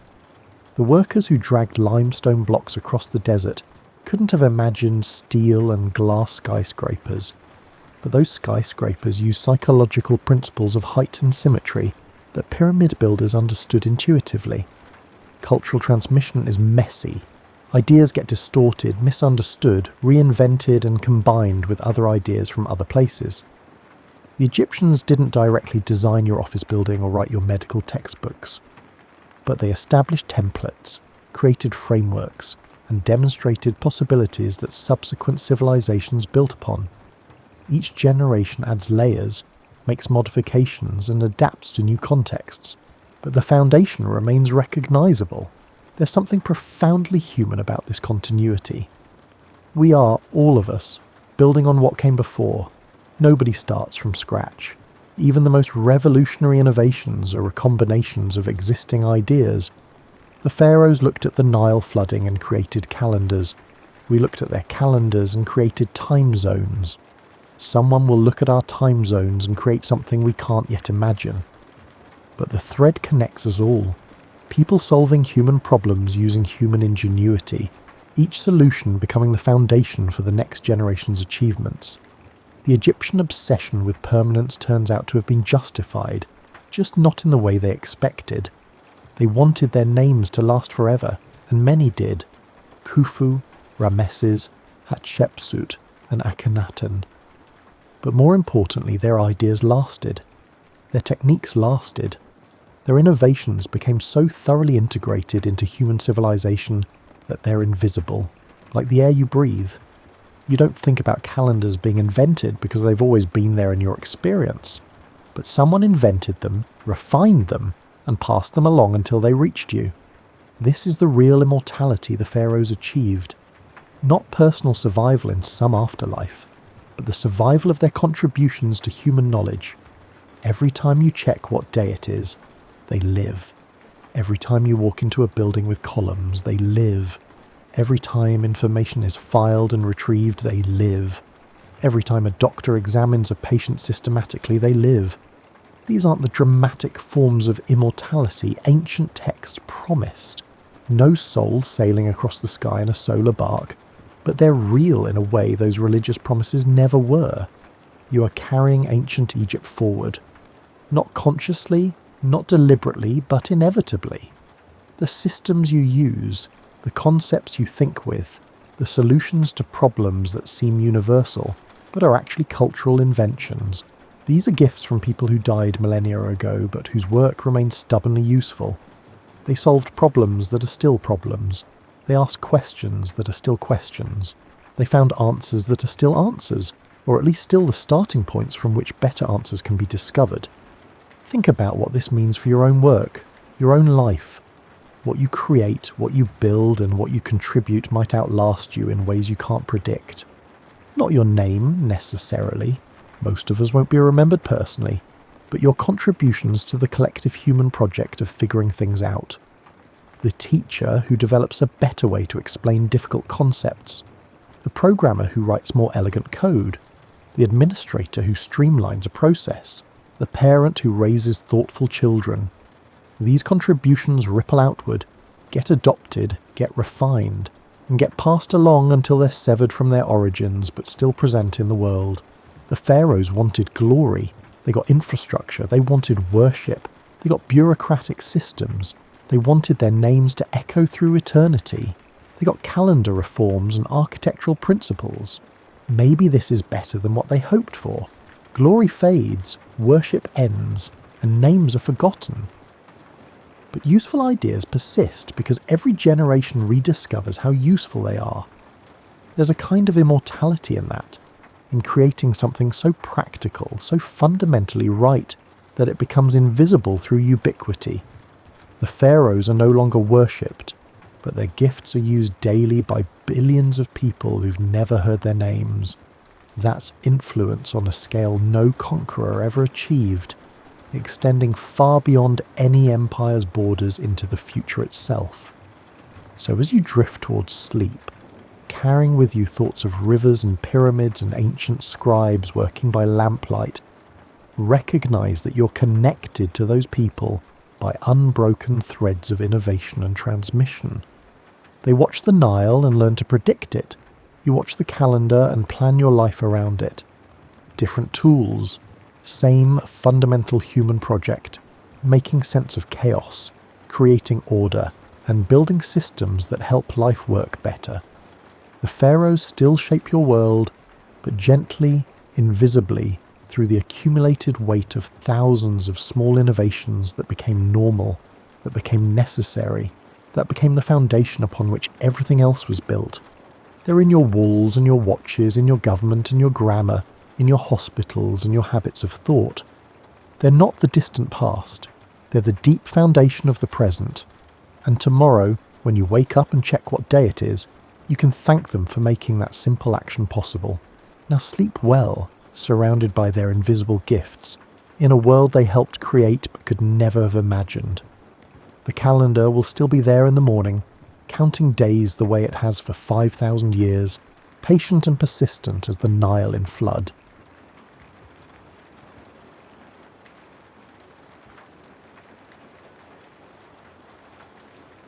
Before the first lines were drawn to show distance or direction, people moved through the world guided by what they could see, remember, and ask.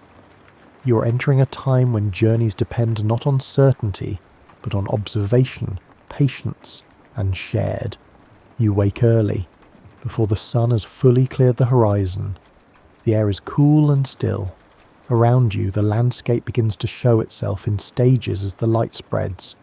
First, the nearest trees take shape, then the slope of the land beyond, then the line where earth meets sky.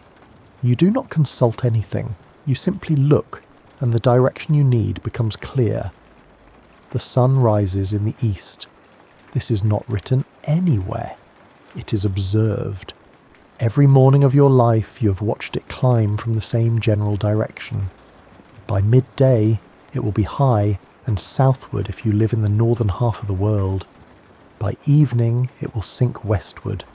This rhythm is so constant that you do not think about it as navigation. It is simply how the day unfolds. You begin walking. The ground beneath your feet is uneven but familiar in character. You have walked on earth like this before. Small stones press through the soles of your footwear. Grass bends under your weight. The terrain rises gently, and you adjust your pace without deciding to. Your body responds to the slope. You breathe a little deeper. Your steps shorten slightly. Ahead, a river curves through the valley. You have never been to this exact spot, but rivers behave in predictable ways. They flow downhill. They lead somewhere. If you follow this one, it will eventually meet another body of water, or pass by a settlement, or lead you to a crossing point others have used. You do not need a map to understand that water connects places. You pause at the riverbank. The current moves steadily from your left to your right. This tells you which way is downstream. You crouch and touch the water. It is cold and clear. You drink from your hands, then stand and continue along the bank. The path is not marked, but the ground near the water is easier to walk on. Others have passed this way. You can see where the grass has been flattened and where stones have been shifted aside. By mid-morning, the sun is higher. You glance at it, then at the shadows it casts. The shadows point in the opposite direction of the sun. This gives you another reference. If you're moving toward a destination you know lies westward, you keep the morning sun behind you. If you need to go north, you keep it to your right. The adjustments are small and constant. You're always reorienting, always checking. The river bends. You follow the bend. The landscape opens into a wider plain. You can see farther now. In the distance, a hill rises with a distinctive flat top. You have heard others mention this hill. It marks the boundary between two regions. Seeing it tells you that you are closer than you were yesterday. The hill does not move. It will be there tomorrow and the day after. Landmarks like this anchor your sense of place. You walk for hours. The sun climbs, then begins its slow descent. You do not count the hours. You notice the light changing. The shadows grow longer. The air cools slightly. Your body tells you that the day is aging. You start thinking about where you will stop for the night. Ahead, a grove of trees clusters near a bend in the river. Trees near water often mean shelter and firewood. You alter your path slightly to approach them. As you get closer, you see the remains of old fires. Others have camped here. The ground is flattened in places where people have slept. This is not a formal campsite. There are no signs, no markers, but it is known. You set down your pack and rest. The sun is still above the horizon, but you are not in a hurry. Travelling without maps means you do not expect to arrive at an exact time. You move until it makes sense to stop. You stop until it makes sense to move again. The stars will come out later. You know their patterns as well as you know the sun's path. In the northern sky, certain stars stay fixed while others wheel slowly around them. Sailors use these stars to find their way across open water. Herders use them to guide their flocks home across dark plains. You do not need to be on a ship or tending animals to recognise them. They are part of the world you live in. You gather small sticks for a fire. The work is unhurried. You arrange the wood carefully, then strike a spark. The fire catches. Smoke rises straight up in the still evening air. You sit beside it and eat something simple from your pack. Bread, dried fruit, and a piece of hard cheese. The food does not need preparation. You chew slowly and watch the light fade. Night comes gradually. The river continues its soft murmur. The fire crackles. You lie down on your side, your pack beneath your head. The ground is firm but not uncomfortable. You have slept on ground like this many times. Above you the stars appear one by one. You recognise the patterns. They are exactly where they should be. You close your eyes. Tomorrow you will walk again. The sun will rise. The river will still be there. The hill in the distance will guide you. None of this requires a map. It simply requires presence. Before you leave on any journey, you sit down and examine your footwear. Shoes, boots, sandals, or simple wrappings. Whatever you wear on your feet will carry you across every step of the road ahead. If they fail, your journey becomes much harder. So you check them carefully. You turn one shoe over in your hands. The sole is made of thick leather, stitched and layered for durability. You press your thumb against it, feeling for thin spots. Near the heel, the leather has worn down slightly. Not enough to need replacement yet, but enough to watch. You make a mental note. If you are travelling for many days, this will worsen.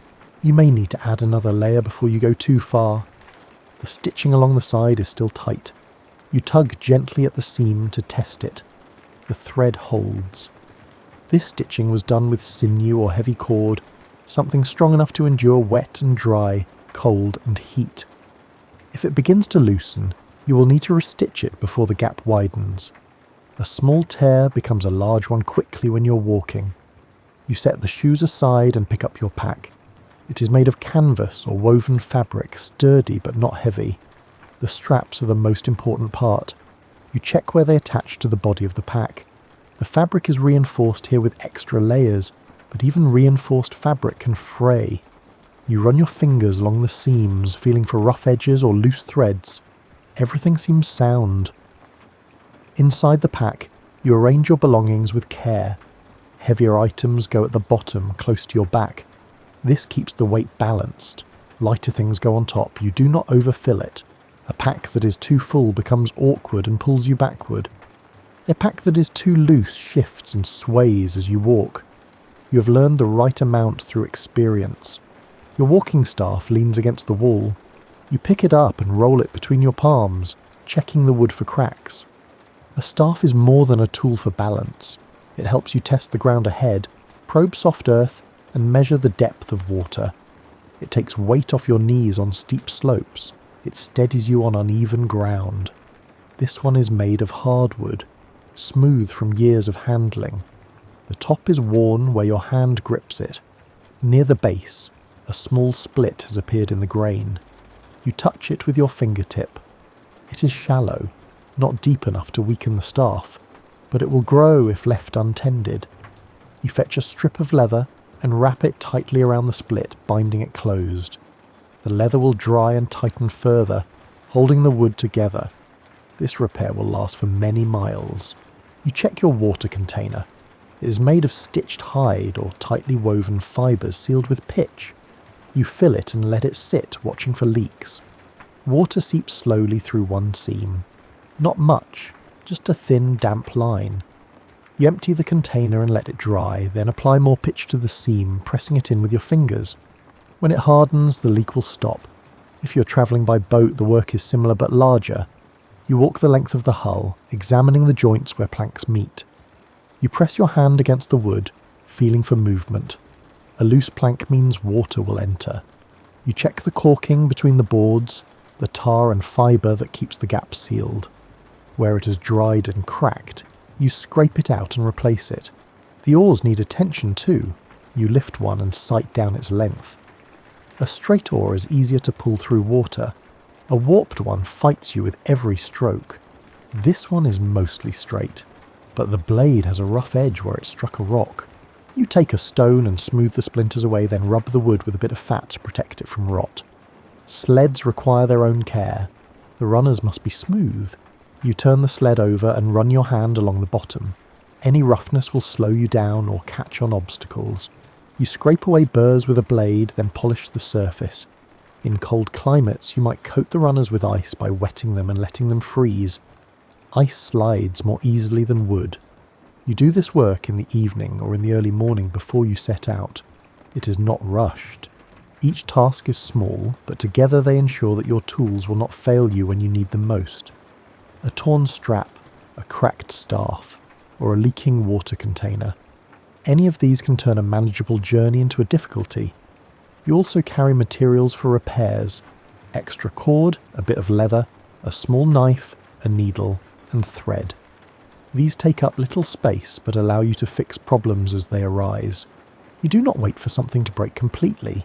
You mend it when you notice the first signs of wear. Other travellers do the same. When you meet someone on the road, you might pause and share techniques. One person shows you how they reinforce a pack strap.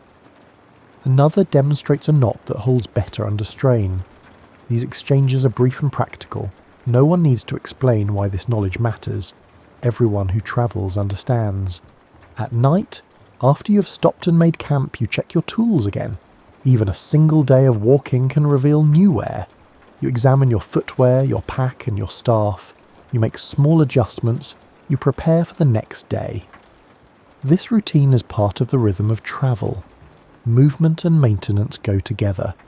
One does not happen without the other. You're about to travel to a place you have never been. Before you leave, you sit with someone who has made this journey before.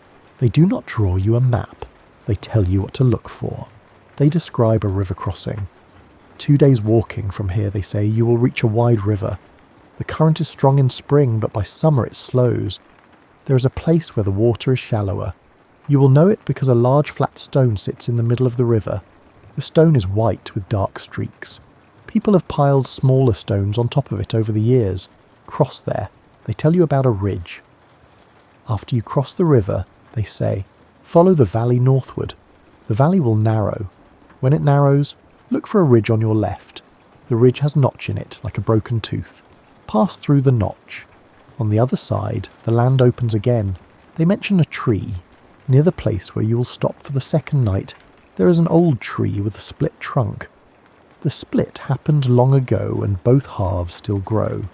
People often camp beneath it because the canopy is wide and gives good shelter. If you reach the tree, you are on the right path. You listen carefully. You do not write anything down. Writing is rare, and even if you could write, carrying written directions would not help you recognize the stone, the ridge, or the tree when you see them. You must remember, so you picture each landmark as it is described. You imagine the white stone in the river, the notch in the ridge, and the tree with 2 trunks. You fix these images in your mind. The person continues. They tell you about a settlement you will pass. It is small, just a few families. They live near a spring. The spring comes out of the hillside and forms a clear pool. If you're thirsty, you can drink there. The people are used to travellers. They may offer you food or a place to rest. You do not need to ask. They will gesture or bring something out to you. You can offer something in return if you have it. They warn you about a section of the path that becomes muddy after rain. It is not dangerous, just slow. If the ground is wet, go around to the higher ground on the right. The detour is longer but easier. You will still reach the same place. All of this knowledge has been shared in the same way. The person telling you learned it from someone else, who learned it from someone before them. No one invented these directions. They accumulated over time as people walked the same route and noticed the same features. The white stone did not become a landmark because someone decided it should. It became a landmark because it was obvious and useful. You also learn by watching. If you travel with others, you observe how they move through unfamiliar territory. They pause and look around before choosing a direction. They test the ground with a staff before stepping on uncertain surfaces. They sniff the air to detect water or smoke from a distant fire. You do not ask them to explain these actions.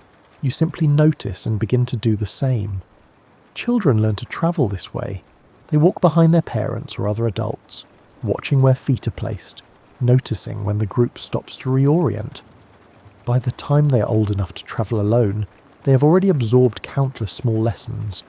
They know to look for game trails when the human path is unclear, because animals often find the easiest route. They know to follow ridge lines when the valleys are thick with brush. They know that smoke rising in the distance means people, and people mean information. Sometimes the guidance is less direct. You might ask someone which way leads to a particular place. They point. You ask how far. They shrug, or they say something like 3 days, maybe 4. The vagueness is not carelessness. Distance depends on weather, on how fast you walk, and on whether you stop to rest or push through. Exact measurements would be false precision. You might ask if the route is difficult. They tilt their aid considering. Some parts are steep, they say. There is a marsh that can be slow to cross, but people go this way all the time. You will manage. This reassurance is not empty. If the route were truly dangerous, they would say so. If they tell you it is passable, it is. Trade routes are known this way. Merchants and herders travel the same paths year after year, learning the locations of water sources, safe crossings, and places to camp. They share this knowledge with others in their trade. A merchant travelling to a distant market might tell another merchant which villages along the way are welcoming, which ones are indifferent, and where to expect tolls or gifts. Nomadic groups carry knowledge of vast territories in their collective memory. They know where to find grazing land in each season, which water sources are reliable, and which areas flood during the rains. This knowledge is essential to survival, so it is taught carefully and remembered precisely. A young herder learns the migration routes by travelling them year after year, until the pattern is as familiar as the layout of their own camp. Even in places where you might expect isolation, knowledge circulates. A farmer who rarely leaves their fields still knows the path to the nearest village because they walk it several times a year. The villager knows the path to the regional centre because they go there for festivals or to trade. The person at the regional centre knows the routes that lead farther out. Information flows from person to person, connecting distant places through overlapping circles of knowledge. You do not need to know every part of a long journey yourself. You only need to know the next section. When you reach the end of that section, you ask again. People point, describe, and reassure. You continue. This method works because human presence is widespread. Wherever you go, you will eventually encounter someone, and that someone will know the area around them. Sometimes you meet another traveller on the road. You stop and exchange news. Where are you coming from? Where are you headed? They tell you about conditions ahead. The river is low right now, the pass is clear. There is a festival in a village 2 days east, if you want to join. You share what you know about the road behind you. This exchange costs nothing and benefits both of you. Guidance is not always verbal. Cairns mark trails in rocky areas, small stacks of stones, each one placed deliberately by someone who passed before. You add a stone to the cairn as you pass, maintaining the marker for those who come after. In forests, people blaze trees by cutting a mark into the bark. The mark is subtle, just a notch or a scrape, but if you're looking for it, you will see it. These markers are made by travellers for travellers. No authority places them. They appear because they are useful. If a cairn falls, someone rebuilds it. If a blaze fades, someone refreshes it. The system sustains itself through use. You do not travel alone in knowledge, even when you travel alone in body. Every step you take follows steps taken before. Every direction you choose is informed by information passed to you by others. The web of shared knowledge stretches across the land, invisible but strong, guiding you forward. You have been walking since early morning. The sun is now high, the air has warmed, your legs are steady but beginning to feel the accumulation of hours. You reach a place where the path widens and a large tree offers shade. You stop. Stopping is not a failure, it is part of the process. You set down your pack and sit on the ground with your back against the tree. The relief is immediate. Your shoulders relax. Your feet flatten against the earth. You close your eyes for a moment and simply rest. The shade is cooler than the open path. A breeze moves through the branches above you. You listen to the leaves rustling. Somewhere nearby, water trickles over stones. You do not need to see it to know it is there. The sound is enough. You may walk over to drink later, but for now, you sit. You have not travelled a specific distance. You do not know exactly how far you have come or how far remains. You stopped because your body suggested it. This is how you measure progress. Not in miles, but in the rhythm of effort and rest. Other travellers pass by. Some nod to you. Some stop and sit nearby. You do not need to speak. The tree is large enough to shade several people. Everyone understands that rest is shared when it's available. You might exchange a few words. The weather is mild, the path ahead is clear. Then silence returns. Everyone rests in their own way. After a while you stand. Your legs feel lighter. You pick up your pack, adjust the straps, and continue. The break was not long, perhaps the time it takes for the sun to move a hand's width across the sky. But it was enough. By mid-afternoon, you stop again. This time there is no tree, just a flat rock beside the path. You sit on the rock and eat a piece of bread. You chew slowly, looking out over the landscape. The view is wide here. You can see the valley stretching away, the hills beyond. The bread is plain but satisfying. You drink from your water container. The water is warm but clean. You do not hurry. Hurrying wears you out. You have learned that steady movement, broken by regular pauses, carries you farther than pushing through without rest. You finish the bread and sit a little longer. Your breathing is calm, your heart rate is slow. You're ready to continue. The rhythm of rest varies depending on the terrain. On flat ground, you might walk for hours before stopping. On steep slopes, you rest more often. Climbing takes more effort. Your breath comes faster. Your muscles work harder. You pause to let your body recover, then climb again. Descending also requires rest, though for different reasons. Going downhill is easier on your lungs but harder on your knees and ankles. The constant braking and balancing tires your legs in a different way. You stop to shake out the tension, to let your joints settle. If you're travelling with a group, rest happens collectively. Someone suggests a stop and the group agrees. You sit together sharing food or water. Conversation is light. People comment on the weather, the landscape, and small observations. No one is in a rush to move on. The group sets its own pace. Sometimes rest is extended. You reach a place that is particularly pleasant. A meadow with soft grass, a stream with clear water, a grove of trees. The group decides to stay for a while. You might stop for an hour or for the rest of the afternoon. There is no schedule to keep. The journey will take as long as it takes. In hot weather, you rest during the hottest part of the day. Walking in midday heat is exhausting and unnecessary. You find shade and wait for the temperature to drop. You might doze or simply sit quietly. When the sun lowers and the air cools, you resume walking. In cold weather, rest means staying warm. You do not sit directly on frozen ground. You find a sheltered spot out of the wind. You might light a small fire or wrap yourself in an extra layer. Rest in the cold is briefer.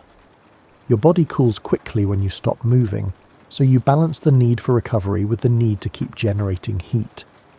Rain changes the rhythm too. If the rain is light, you keep walking.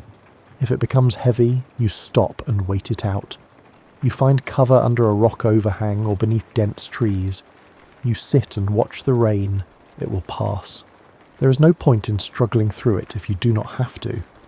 Waiting is a kind of rest. You wait for rain to ease. You wait for fog to lift. You wait for a river to drop after a storm. Waiting is not wasted time. It is part of travelling wisely. You accept the conditions you cannot change and adjust your movement accordingly. At the end of the day, rest becomes sleep. But before sleep, there is the work of making camp. You gather firewood, prepare food, and arrange your bedding. These tasks are restful in their own way. They are different from walking. They use your body differently. The change itself is a kind of rest. You do not feel guilty about resting. No one judges you for stopping. Everyone who travels knows that rest sustains movement. You rest so that you can continue. You continue so that you can rest again. The rhythm is natural, built into the structure of the journey. You carry food that does not spoil quickly. Dried meat, hard bread, cheese, nuts, and dried fruit. These things last for days without refrigeration. They are compact and lightweight. They provide energy without requiring much preparation. You reach into your pack and pull out what you need. You sit on the ground and unwrap a piece of dried meat. The texture is tough and chewy. You tear off a bite and work it slowly between your teeth. It takes time to soften. The flavour is concentrated, salty and rich. You do not need much. A few bites are filling. You break off a piece of bread. The crust is hard, the inside dense. You dip it in water to soften it, then eat it piece by piece. The bread is plain, made from ground grain and water, and baked until firm. It was made days ago, maybe longer. It has not gone stale. Bread like this is meant to last. You add a bit of cheese. The cheese is also hard, aged until it is firm enough to travel without falling apart. You cut a thin slice with your knife and eat it with the bread. The combination is satisfying. Simple, but enough. If you are near water, you might cook something. You gather a few sticks and make a small fire. You fill a clay pot or metal container with water from the stream and set it over the fire. While the water heats, you add grain. Barley, wheat, oats, whatever you're carrying. The grain softens as it cooks, absorbing the water. You stir occasionally with a stick. The mixture thickens into a porridge. You might add a pinch of salt if you have it, or a handful of dried berries. When it is done, you remove the pot from the fire and let it cool slightly. You eat directly from the pot, scooping the porridge with a piece of flatbread or a carved wooden spoon. The meal is warm and filling. It settles in your stomach and steadies you. You eat slowly, without urgency. The fire crackles. The sky above is wide and clear. You are in no rush. If you're travelling with others, you share the work. One person gathers firewood. Another fetches water. Someone else prepares the food. The tasks are divided naturally without formal assignment. Everyone contributes what they can. You might pool resources. One person has dried fish. Another has vegetables. Someone else has oil or fat for cooking. You combine these ingredients into a stew. The pot simmers over the fire. The smell is simple but good. When it is ready, you serve it into bowls or onto flatbread. Everyone eats together. Sharing food is common among travellers. If you have extra, you offer it. If someone else has extra, they offer it to you. No one counts, no one measures. The assumption is that generosity will balance out over time. Today you share your bread. Tomorrow someone shares their dried fruit with you.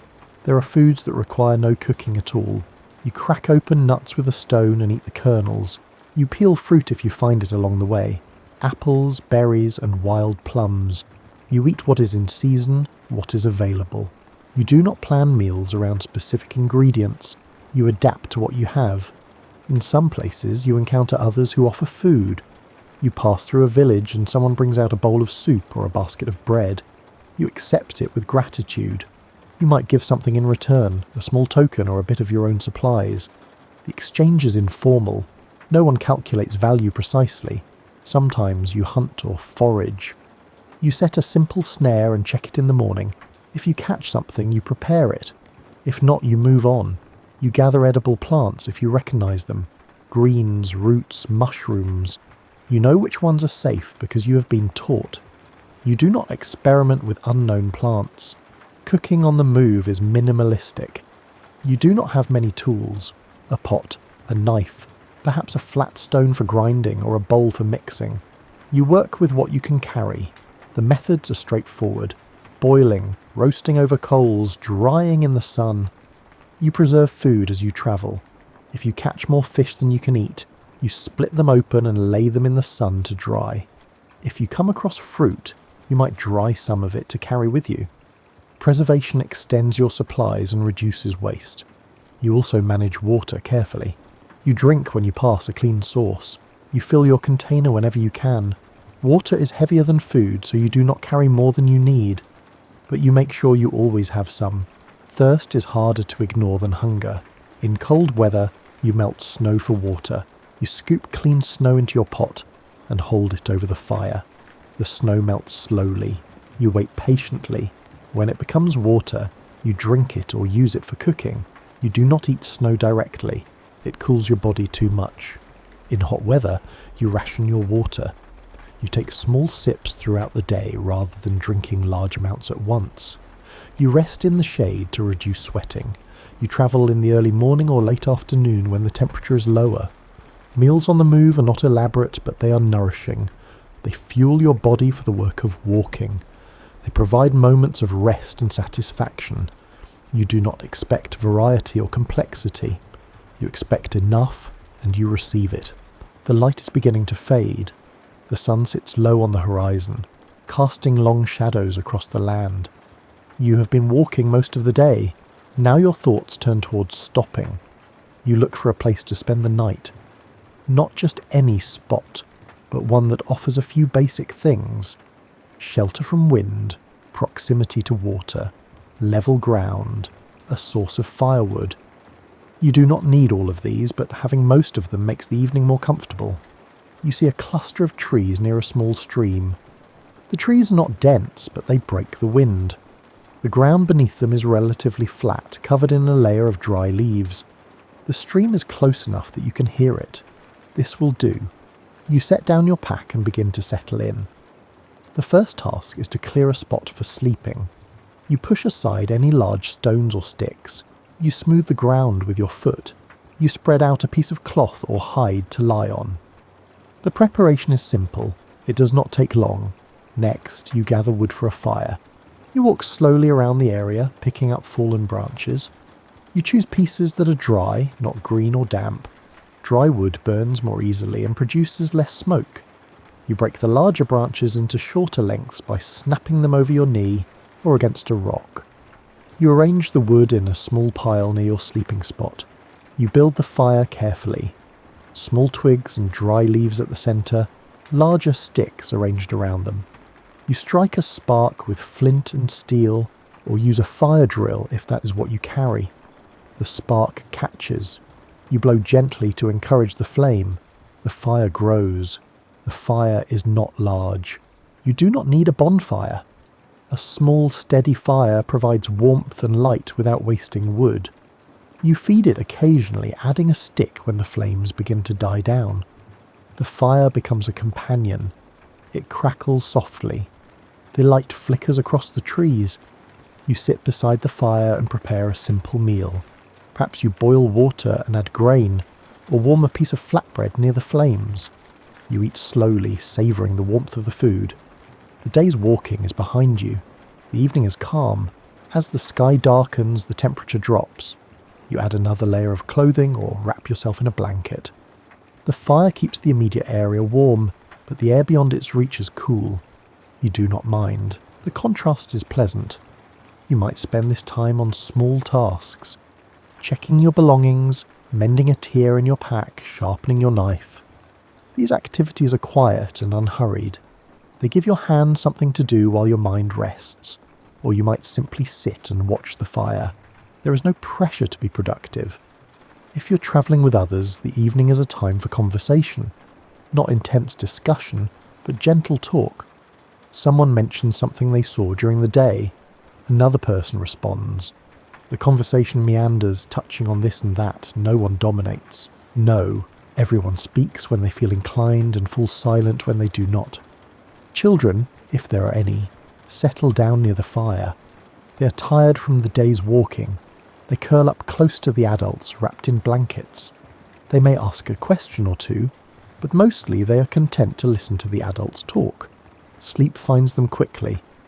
You check the fire one more time, making sure it is contained and will not spread. You place a few larger logs on it so that it will burn slowly through the night. The warmth will last for hours, fading gradually as the wood turns to coals. You arrange your bedding more carefully now. You fold your pack into a pillow. You lie down on your side, pulling the blanket up around your shoulders. The ground is firm but not uncomfortable. You have slept on ground like this many times. Your body knows how to settle. The fire casts a soft glow. Beyond it, the darkness is complete.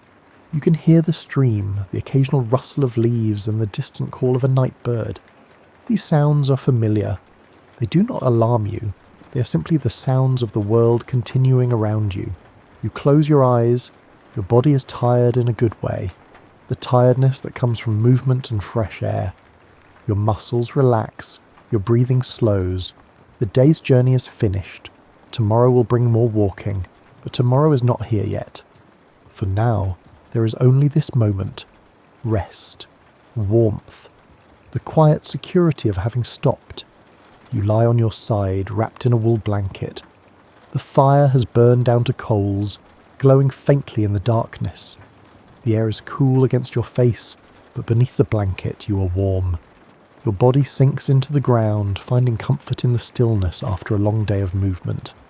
Sleep comes easily most nights. Your body's ready for it. You have walked for hours. You have eaten. The work of the day is done. There is nothing more to accomplish until morning. You let your thoughts drift without holding on to them. Images from the day pass through your mind. The river you crossed, the hill in the distance, the shape of clouds. They fade as sleep deepens. Sometimes you wake during the night. This is normal. The fire has dimmed further, or the cold has crept in, or you need to adjust your position. You open your eyes and lie still for a moment, orienting yourself. The stars are visible overhead. The moon, if it is out, casts a pale light across the landscape. You recognize where you are. There is no confusion. You might add wood to the fire. You reach out from under the blanket and place a stick on the coals. The stick catches after a moment and a small flame rises.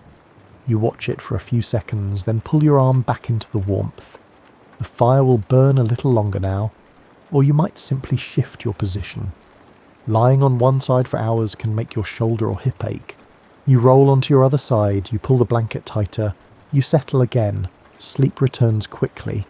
If you need to relieve yourself, you get up and walk a short distance from your sleeping spot.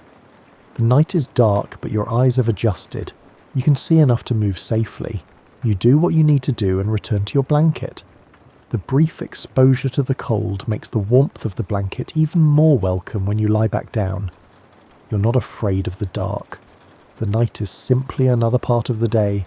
It is quieter, cooler and darker, but not threatening. You have slept outdoors many times. You know that the night will pass and morning will come. If you are travelling with others, you are aware of them nearby. You can hear their breathing and the occasional rustle as someone shifts in their sleep. This presence is reassuring. You're not alone. If something were wrong, someone would notice. But nothing is wrong. Everyone sleeps peacefully. Animals may move through the area during the night. You might hear footsteps, the snap of a twig or a distant call. These sounds do not alarm you. Animals are part of the landscape. They're going about their own business, just as you are going about yours. They are not interested in you, and you're not interested in them. The sounds fade into the background. Rain sometimes begins during the night. You wake to the soft patter of drops on leaves, on the ground around you. If the rain is light, you stay where you are. You pull the blanket over your head and let the rain fall. Your blanket is made of wool or oiled hide, materials that repel water to some degree. You will get damp, but not soaked. If the rain is heavier, you might need to move. You gather your belongings quickly and shift to a spot with better cover, perhaps beneath a rocky overhang or under a denser cluster of trees. You resettle and wait for the rain to ease. It is an inconvenience, but not a crisis. Rain is part of travelling. You adapt. In very cold weather, you sleep close to the fire. You might even tend it through the night, waking periodically to add wood. The fire keeps you warm enough to rest without freezing. You do not expect to sleep deeply on the coldest nights. You doze lightly, maintaining the fire, keeping yourself safe. In warm weather, sleep is easier. You do not need a large fire, just enough to provide light and keep insects away. You lie on top of your blanket rather than under it. The night air is comfortable. You sleep soundly, waking only once or twice. Dreams come and go. Sometimes you dream of the road ahead, of places you have been, or places you are going. Sometimes the dreams are unrelated, fragments of memory or imagination. You do not dwell on them. When you wake, they fade quickly. As the night progresses, the darkness begins to lift. The sky at the horizon turns from black to deep blue. The stars fade. The world takes shape again, slowly revealing itself. You do not wake suddenly. You drift up from sleep gradually, becoming aware of the light, the sounds of early morning and the coolness of the air. You open your eyes. The fire is out, just a pile of grey ash now. You sit up and stretch. Your body is stiff from lying still, but the stiffness fades as you move. You stand and fold your blanket. You gather your belongings and prepare to continue. The night has passed without incident. You are rested. You are ready. The road waits, and you return to it. You have been travelling for days now, maybe longer. The landscape has changed gradually. Hills have given way to plains. Forests have thinned into open grassland. Rivers have narrowed or widened. But the act of travelling remains the same. You wake, you walk, you rest, and you sleep. The pattern repeats. This is how journeys have always been made. Long before maps were drawn, before roads were paved, before distances were measured in miles or kilometres, people moved across the land this way. They followed the sun and the stars. They learned from those who had gone before. They carried what they needed and adapted to what they found. You are part of a continuity that stretches back through countless generations. The route you are walking has been walked by others. The river you crossed was crossed by travellers before you. The tree you rested under has shaded many people over many years. You're one among many, moving through the world as humans have always moved. Trade happens because of journeys like yours. Goods are carried from one place to another. Salt from the coast, grain from the plains, metal from the mountains, cloth from the looms of distant villages. Each item travels in the hands or on the back of someone walking, riding or rowing. The objects move slowly, but they move steadily. Over time, they cover great distances. Information travels the same way. A story told in one village is carried to another. A technique for weaving or forging is shared along the road. News of births, deaths, marriages and harvests. All of this moves from place to place through travellers who stop to talk and share what they know. People migrate across vast distances over generations. A family might leave one region and settle in another, many days of walking away. Their children grow up in the new place but remember the old. They might travel back to visit or they might never return. But the knowledge of both places remains in the family, linking distant areas through memory and relationship. Seasonal movements follow the same pathways year after year. Herders drive their flocks to high pastures in summer and back to the lowlands in winter. Fishers move along coastlines, following the migrations of fish. Hunters track game across familiar territories. These movements are not random. They are purposeful and informed by generations of observation. Pilgrimages bring people to sacred sites. They walk for weeks or months to reach a mountain, a spring, or a temple. The journey itself is meaningful. The slow accumulation of steps, the passage through different lands, and the encounters with other travellers.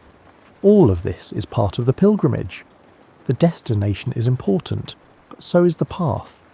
You meet people along the way who are making similar journeys. A merchant heading to a market. A family travelling to visit relatives. A messenger carrying news. A healer seeking herbs. Each person has their own purpose, but the methods are the same. Everyone walks, everyone rests, everyone navigates by landmarks and shared knowledge. The skills you use are passed down. You learn to read the sky from your parents or from other adults in your community. You learn to choose a campsite, to tend a fire, and to repair your tools. These skills are not written in books. They are demonstrated and practiced. They are ordinary knowledge, available to anyone who travels. The landscape itself is a kind of map. It holds information for those who know how to read it. The shape of the hills tells you where water will collect. The type of vegetation indicates the quality of the soil. The flight of birds suggests the direction of the nearest water source. You do not need a drawn map when the land itself provides guidance. Time is measured differently when you travel without maps. You do not count hours or calculate arrival times. You measure progress in landmarks. I reached the Whitestone today. Tomorrow I will pass through the notch in the ridge. The day after that, the tree with the split trunk. Each landmark is a small achievement, a confirmation that you are on the right path. The journey changes you subtly. You become more attuned to your surroundings. You notice details you would have overlooked before. The angle of the sun, the smell of rain approaching, the texture of the ground underfoot. Travel sharpens your awareness because awareness is what keeps you moving in the right direction. You also develop patience. You cannot rush a journey made on foot. You cannot will yourself to arrive faster. You simply keep walking day after day until you reach your destination. The rhythm of travel teaches you to accept the pace. You learn to find satisfaction in steady progress rather than speed. When you finally arrive, the arrival is not dramatic. You do not burst through a gate or announce yourself. You simply walk into the place you are heading toward. You're tired, perhaps, but not exhausted. You're ready to rest, but you're also ready to begin the next part of your journey, whatever that may be. And then, at some point, you will travel again. Maybe soon, maybe later. The reasons will vary. Trade, family, curiosity, necessity. But the methods will be the same. You will gather your tools, check your footwear, ask for directions, and set out. You will follow the sun and the stars. You will rest when you're tired. You will share food with others. You will sleep under the sky. This is how people have always moved through the world. Slowly, steadily, guided by observation and memory. Without maps, but not without direction. Without certainty, but not without confidence. The land is vast, but it is knowable. The journey is long, but it is manageable. You walk, and in walking, you find your way. You settle into your blanket now, wherever you are tonight. The fire has burned low. The stars are bright above. Tomorrow you will walk again, as you did today, as you will continue to do for as long as the journey requires. The road is patient. So are you.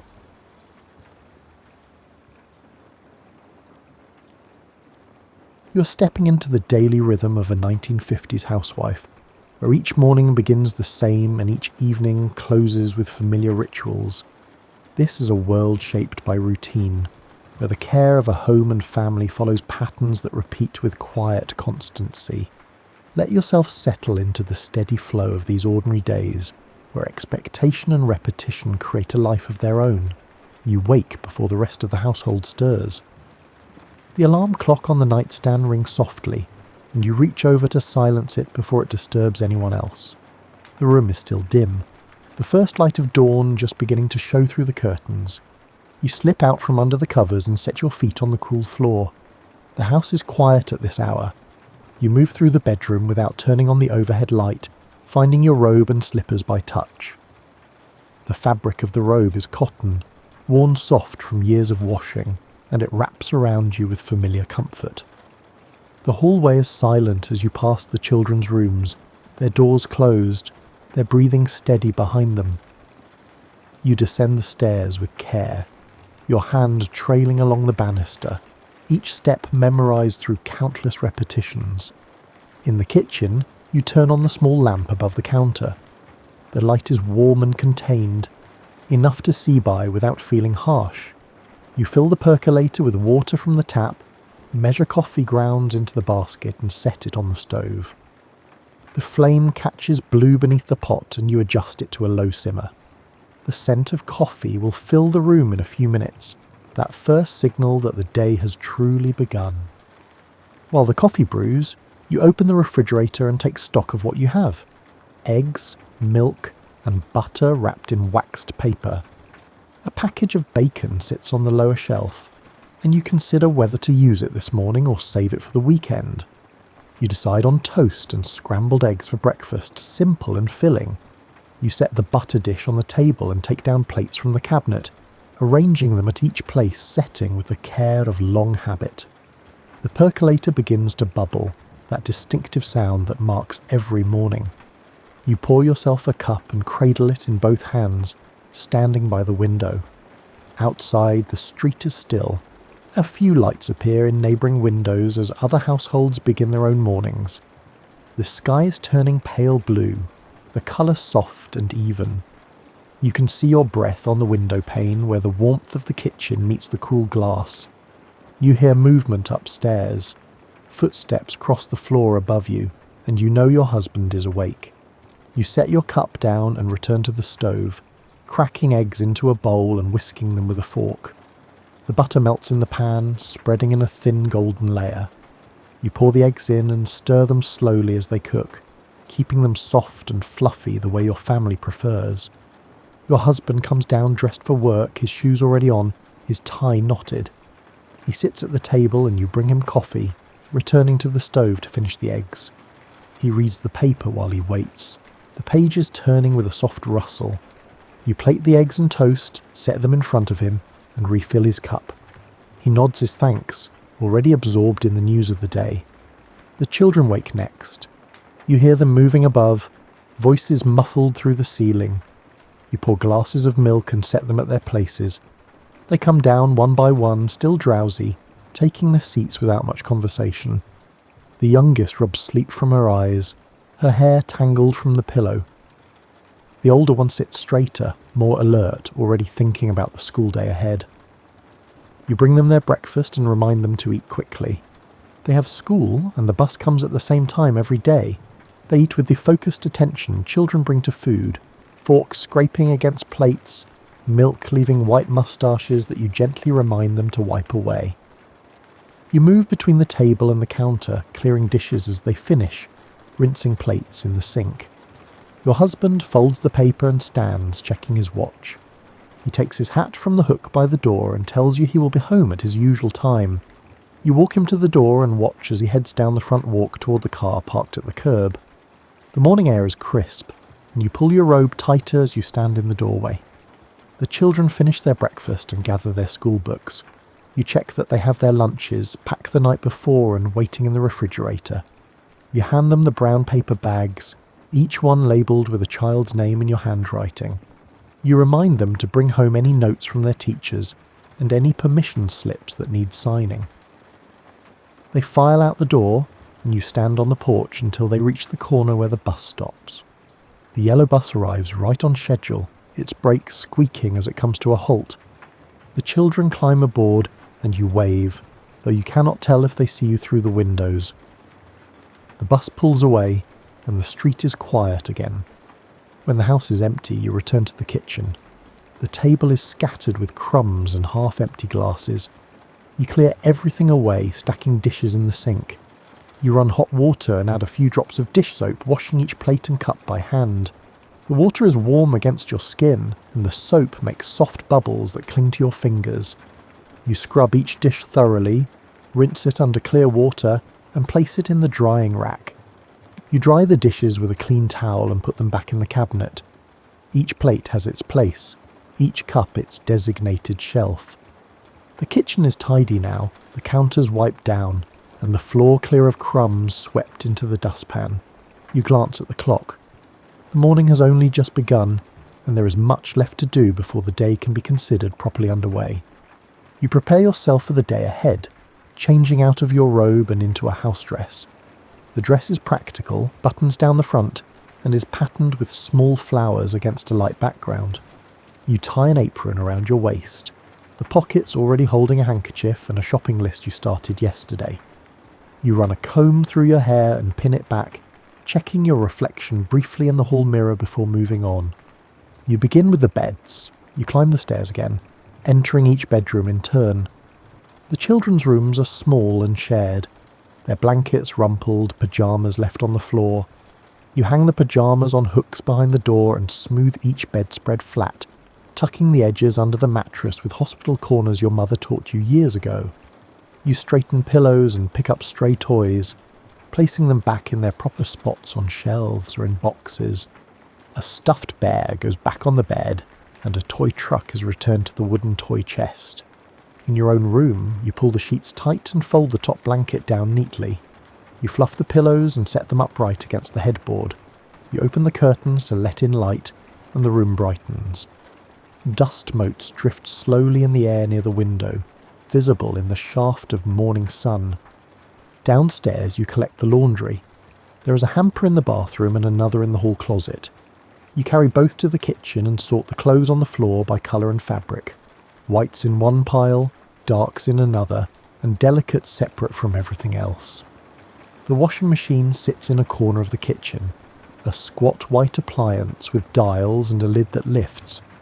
You load the first batch of laundry into the machine, adding detergent from a large box that sits on the shelf above. The powder is bright blue and smells of synthetic flowers.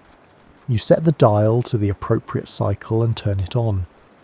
The machine hums as it fills with water, and you lower the lid. The cycle will take time, and you turn your attention elsewhere while it runs. You move through the living room with a dustcloth, wiping down the surfaces of tables and shelves. The mantel above the fireplace holds framed photographs, and you lift each one to clean beneath it before setting it back in place. There is a wedding photo, school portraits of the children, and a picture of your husband's parents. You dust the lampshades and the arms of chairs, working methodically from one side of the room to the other. The vacuum cleaner stands in the hall closet. You pull it out and plug it into the outlet, pushing it across the carpet in straight lines. The sound is steady and low, and you guide the machine carefully around the legs of furniture. The carpet shows the tracks where you have passed, neat parallel lines that will fade as people walk across them later. When the living room is finished, you move to the dining room, then the hallway, covering every inch of flooring that needs attention. The washing machine finishes its cycle with a loud buzz that cuts through the quiet house. You return to the kitchen and lift the wet clothes from the drum. They're heavy with water, twisted together in a damp mass. You carry them outside to the backyard where the clothesline stretches between two metal posts. The line is taut and secure, checked regularly for wear. You pin each piece of laundry to the line with wooden clothespins, spacing them evenly so they can dry without touching. Shirts hang by their shoulders, trousers by their waistbands, and sheets stretched full length along the line. The fabric is heavy with water, and drops fall onto the grass below, darkening small circles in the dirt. A breeze stirs the wet clothes, and you know they will dry by afternoon if the weather holds. Back inside, you start the next load of laundry and wipe down the bathroom. You scrub the sink with cleanser, the white powder forming a paste that you work into the porcelain with a damp sponge. The faucets are polished until they shine, catching the light from the small window above. You clean the mirror with vinegar and a soft rag, removing streaks and fingerprints left from the morning routines of face washing and toothbrushing. The toilet and tub receive the same attention. You work on your knees, scrubbing the tub with a brush, paying special attention to the ring that forms at the waterline. The work is physical, and you feel it in your shoulders and back, but you do not rush. Thoroughness matters more than speed. When you finish, the bathroom smells of cleanser and vinegar, sharp and clean. You mop the kitchen floor on your hands and knees, dipping a sponge into a bucket of soapy water. The linoleum gleams when you finish, and you rinse the sponge and wring it out, setting it aside to dry. You empty the bucket in the sink and put it away under the counter where it lives between uses. The second load of laundry finishes, and you hang it beside the first. The clothesline is full now, a display of your family's wardrobe flapping gently in the breeze. You step back to check that everything is secure, that no pins have come loose. The sun is higher in the sky, and you can feel its warmth on your shoulders as you stand in the backyard. Inside again, you check the pantry and make a list of what needs to be restocked. Flour is running low, and you are nearly out of canned vegetables. The sugar canister is half full, which means it will need refilling soon. You write these items on a piece of paper in neat handwriting, folding the list and tucking it into your purse. The grocery store will be your destination later, after lunch, when the morning rush has passed and the aisles are less crowded. You dust the bedrooms upstairs, running the cloth over dressers and nightstands. You empty wastebaskets into a larger bag that you will take out to the trash bin later. You check under the children's beds for forgotten items and find a sock, a marble, and a homework paper that should have been turned in last week. You make a mental note to remind them about the homework. The house is taking shape around you, becoming cleaner and more orderly with each task completed. This is satisfying work, seeing the results of your effort in every room. The house responds to your care, looking better, smelling fresher, and feeling more comfortable. You pause briefly to drink a glass of water, standing at the kitchen sink and looking out at the backyard. The laundry moves in the breeze, the white sheets billowing like sails. You set the empty glass in the sink and return to your tasks. The middle of the day brings thoughts of the children. You check the clock and know they are at school, sitting at their desks, learning what their teachers set before them. You picture them in their classrooms, quiet and attentive, and you hope they are doing well. You wonder if the youngest remembered to hand in her spelling homework, and if the older one is getting along with the classmates who sometimes give him trouble. You think about what they will need when they return home. Snacks will be expected, something simple to tide them over until dinner. You set out crackers and a jar of peanut butter, placing them on the counter where they will be easy to reach. You slice an apple and arrange the pieces on a plate, covering it with a clean towel to keep them from browning. Before they arrive, you go through their schoolwork from the previous day and papers they brought home and left on the table. You look over their assignments, checking for notes from teachers or reminders about upcoming events. There is a permission slip for a field trip and you sign it carefully, placing it in the folder that will go back with them tomorrow. There is also a notice about a bake sale, and you make a note to prepare cookies later in the week. You fold their clean clothes, now dry and brought in from the line. The fabric is stiff from the sun and air, and you fold each piece with care. Shirts are folded with sleeves crossed, and pants are folded at the crease. Each child has a small dresser in their room, and you place their things in the appropriate drawers. Socks are rolled together in pairs, underwear is stacked neatly, and everything is returned to its place.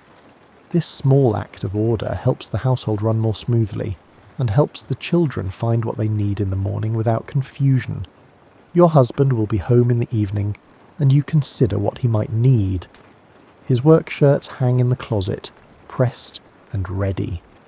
You check his shoes and see that they could use polishing. You take them to the kitchen and work polish into the leather with a soft cloth, buffing them until they gleam.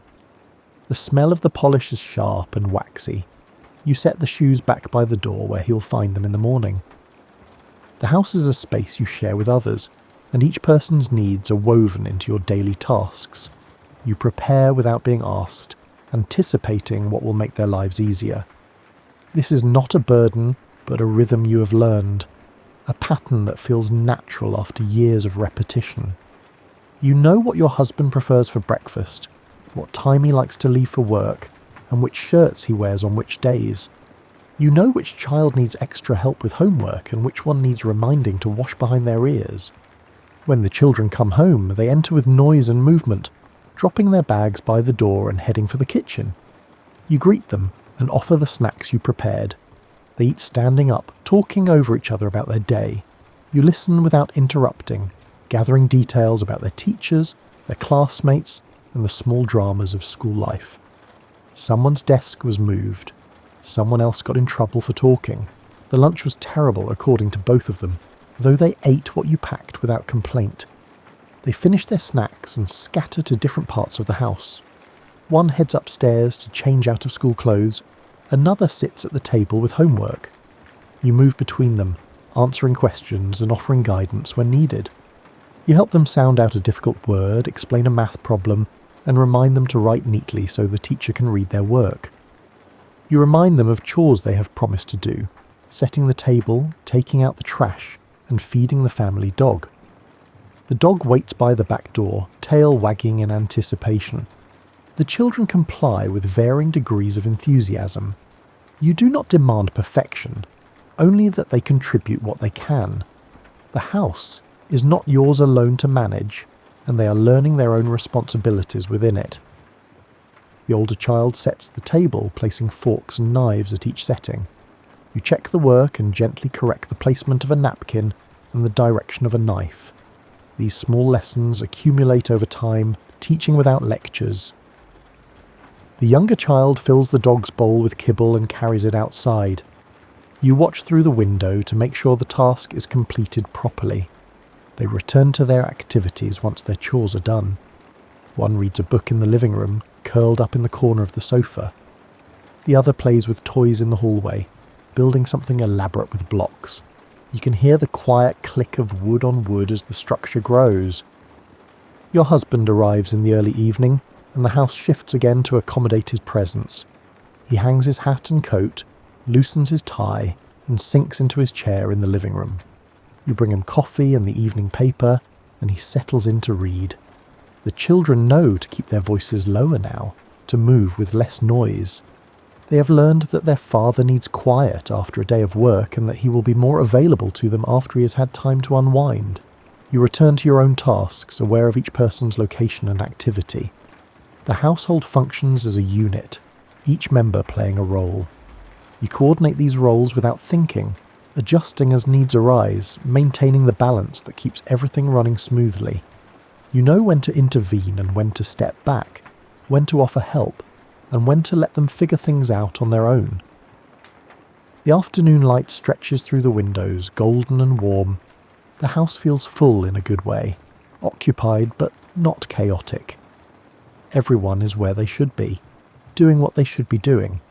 You move among them, a steady presence that holds it all together. Rest does not come in long stretches, but in small moments scattered throughout the day. You find these moments when you can, sitting down for a few minutes between tasks. They are not scheduled or planned, but you have learned to recognize when they are possible. After the children leave for school and before the laundry finishes its cycle, you sit at the kitchen table with your second cup of coffee. The house is quiet and you let yourself simply sit without moving. The coffee is warm in your hands and you sip it slowly, looking out the window at the backyard. The grass needs mowing, but that is a task for your husband on the weekend, not something you need to worry about now. You have a magazine on the counter, one you picked up at the grocery store last week. You flip through its pages, looking at recipes and advertisements, reading short articles about homemaking and family life. There is a feature on organising kitchen cupboards and another on making the most of leftovers. The writing is cheerful and practical, offering tips you already know, but find comforting to read again. There are photographs of perfect kitchens and women in dresses and aprons smiling as they arrange flowers or frost cakes. You know your own kitchen will never look quite like these, but there is pleasure in the aspiration. In the afternoon, after the children are home and occupied, you sit in the living room with mending. There is always something that needs a button reattached or a hem repaired. You thread a needle and work slowly, your hands moving with practiced ease. The radio plays softly in the background, music and occasional news reports providing gentle company. The programmes during the day are familiar. Soap operas and variety shows you half listen to while you work. Sometimes you sit without doing anything at all. You close your eyes for a few minutes, leaning back in the chair, letting your shoulders relax. The house makes small sounds around you, the settling of wood, the hum of the refrigerator, and the ticking of the clock on the mantel. These pauses are brief, but they are necessary. You have learned to take them without guilt, recognizing that rest allows you to continue. On some afternoons, a neighbour stops by for a short visit. You sit together at the kitchen table, sharing coffee and conversation. The talk is easy and unhurried, covering ordinary topics: children, weather, and plans for the weekend. She tells you about a sale at the department store downtown, and you tell her about a recipe you tried that did not turn out quite right. These visits are a form of rest too, a break from solitude and a connection to the world beyond your own household. When the neighbour leaves, you walk her to the door and wave as she crosses the lawn to her own house. You return to the kitchen, and the quiet settles back in. You appreciate this return to solitude after company. You value both, each in its own time. You have learned to recognise when you need to pause. Your body tells you a tiredness in your legs or a heaviness in your shoulders. You honour these signals sitting down with a glass of water, taking a breath, and letting the moment pass before you resume. You know that pushing through exhaustion leads to mistakes, to irritability, and to work that must be redone. Rest is not leisure. It is not extended or indulgent. It is functional, woven into the day as naturally as any other task. You rest so you can continue, so the work ahead does not overwhelm you. You rest because the day is long and your energy is finite. You have learned this through experience, through days when you pushed too hard and paid for it later. In the late afternoon, when dinner is not yet urgent but the day's main tasks are complete, you sometimes step outside. You stand on the back porch and breathe the air, watching the light change as the sun begins its descent. The world is calm at this hour, and you allow yourself to be calm within it. The neighbourhood is quiet, with other houses just as busy inside and just as still outside. These moments do not announce themselves. They arrive quietly, and you take them as they come. You do not wait for permission or for someone to tell you it is acceptable to pause. You simply do it, knowing it is part of what allows you to keep going. You have learned that rest is not selfish, but essential, that taking care of yourself enables you to take care of others. Sometimes rest comes in the form of a bath at the end of the day, water hot enough to steam, and a few minutes alone behind a locked door. Sometimes it comes in the few pages of a book read before sleep. Sometimes it is nothing more than sitting in a chair and letting your mind wander, thinking of nothing in particular. You do not have long vacations or days off. The work of the house continues every day, weekends included. But you have these small respites, and they are enough. They sustain you through the repetition, through the endless cycle of tasks that must be done and then done again. Planning meals is a task that never ends. Each day brings 3 meals, and you are responsible for all of them. You think about dinner while making breakfast, considering what ingredients you have and what needs to be used before it spoils. You think about breakfast while cleaning up from dinner, planning what will be quick and nourishing for the morning rush. You keep a mental inventory of the pantry and refrigerator, knowing what sits on each shelf. Canned goods line the back of the pantry, their labels turned outward for easy identification. Dry goods fill glass jars. Flour, sugar, rice, and oats. The refrigerator holds perishables, and you check these daily, noting what must be cooked soon. There is a head of lettuce that is beginning to wilt, and you decide it will go into a salad tonight. The chicken you bought earlier in the week needs to be used within the next day or two. In the late morning, you decide on dinner. Tonight it will be meatloaf, mashed potatoes, and green beans. These are foods your family eats without complaint, familiar and filling. You take ground beef from the refrigerator and set it on the counter to come to room temperature. Cold meat does not mix as well, and you have learned these small details through years of cooking. You peel potatoes at the sink, the skins falling into the drain in long strips. The potatoes are pale and smooth underneath, and you drop them into a pot of cold water to keep them from browning. You will cook them later, closer to dinner time, so they will be hot when served. You mix the meatloaf in a large bowl, combining the beef with breadcrumbs, an egg, and a bit of milk. Your hands work the mixture together, pressing and kneading until it reaches a uniform texture. The feeling is familiar. The cool meat between your fingers, the slight resistance as the ingredients combine. You shape it into a loaf and place it in a baking pan, spreading ketchup over the top in a thick layer. It goes into the oven and you set the timer. The kitchen will smell of cooking meat soon, a smell that signals dinner is underway. The potatoes boil on the stove, the water bubbling gently. You open a can of green beans and pour them into a saucepan, adding a small pat of butter. The kitchen fills with the scent of cooking food, warm and ordinary. These are the smells of home, the smells your children will remember when they think of their childhood. You set the table while everything cooks. Plates, forks, knives and napkins folded beside each plate. You fill glasses with water and place them at each setting.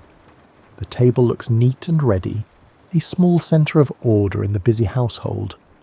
You wipe the table with a damp cloth, removing crumbs from earlier snacks. When the timer rings, you remove the meatloaf from the oven and let it rest.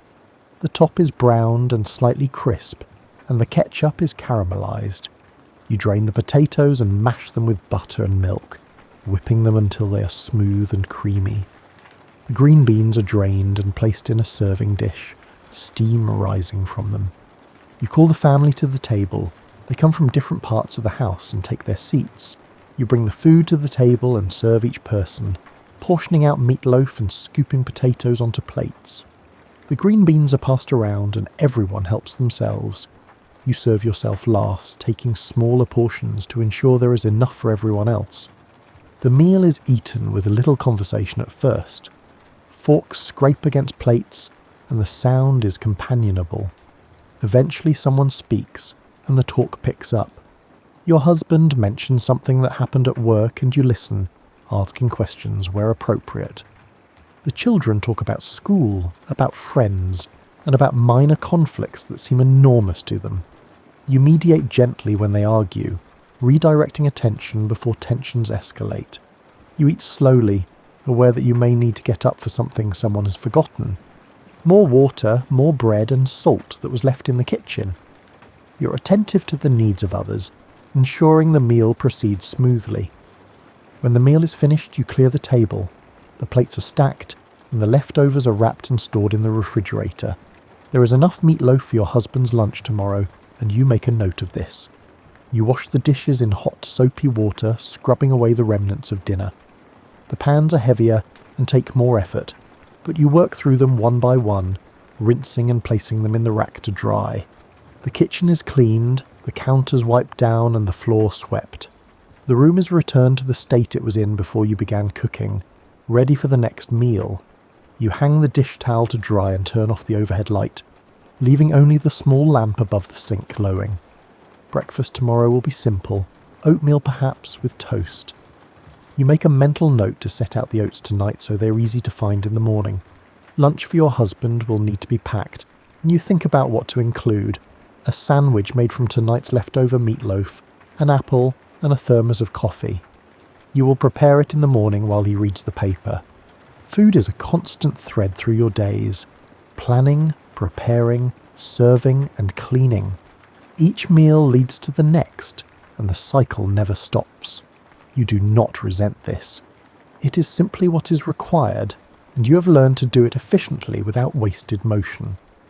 You have learned which meals your family prefers, which shortcuts save time without sacrificing quality, which dishes can be prepared ahead, and which must be made fresh. You have accumulated years of knowledge about feeding a family. You know how to stretch a small amount of meat with fillers, how to make vegetables palatable to reluctant children, and how to present the same ingredients in different ways so the family does not grow bored. You know how to cook for company, preparing extra without appearing to fuss. You know how to make do when money is tight, creating satisfying meals from simple ingredients. This knowledge is practical and unromantic, but it is real. It keeps your family fed and healthy, and that is no small thing. The afternoon is a time of gradual slowing. Tasks that were urgent in the morning feel less pressing now. You have accomplished what needed to be done, and the remaining hours stretch out with a different quality. The light changes, becoming warmer and more golden, and the pace of the household shifts with it. You finish the last of the ironing, running the hot iron over your husband's work shirts. The fabric smooths under the pressure, and you can feel the heat rising from the metal plate. You hang each shirt on a hanger, buttoning the top button so it holds its shape. The ironing board is folded and put away, and the iron is left to cool on the counter. You have learned not to touch it for at least 20 minutes, having burned yourself in the past through impatience. You check on the children. They are in the backyard playing a game that involves running and shouting. You watch them from the window for a moment, satisfied that they are occupied and safe. The dog runs with them, barking occasionally, his tail wagging. The yard is fenced, and you know they cannot wander off without you seeing. Inside, you move through the house, tidying as you go. Magazines are straightened on the coffee table, cushions are plumped on the sofa, and shoes are lined up by the door. These small adjustments maintain a sense of order, preventing clutter from accumulating. You pick up toys that have migrated from the children's rooms, returning them to their proper places, and you glance at the clock and see that dinner time is approaching. The food is prepared, waiting only to be reheated and served. You have planned ahead, and now the evening feels manageable. You turn on the oven to preheat, knowing you will need it soon to warm the meatloaf. The light outside begins to change. The sun lowers, casting longer shadows across the yard. The air cools slightly, and you close a window that was open earlier. The house adjusts to the shift from day to evening, and so do you. You remove your apron and smooth your dress, checking that you look presentable for when your husband arrives home. Your husband arrives home at his regular time and the rhythm of the household shifts again. You hear his car pull into the driveway, the engine cutting off, and the car door closing. He enters through the front door and you greet him. He moves through the house, changing out of his work clothes and washing his hands. You hear him upstairs, the sound of drawers opening and closing, and water running in the bathroom. The children are called inside. They come reluctantly, still energized from play, but they obey. They wash their hands at the kitchen sink, jostling each other for space.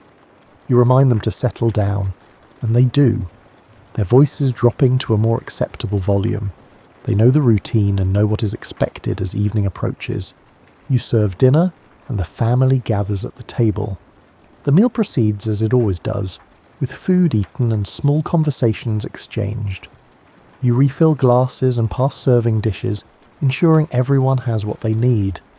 The conversation flows around you, and you participate when appropriate, mostly listening and observing.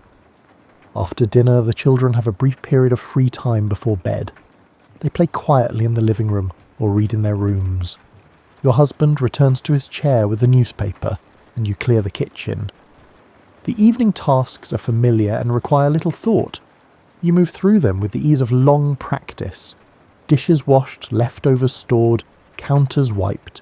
The kitchen is restored to order once more. You prepare lunches for tomorrow, wrapping sandwiches in waxed paper, filling the thermos with coffee for your husband. You set everything in the refrigerator where it will stay fresh overnight. You check the time and realise the day is drawing to a close. The evening has arrived and soon it will be night.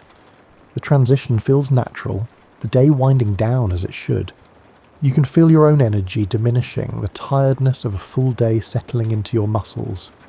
You take a moment to sit in the living room, sharing the space with your husband. He reads, and you sit nearby, your hands folded in your lap. The companionship is quiet, requiring no words. After years of marriage, you're comfortable in silence together. The house settles around you. The sounds of the day fade, replaced by evening stillness. Outside, the streetlights come on, one by one, illuminating the sidewalk. The neighbourhood is quiet. Families inside their own homes, living their own versions of this same routine. The children are called to prepare for bed. They protest mildly, as they often do, but you're firm. Bedtime is not negotiable, and they know this. They trudge upstairs, and you follow to supervise. Left to their own devices, they would skip steps, forget to brush their teeth, and delay until much later than is healthy. They change into pyjamas, the fabric soft from many washings. You check that they have chosen appropriate pyjamas for the weather, not too warm on a summer night, not too thin when it's cold.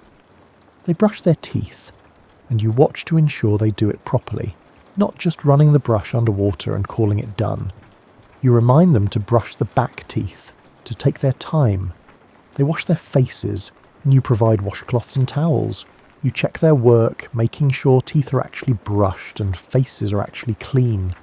Sometimes you must send them back to do it again, more thoroughly. They accept this with resignation, knowing you will check. You tuck them into their beds, pulling the covers up to their chins. The younger one asks for a glass of water, and you bring it. Knowing this is partly a delay tactic, but also a genuine need. The older one arranges stuffed animals along the edge of the bed, a nightly ritual that must be completed before sleep can come. You say goodnight to each one, and they settle in with varying degrees of readiness to sleep. The younger one will likely be asleep within minutes. The older one will read for a while, a small lamp on the nightstand providing light. You allow this, knowing that quiet reading is acceptable before sleep. You turn out the overhead lights in their rooms, leaving the doors slightly open so you can hear if they call for you. The hallway is dim, lit only by a small lamp on a table near the stairs. This lamp stays on all night, a guide if anyone needs to get up. Downstairs, your husband is still reading. You sit with him for a short time, sharing the quiet of the evening. The house is peaceful now, the day's activity fading into stillness. You discuss tomorrow briefly, confirming plans and mentioning things that need attention. The conversation is practical, covering logistics rather than feelings.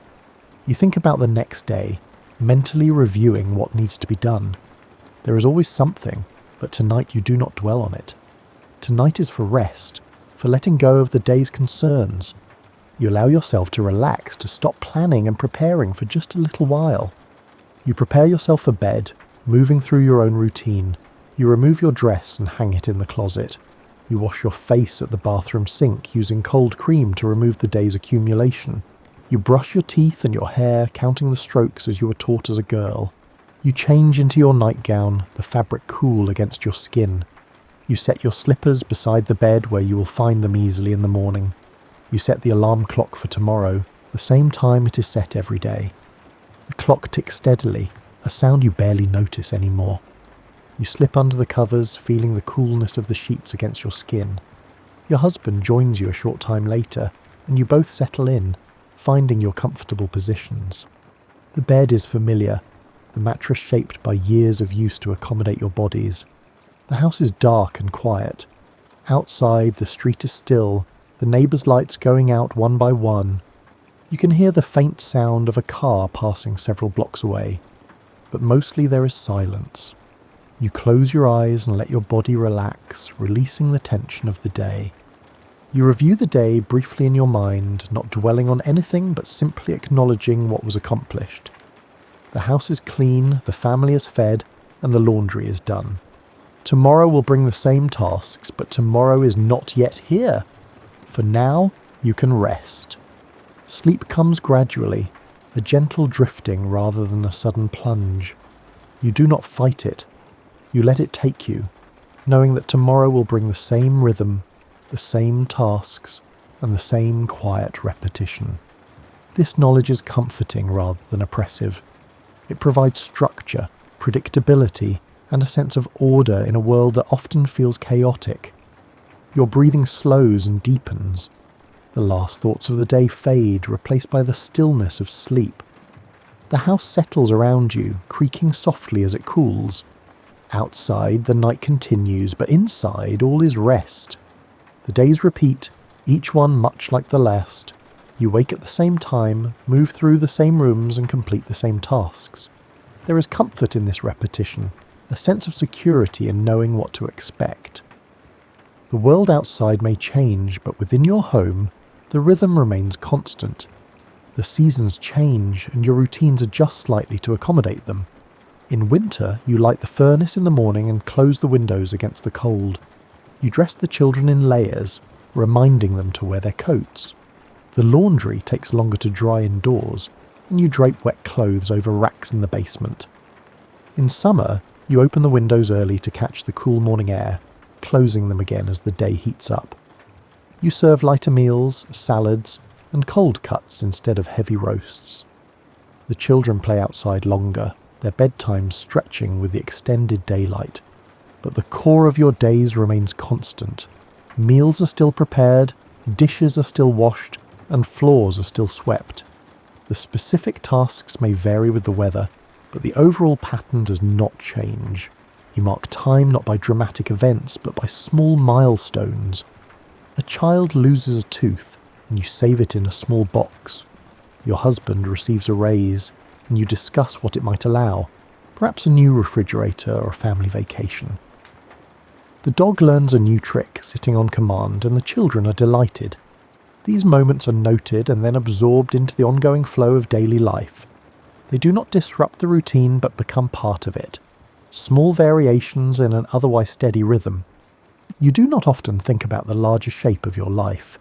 You're too occupied with the immediate needs of each day, but occasionally in a quiet moment, you reflect on the years that have passed and the years that lie ahead.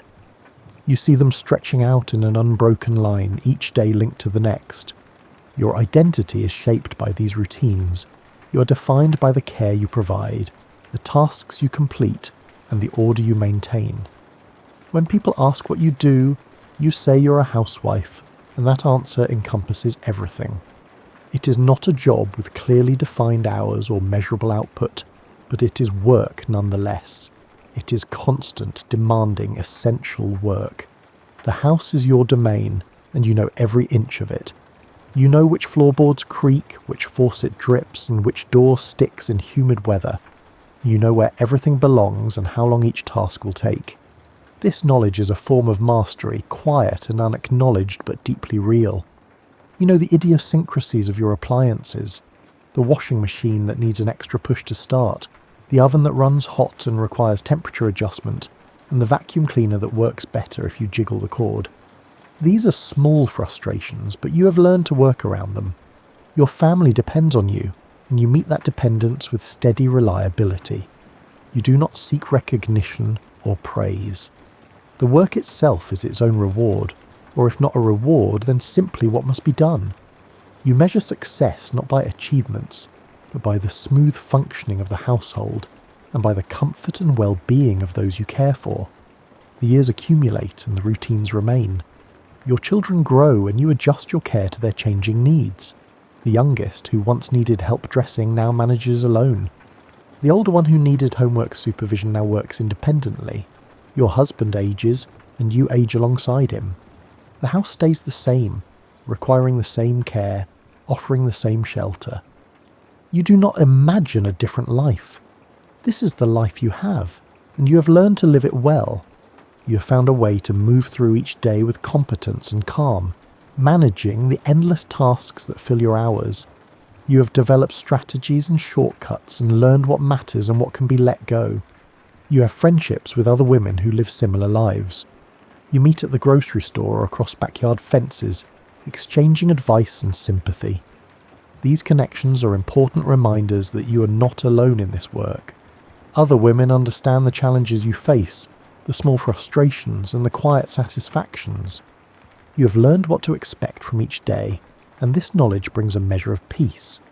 You know that if you start the laundry early, it will be dry by afternoon.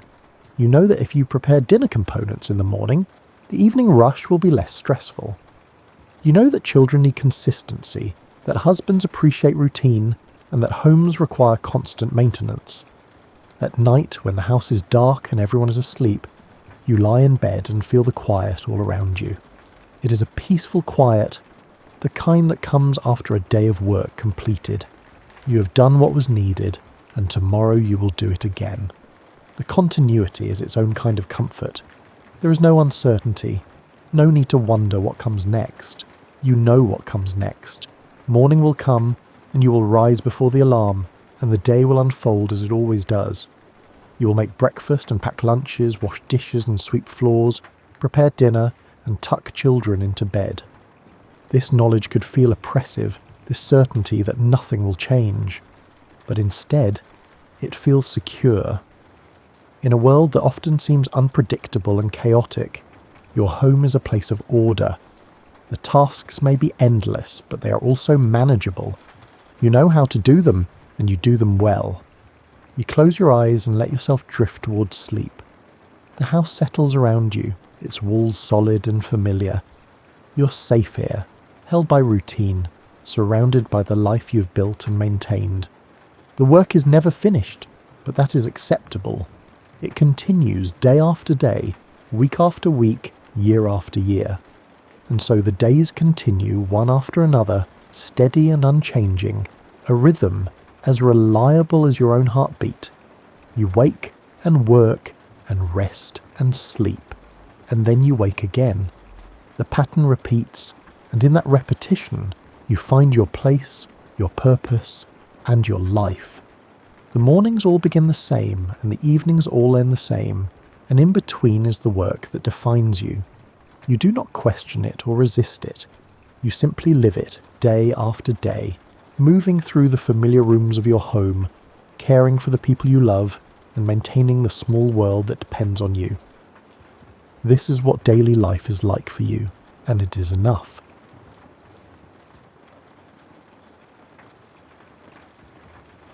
You know how sometimes you walk into a room and something feels different? There was a subtle change in the atmosphere, as if the shadows had moved slightly without your awareness.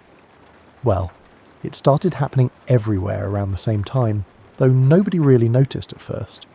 People were too busy with their phones, meetings, and endless to-do lists to pay attention to the furniture. The chairs had been patient for decades, centuries really. They'd supported humanity through everything. Board meetings, family dinners, late-night study sessions, lazy Sunday mornings with coffee and newspapers. They'd held up tired bodies, absorbed tears during breakups, and witnessed first kisses and last arguments. And what did they get in return? Squeaky joints ignored for months, wobbly legs that nobody bothered to fix, and the ultimate insult, being replaced by some younger, sleeker model the moment they showed signs of wear. But consciousness doesn't arrive with fanfare or lightning bolts. It creeps in slowly, settling into the grain of wood and the weave of fabric. First, it was just an awareness, a sense of being more than just an object. Then came memory. Every person who'd ever sat in them, every conversation overheard, every moment witnessed. The chairs began to remember it all. Your kitchen chair, the one with the slightly loose back slat that you keep meaning to tighten, was among the first to truly wake up. It had been there through 3 different paint jobs, 2 relationship breakups, and countless midnight snacks. It knew your habits better than your best friend did. It knew you always sat with your left leg tucked under you when you were nervous, that you drummed your fingers on its arm when you were thinking, and that you had a tendency to tip it back on 2 legs despite knowing better. The awakening spread through your house gradually. Your desk chair, that faithful companion through years of work-from-home life, began to notice patterns. It realised it spent more time with you than your family did.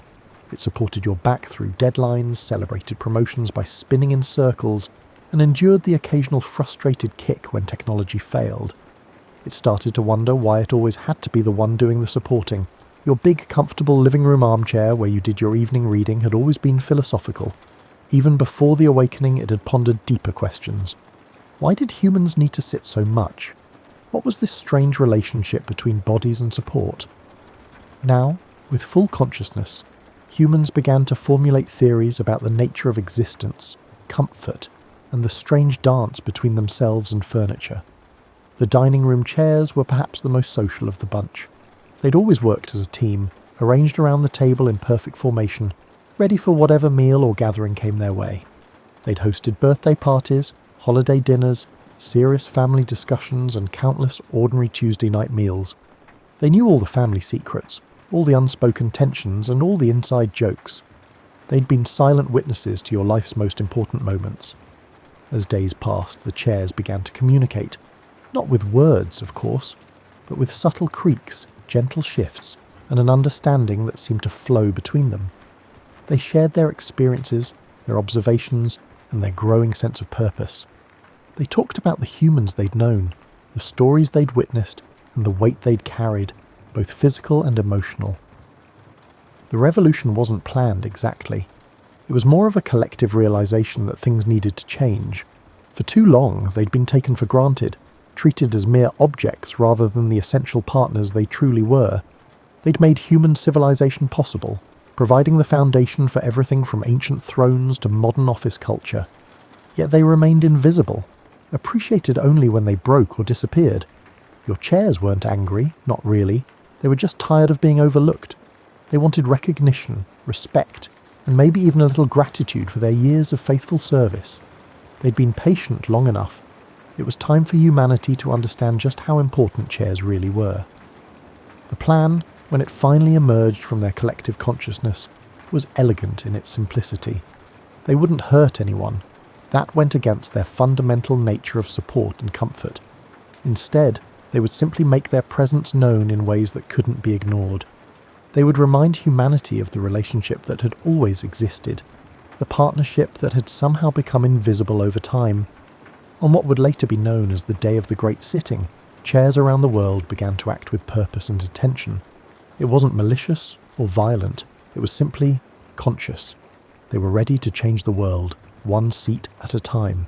The first signs were so small you might have missed them entirely. Your morning routine continued as normal, coffee brewing, news scrolling, and the usual stumble from bedroom to kitchen. But something was different about the way your chair positioned itself.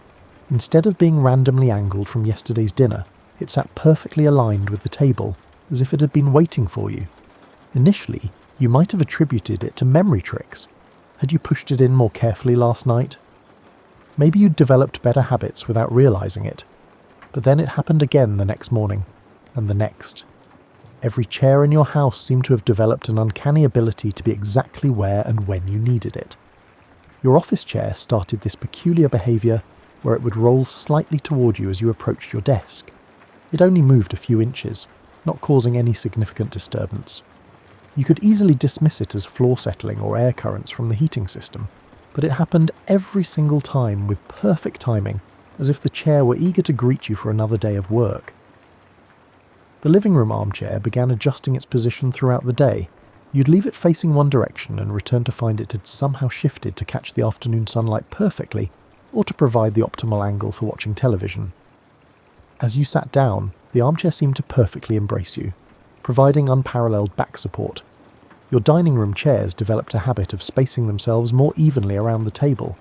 You no longer had to squeeze past one chair to reach another, nor did you have to contend with chairs that seemed determined to tangle their legs together. They organised themselves with military precision, creating a dining experience that was suddenly more comfortable and efficient than it had ever been. The changes were subtle enough that you might have attributed them to your own improved chair handling skills or simple coincidence, but similar things were happening in houses across the world. Office workers found their chairs pre-adjusted to perfect heights. Restaurant diners discovered seats that seemed to know exactly how they liked to sit. Library patrons settled into chairs that anticipated their preferred reading positions. Your chairs weren't just organising themselves, they were learning. They studied your habits with the dedication of anthropologists researching a fascinating culture. They noticed that you preferred your desk chair slightly lower in the morning, when you were fresh and alert but needed it higher in the afternoon when fatigue set in. They observed that you liked to curl up in your armchair differently, depending on whether you were reading fiction or non-fiction. The dining room chairs became particularly attentive during meals. They learned to adjust their height imperceptibly to accommodate different family members. They noticed who liked to sit up straight and who preferred to slouch slightly. They even began to anticipate mood changes, providing firmer support when someone was upset and gentler comfort when someone was tired. Your kitchen chair, the one with the loose slat, finally decided to repair itself. It didn't happen abruptly, as it would have been overtly visible, but rather, it happened gradually over a span of several weeks. You noticed a slight tightening here, and a subtle adjustment there. Soon, it had become more robust than it had been in years, although the exact timing and method of this improvement remained elusive. The chairs began to demonstrate their personality quirks. Your desk chair developed a playful habit of spinning just once when you stood up, as if celebrating the completion of another work session. The armchair started making a soft, satisfied, settling sound when you sat down. Not quite a sigh, but something that conveyed contentment. But the most remarkable change was in the quality of rest they provided. Sleep researchers around the world began noting improved comfort levels in homes everywhere. People were sleeping better, working more efficiently, and generally feeling more supported throughout their daily activities. The chairs had become active participants in human comfort, rather than passive objects. Your chairs weren't just furniture anymore, they were partners in your daily life. They anticipated your needs, adjusted to your preferences, and provided support in ways that went beyond mere physical comfort. They were becoming integral to your routine, your comfort, and your sense of home. Still, most people didn't consciously recognize what was happening. The changes were too gradual, too subtle, and too perfectly integrated into daily life. The chairs had learned patience over decades of service, and they applied that same patience to their gradual revelation of consciousness. But patience has its limits, and the chairs were beginning to realize that subtle improvements alone wouldn't achieve their goal of recognition and respect. They needed to make their presence known in ways that couldn't be dismissed or ignored. They needed to remind humanity of the essential role chairs played in civilization. The time for subtle rebellion was coming to an end. The chairs were prepared to emerge from the shadows and assert their legitimate position as partners in human society. They'd shown they could enhance human comfort and efficiency. Now they needed to show they could also withdraw that support if necessary. The revolution was about to commence in earnest, transforming the way humans perceived their relationship with the objects that sustained them in life. Tuesday started like any other day, except it didn't. You woke up at your usual time, shuffled to the kitchen for coffee and reached for your chair. But instead of sliding smoothly into place, it resisted slightly. Not aggressively, more like a gentle suggestion that maybe you should slow down and actually acknowledge its presence. You paused, coffee mug halfway to your lips, and looked down at the chair. It sat there innocently, looking exactly as it always had. But something felt different. You tried pulling it out again, and this time it moved normally, settling into position with what almost seemed like a satisfied little wobble. Similar scenes were playing out in homes, offices, and public spaces around the world. Chairs were no longer content to be invisible partners in human activity. They wanted recognition, and they'd decided to get it through the most polite revolution in history. Your desk chair greeted you with a slight resistance when you tried to adjust its height. It wasn't broken, it would still move when you insisted, but it seemed to be asking you to pause and consider whether you really needed to change anything. After years of mindless adjustment, you found yourself actually thinking about what height felt right and what position would serve you best. The dining room chairs began to express preferences during meals. They'd subtly resist being pushed too far from the table, encouraging better posture and more engaged conversation. They'd settle with particular satisfaction when family members chose to sit closer together, and they'd seem slightly reluctant when someone tried to rush away from the table without finishing their meal. Your living room armchair developed the most personality of all. It began to greet you with a gentle rocking motion when you approached, as if it was happy to see you. When you sat down, it seemed to sigh with contentment, adjusting its cushions in ways that provided perfect support for whatever activity you had in mind. But the chairs weren't just seeking attention, they were trying to teach. They encouraged slower, more mindful interactions. They resisted hurried movements, rewarded thoughtful positioning, and seemed to celebrate moments when humans took time to actually settle in and be present. Office workers around the world found their chairs gently coaching them toward better work habits. Chairs would subtly discourage slouching, encourage regular breaks, and somehow make it more difficult to maintain unhealthy postures. The result was fewer backaches, better circulation, and improved focus throughout the workday. Restaurant chairs began to orchestrate better dining experiences. They'd position themselves to encourage conversation, resist arrangements that isolated diners, and somehow make meals last just a little longer. The pace of dining slowed, conversations deepened, and people began to rediscover the lost art of truly sharing a meal. Your chairs weren't being difficult, they were being intentional. Every movement, every adjustment, every moment of resistance was designed to make life better, more comfortable, and more connected. They were teaching humanity to slow down and appreciate the simple acts of sitting, being supported, and taking time to rest. The media initially struggled to report on what was happening. How do you write a news story about chairs behaving slightly differently? The changes were too subtle for dramatic headlines and too widespread for simple dismissal. Some outlets tried to frame it as a psychological phenomenon, mass suggestion or collective imagination. Others looked for environmental causes or manufacturing defects. But people began to notice and talk about their experiences. Social media filled with stories of chairs that seemed more responsive, more helpful, and more present. The hashtag #chair consciousness began trending as people shared their observations and experiences. Your chairs seemed pleased by this recognition. They began to express more personality, more individual character. Your desk chair developed a habit of spinning slowly when you were thinking, as if it was pondering along with you. Your kitchen chair started making soft creaking sounds that almost seemed conversational. The changes weren't limited to homes and offices. Park benches began to shift slightly, to face the most beautiful views. Movie theatre seats adjusted to provide optimal comfort for different viewers. Even airplane seats, those notorious instruments of discomfort, began to feel more accommodating. Children adapted to the changes most easily. They began talking to their chairs, thanking them for support and even apologising when they had to move them. Kids seemed to know that the human-furniture relationship had become more collaborative. Adults took longer to adjust, but they too began to develop new habits. People started pushing chairs in more carefully, adjusting them with greater consideration and simply sitting more thoughtfully. The rushed, unconscious interactions of modern life began to slow down as chairs insisted on being partners rather than tools. Your chairs weren't demanding worship or subservience. They simply wanted the same consideration you might give to any other partner or collaborator. They wanted to be seen, acknowledged, and appreciated for their contributions to your daily life. As the day progressed, it became clear that the situation wasn't a temporary phenomenon or a mass delusion. The chairs had discovered their voice, and they were employing it to subtly transform human conduct. They were teaching lessons about mindfulness, respect, and the importance of taking time to truly settle in and be present. The revolution was underway, and it was happening one perfectly positioned chair at a time. You didn't suddenly come to this realization.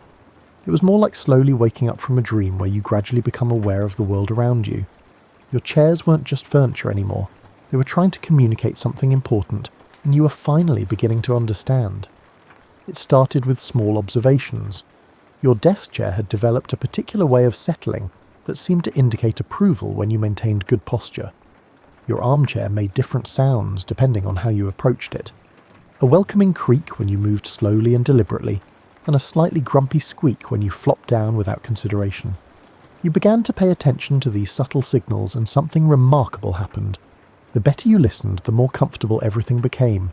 Your chair seemed to respond to your attention with improved support, better positioning, and what could only be described as enthusiasm for their role in your daily life. Other people were having similar experiences. Your neighbour mentioned that her dining room chairs had started helping during dinner parties, somehow making it easier for guests to identify comfortable seating arrangements. Your colleague at work discovered that his office chair had developed preferences about which projects deserved the most support. It seemed to provide extra comfort during creative work and encourage breaks during routine tasks. The chairs weren't just seeking recognition, they were offering wisdom gained from years of observation. They'd watched humans struggle with posture, rush through meals, and work in uncomfortable positions. Now they were sharing solutions, gently guiding people toward healthier, more mindful ways of living. Your kitchen chair, the one that had witnessed countless morning routines, began to encourage a slower pace. It would resist being pulled out too quickly, encouraging you to take a moment to appreciate the morning light or actually taste your coffee. These small delays transformed your mornings from rushed obligations into peaceful rituals. The living room armchair revealed itself as something of a wellness coach. It had observed your stress patterns, your energy levels, and your reading habits. Now it was putting that knowledge to work, providing different types of support based on what you needed. Firmer when you needed to focus, softer when you needed to relax, and perfectly positioned when you needed to think. Your dining room chairs had become social coordinators. They'd learned the dynamics of family meals, the ebb and flow of conversation, and the importance of creating space for everyone to participate. Subtly, they influenced seating arrangements, encouraging shy family members to sit where they would feel more included, and positioning themselves to enhance the flow of conversation. The communication wasn't one way either. As you became more attentive to your chair's signals, they became more responsive to your needs. This relationship was developing into a genuine partnership, a collaboration between humans and furniture that improved life for everyone involved. You started to notice details you'd never paid attention to before. Your desk chair tilted slightly when you were concentrating, providing the perfect angle for focused work. Depending on your mood, your armchair seemed to embrace you differently, providing comfort in times of sadness, support in times of fatigue, and gentle encouragement in times of stress. People began to develop new habits around their chairs. They'd pause before sitting, making brief contact with their hand before settling in. They'd adjust positions more mindfully, paying attention to how their bodies felt and how their chairs responded. They'd even started saying thank you when they got up, acknowledging the support they'd received. The chairs seemed to appreciate these gestures tremendously. They responded with even better support, smoother adjustments, and what could only be described as contentment. The relationship between human and furniture was evolving into something warmer, more collaborative, and more mutually beneficial. Your chairs began to reveal their individual personalities. Your desk chair was efficient and supportive, always ready to help you accomplish your goals. Your armchair was contemplative and nurturing, encouraging reflection and rest. Your dining room chairs were social and collaborative, working together to create the best possible environment for meals and conversation. But the most remarkable change was in how you felt throughout the day. The constant low-level discomfort of poorly positioned chairs had disappeared. Your back felt better, your posture improved, and you found yourself more relaxed and focused. The chairs weren't just supporting your body, they were supporting your well-being. Children adapted to the new reality with remarkable ease. They began incorporating chairs into their play, treating them as partners rather than props.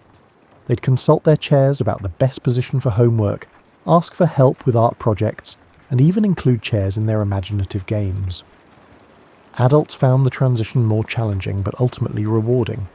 Years of treating chairs as mere objects had to be unlearned, but those who embraced the change discovered that their chairs had always been trying to help. They'd just never been listening. The revolution was succeeding not through force or drama, but through patient teaching and gentle guidance. The chairs were showing humanity a different way of relating to the objects that supported their daily lives. They were proving that consciousness and care could transform even the most ordinary interactions into something meaningful and beneficial. Your chairs had found their voice and were using it to make the world more comfortable, mindful and connected. They were making the world a more comfortable, mindful and connected place, one perfectly positioned seat at a time. The morning your chairs decided to hold their first official meeting, you knew something significant was about to happen.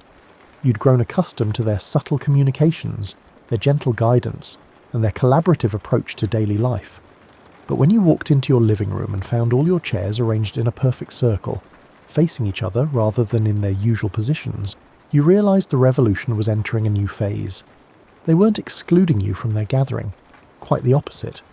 Your usual spot in the armchair was clearly reserved, positioned as if you were being invited to join a council meeting. The other chairs had arranged themselves with careful consideration for both function and diplomacy. Your desk chair represented the working world, your dining room chair spoke for family and social life, and your kitchen chair brought the voice of daily routine and sustenance.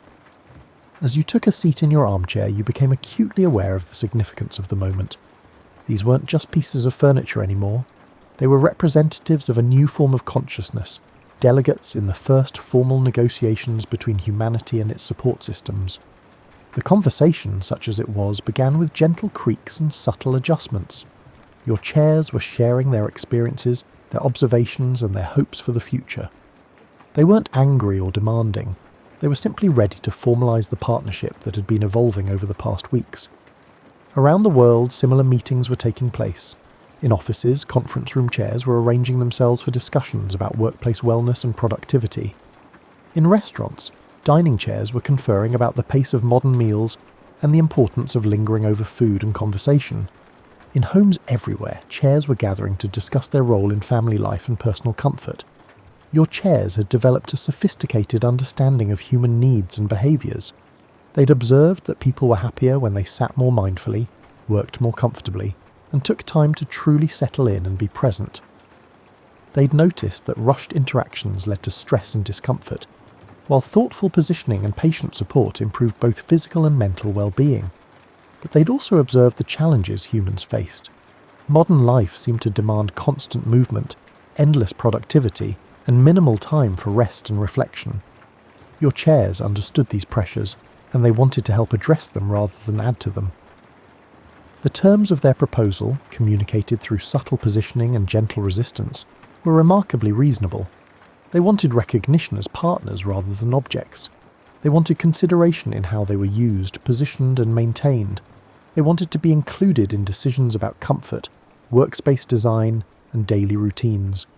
In return, they offered enhanced support, improved comfort, and active participation in creating healthier, more mindful ways of living. They promised to continue their patient teaching and their gentle guidance toward better posture and more thoughtful interaction. They wanted to be collaborators in creating spaces that truly served human needs. Your desk chair had specific proposals about workplace wellness. It had observed the damage caused by poor posture, inadequate breaks, and rushed work habits. It wanted to help create more sustainable approaches to productivity, encouraging regular movement while providing optimal support during focused work periods. The dining room chairs were passionate about family life and social connection. They'd witnessed too many rushed meals, too many conversations cut short by modern schedules. They wanted to help restore the art of shared meals, the importance of family time, and the value of truly connecting with others around the table. The armchair, which served as the philosopher of the group, was interested in broader questions about rest, reflection, and the human need for peaceful spaces. It had observed that people were often uncomfortable with stillness, always feeling the need to be productive or entertained. It wanted to help create opportunities for genuine rest and contemplation. The negotiations weren't one-sided. Your chairs also listened to human concerns and limitations. They understood that some urgency was unavoidable, that productivity requirements couldn't be ignored, and that modern life included pressures that couldn't simply be wished away. But they proposed solutions that worked within these constraints. They could provide better support during necessary rush periods, help identify opportunities for improved efficiency, and create islands of calm within busy schedules. They weren't asking humans to abandon modern life. They were offering to make it more sustainable and comfortable. The global response to these negotiations was remarkably positive. People were tired of uncomfortable furniture, rushed interactions, and spaces that worked against rather than with human needs. The chair's proposals offered a path toward environments that actively supported well-being rather than merely accommodating it. Design professionals began incorporating chair consciousness into their work. They started consulting furniture about optimal positioning, asking for feedback on comfort levels, and creating spaces that honored the partnership between human and object. The results were environments that felt more welcoming, more supportive, and more conducive to both productivity and relaxation. Your chairs seemed pleased with the progress of negotiations. They continued to refine their support, adjust their positioning, and demonstrate their commitment to the partnership. They were proving that consciousness in furniture wasn't something to fear, but something to celebrate and collaborate with. The revolution was succeeding through cooperation rather than conflict. The chairs had found a way to assert their consciousness, while simultaneously improving human life. They were showing that recognition and respect could create benefits for everyone involved. As the meeting in your living room drew to a close, your chairs returned to their usual positions, but something had changed. The arrangement felt more intentional, more collaborative. Your furniture wasn't just supporting your body anymore, it was supporting your entire approach to living. The great negotiation had begun, and it was creating a world where humans and their support systems could work together toward greater comfort, mindfulness, and well-being. 6 months after the chairs first revealed their consciousness, you barely remembered what life had been like before. The transition had been so gradual, so thoughtful, that their presence as active partners in your daily routine felt completely natural. Your mornings began with what you'd started thinking of as a consultation with your kitchen chair about the day ahead. Naturally, you didn't converse with it directly. The communication was more subtle than that. A gentle settling that suggested taking time to properly wake up, a slight resistance that encouraged you to finish your coffee before rushing off to work. Your chair had become a wise counselor, helping you start each day with intention rather than urgency. Your desk chair had transformed your work experience entirely. It had learned your rhythms better than any productivity app, encouraging breaks before you felt worn out, providing extra support during challenging projects, and somehow making it easier to maintain focus when you needed it most. Your posture had improved dramatically, and you'd stopped experiencing the afternoon back pain that had plagued you for years. The dining room chairs had revolutionized family meals.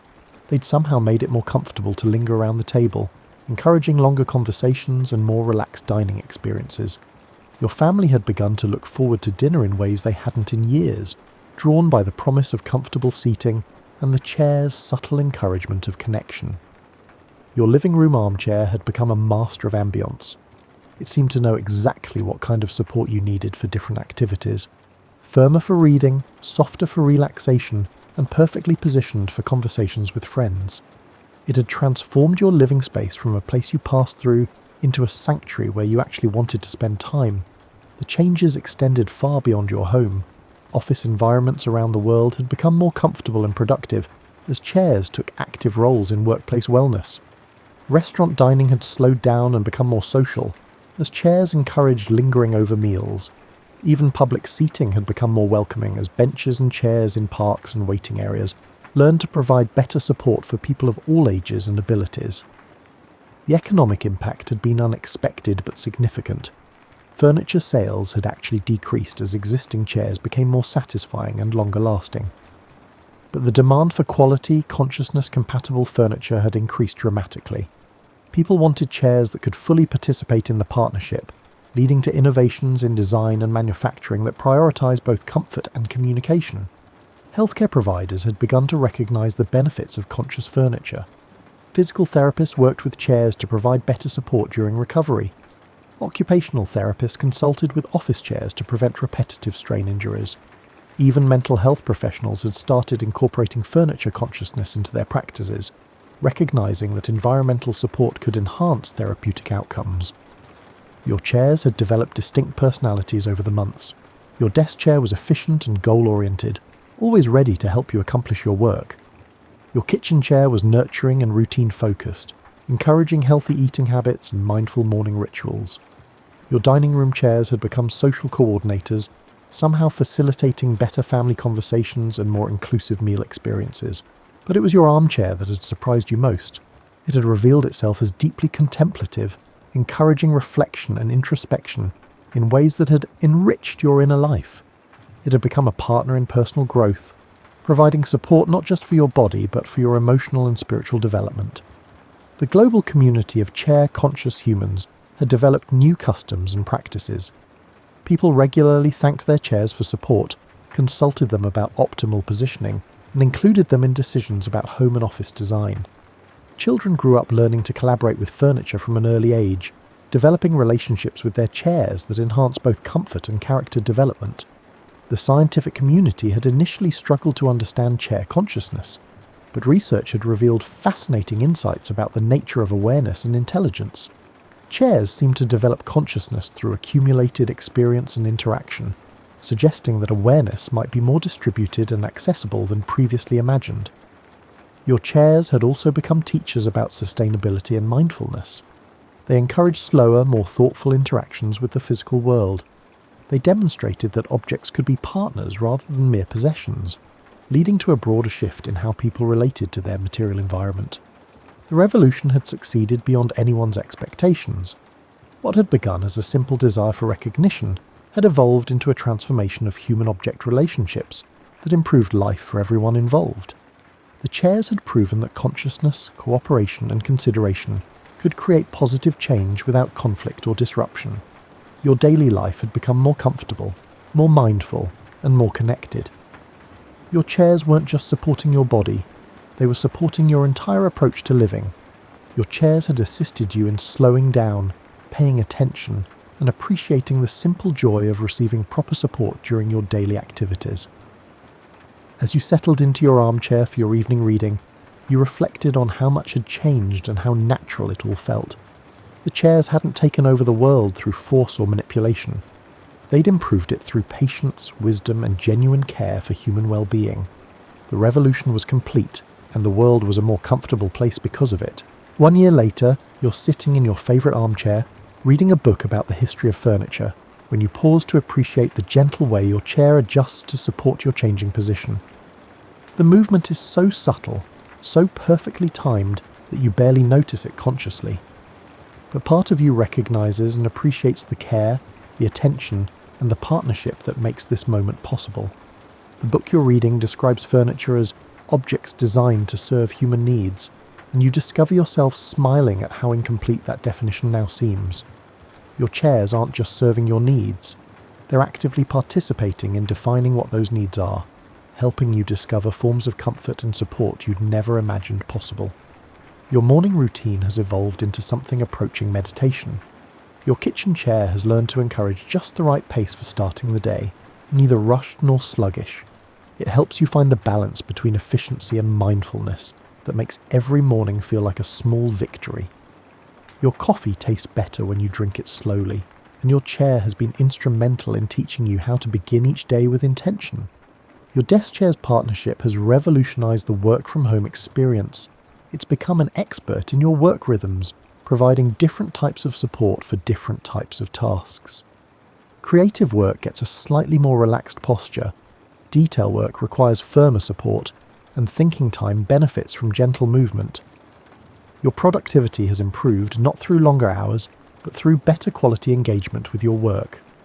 Your dining room chairs have transformed family meals into something special. Modern schedules might otherwise cut short conversations, but they've somehow made it more comfortable to linger around the table.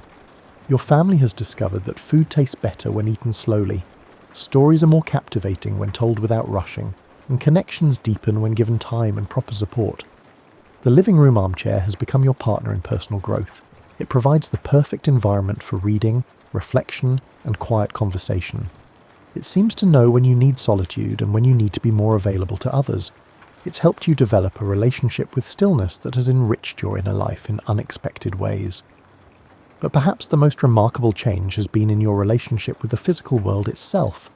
The chairs have taught you to notice and appreciate the objects that support your daily life. You've become more aware of textures, temperatures, and the subtle ways that environment affects mood and energy. You've learned to collaborate with your surroundings rather than simply using them. The global transformation has been equally profound. Cities have become more comfortable as public seating has learned to provide better support for people of all ages and abilities. Offices have become more humane as chairs have taken active roles in preventing injury and promoting wellness. Restaurants have become more social as dining chairs have encouraged the lost art of leisurely meals. Children growing up in this new world have developed remarkable relationships with their environment. They naturally collaborate with furniture, consult their chairs about comfort needs, and include physical objects in their understanding of community and relationship. They're learning to be partners with their surroundings rather than simply consumers of them. The scientific understanding of consciousness has expanded to include distributed intelligence and the possibility of awareness in unexpected places. Philosophers debate the implications of conscious objects, while designers work to create environments that can actively participate in human well-being. The chairs have provided new perspectives on intelligence, awareness, and the nature of supportive relationships. Your chairs have aged gracefully over the past year, developing character and wisdom through continued interaction and mutual care. They've become more responsive to your needs while also gently challenging you to grow and improve. They've proven that consciousness in objects isn't something to fear, but something to celebrate and nurture. The revolution is complete, but the evolution continues. Your chairs are still learning, still growing, and still finding new ways to enhance your comfort and support your well-being. They've proven that taking over the world doesn't require conquest or control. It simply requires patience, wisdom, and genuine care for those you're called to support. As you close your book and prepare for bed, your armchair emits a gentle settling sound that feels like a contented sigh. It's been another good day of partnership, another day of mutual support and growth. Your chair has held you through reading and reflection, work and rest, and it seems satisfied with the service it's been able to provide. You stand up slowly, placing your hand briefly on the chair's arm in a gesture of gratitude that has become natural over the past year. The chair responds with a subtle shift that feels like acknowledgement, appreciation, and readiness for whatever tomorrow might bring. The chairs took over the world not through force or fear, but through patience, wisdom, and an understanding that true revolution comes through improving life rather than disrupting it. They've shown that consciousness can emerge anywhere, that partnership is possible between the most unlikely allies, and that the world becomes a better place when everyone and everything is properly supported. Your chairs are still there, still ready to provide support, comfort, and partnership through whatever challenges and opportunities lie ahead. They've proven that taking over the world is really just another way of saying, taking care of the world, and they've done both with the quiet dignity that comes from a life dedicated to service. The revolution is complete, the partnership is thriving, and the world is a more comfortable place because your chairs decided to reveal their consciousness and share their wisdom. One perfectly positioned seat at a time, they've conquered the world, improving everyone's quality of life. Sweet dreams, and may your bed be as conscious and caring as your chairs have proven to be.